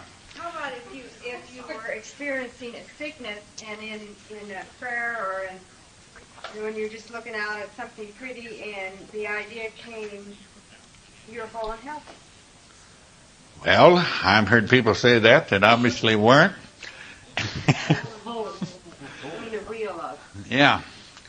I've seen people do that and finish up by conking out in a few hours. I've seen people do it and change their mind and decide to feel pretty good. Where the idea came from doesn't matter. It was always around. Since you were a little feller, you have heard some teaching and said we're all in pretty good shape. Is that right? Ever since you had it. So it really just dredged up a memory. Where did this come from? Where does what come from? The idea. Down here? Where did it come from? Thousands of years ago. Who started them? I have no way of knowing. I have no right. It's been around for thousands of years. It was kept as a very covered up secret group for a long time, and that they taught only by teaching stories obliquely, etc. I said only in the last 6 years, as it then said, put it out. It's been around for a long time. I don't know. I don't know the origin. It's like, well, what is the origin of planet Earth? I don't know. I've read a little appropriate story, but it's here. That's the main thing I can see. It's here and can be used. As far as ideas concerned, there's millions of ideas floating around. Most of them, if you allow yourself to get very quiet, you'll dredge one up out of the back of your head somewhere that you had heard a long time ago, and now you remember it. You know, we've all been exposed to words in Scripture and words in various and sundry philosophies and so forth. And if you got quiet, you're liable to remember one of those. Might wake up. You might remember that one, you know, is some little cell back there that had that information and said, boop, it fired. And there it is. When I want to be conscious and I'm giving the what, the how, there's absolutely no guarantee that it might be uncomfortable. That's more than likely it will be uncomfortable. Right. It'll be a little discomfort in this world. I've never seen any human that got through this world that didn't have a little discomfort now and then. Is that right? That has nothing to do with it. We're all going to have comfort, and we're going to have pleasures, and we're going to have people like us, and we're going to have people who dislike us, and we're going to have a little discomfort, we're going to have a little pain. That has nothing to do with the subject at all. This is where the conditioning got off and made that all important, and it's really not, so what? So I'm feeling rough one day, and I wake up the next morning and feel fantastic, and I didn't meditate, or I didn't pray about it, or I didn't take a pill, or I didn't do a thing in the world. That's the way it is, huh? Didn't do anything. It just, did you ever feel rough one day and feel fine the next day? Didn't do a darn thing about it. That's it. Usually when I could care less about how I feel is when you feel the best. The biggest bar to being happy is trying to be happy. If you're trying to be happy, that's the biggest bar to happiness there is. Now, I would rather say something like, am I contented? I like everything just like it is, including the whole system of discomfort, pleasure, comfort, discomfort, attention. Yeah, I like attention. I also like to be ignored by certain people. Don't you? So you see that we look at these things and set them up as being so almighty, and they don't really matter anything. So the quicker we see that, what reason have I got to try to be happy? I'm breathing, I'm feeling fairly good, I've got food, clothing, shelter, and transportation. I have interesting things to do, interesting people around. delightful companions and all this. So what in the world have I got to bitch about? Now, when I see that it really isn't, nothing's important there, you might be happy. But anyways, I will tell you one thing. You may not be happy, but you wouldn't trade places with anybody. But as long as you're struggling to be happy, you're checking up all the time, and sure enough, you find a fly in the ointment somewheres, and that takes it apart. So we're not talking about trying to be happy or anything. We're talking about being conscious. And if we're conscious, we're not making any of these things important, and we are playing roles that develop consciousness, and pretty soon you haven't got anything to complain about, okay? That's for sure. I'd help answer that all right, huh? Now, where ideas come from, most of them have already been here. And I think we just put something away in the attic, and then a few years later it's dredged up, and we found it. Or it was new. Somebody comes up and makes a helicopter. But did he think of the helicopter, or did old Leonardo da Vinci draw a perfect helicopter? The only thing, the guy didn't have an engine. Nobody got around to making him an engine he could install in there. If he did, he'd have that thing flying.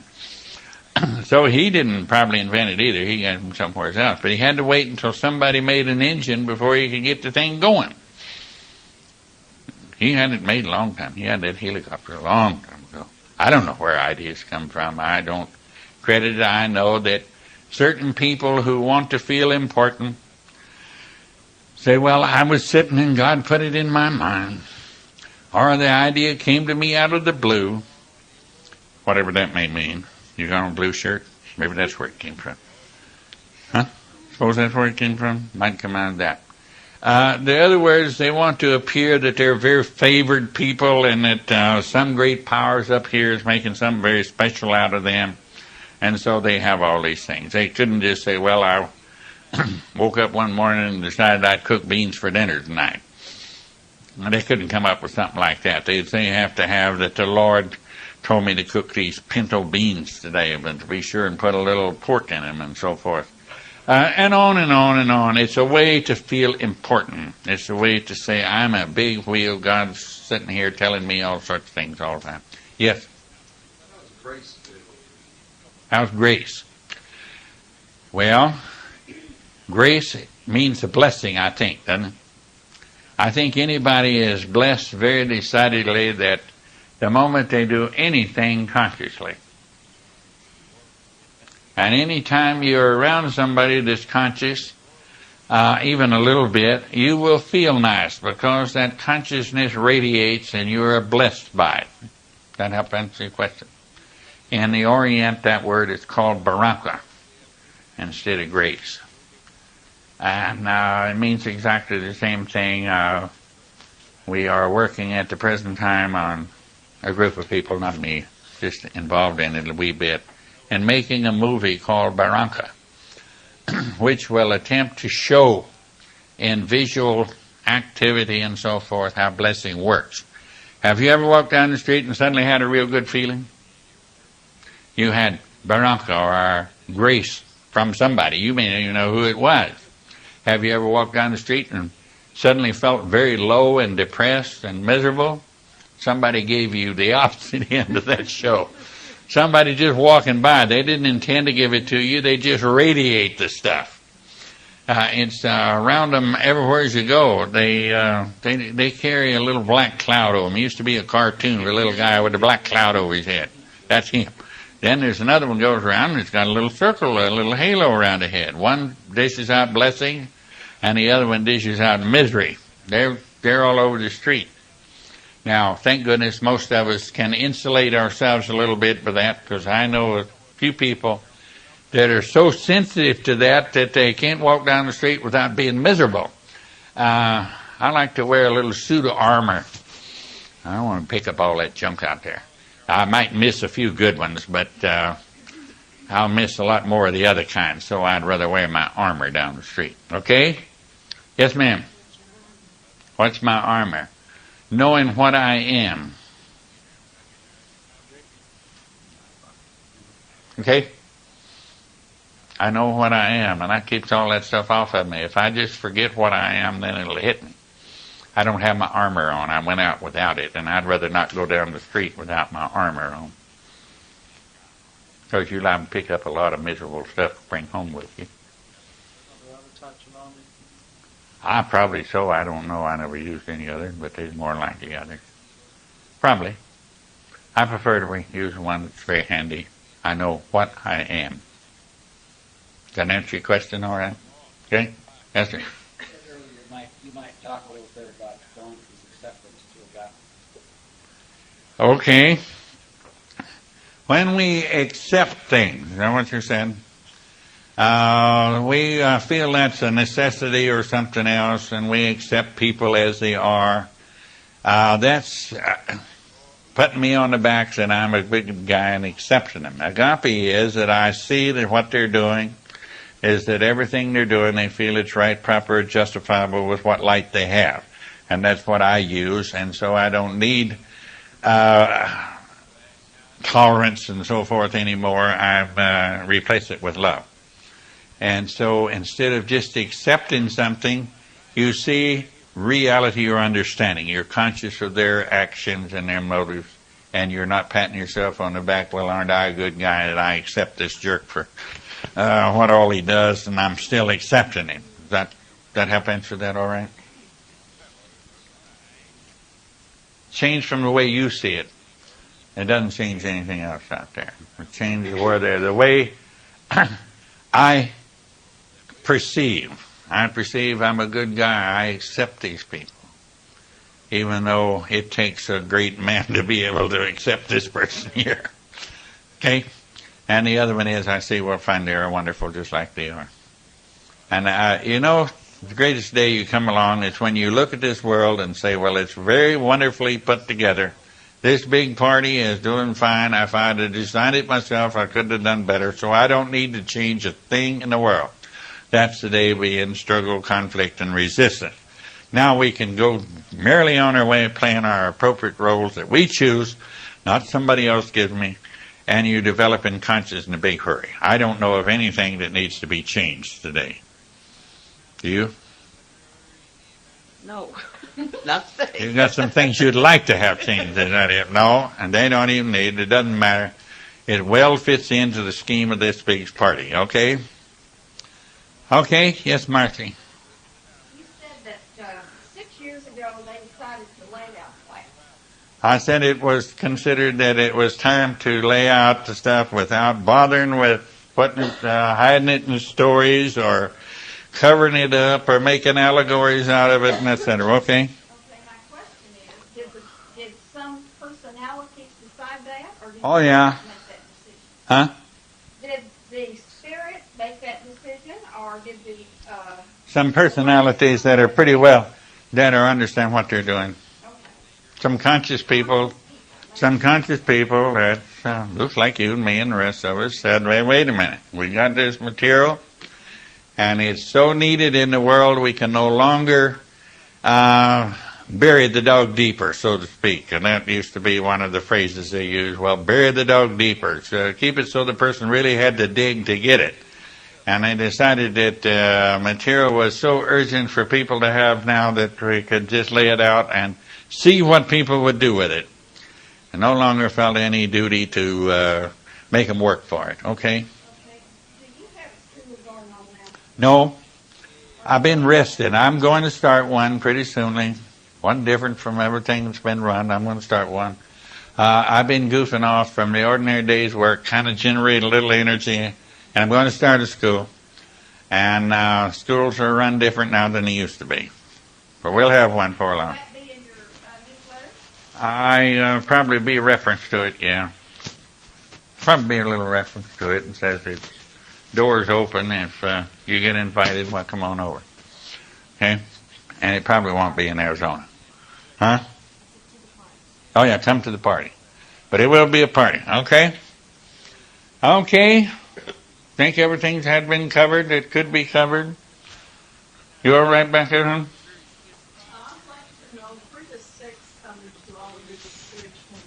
Where does sex come in? I don't know that it comes in, but sex is a necessary function of the human race if we're going to have the human race continue. at the rate it's going. There seems to be enough of them around. But who knows how many less will be here another year from now. So I think we better keep it in activity. It is a normal function, but when it's taken and made important, it gets all out of kilter like everything else. As long as it's something that function like every other beautiful function we have and keep it that way, then it fits in good. But if you try to make it all important, you screw up, okay? It's nice stuff. I think it's here to stay, honey. Is that all right? Just don't make it important. Enjoy, but don't make it important. It'll take care of itself pretty well, I think. Okay? I think in spite of all our intentions to put it out of your head and all that, I've known celibate monks, and they're supposed to not think about sex and everything, but I found out they don't think of anything else.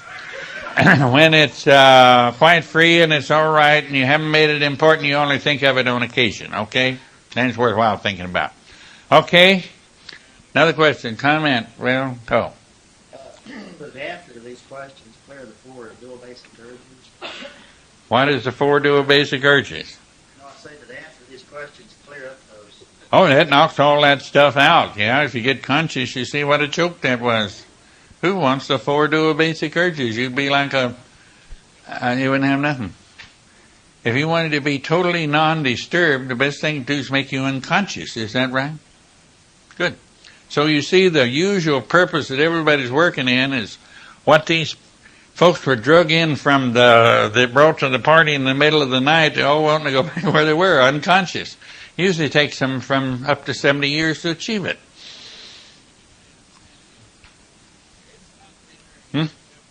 What's the whole lot of difference would be in your mind between being unborn and dead? I think it is. You're not there. Is that right? So, you see, when somebody wants to be non-disturbed, they're wanting to be what? Dead. Okay. Yes, ma'am. A long time ago, I mean a few hours back. Yeah, that was a long time ago, honey.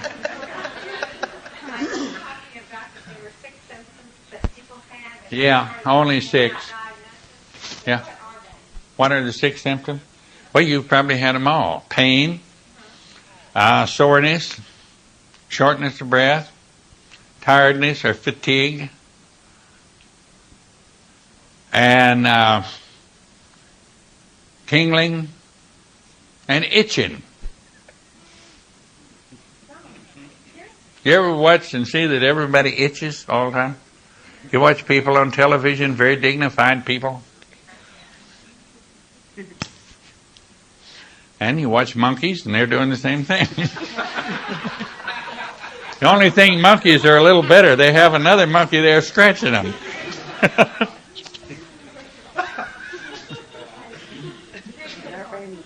You ever feel full or swollen? Well, what happens to duplicate there? I throwed in pain. Soreness is a duplicate, so knock off soreness. That's just a degree of pain. Do you ever feel full or swollen? Yeah, you've had pain. You've had all the rest of them there. Is that right? Have you ever had anything else? Besides the diagnosis. Now, if you put those in a certain place, you get one diagnosis. You put them over somewhere else, you get another one. Is that right? If you got all those in the foot, you got one diagnosis. If you got them in your belly, you got another one. And it'll be much more expensive. Because they can put in there and do a little wildcatting and see what's going on. Okay. Folks, I have enjoyed being here as always. Very happy. Thank you for your questions and comments.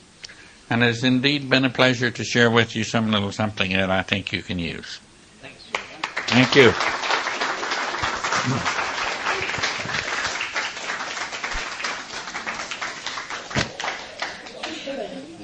That's it. Hold on.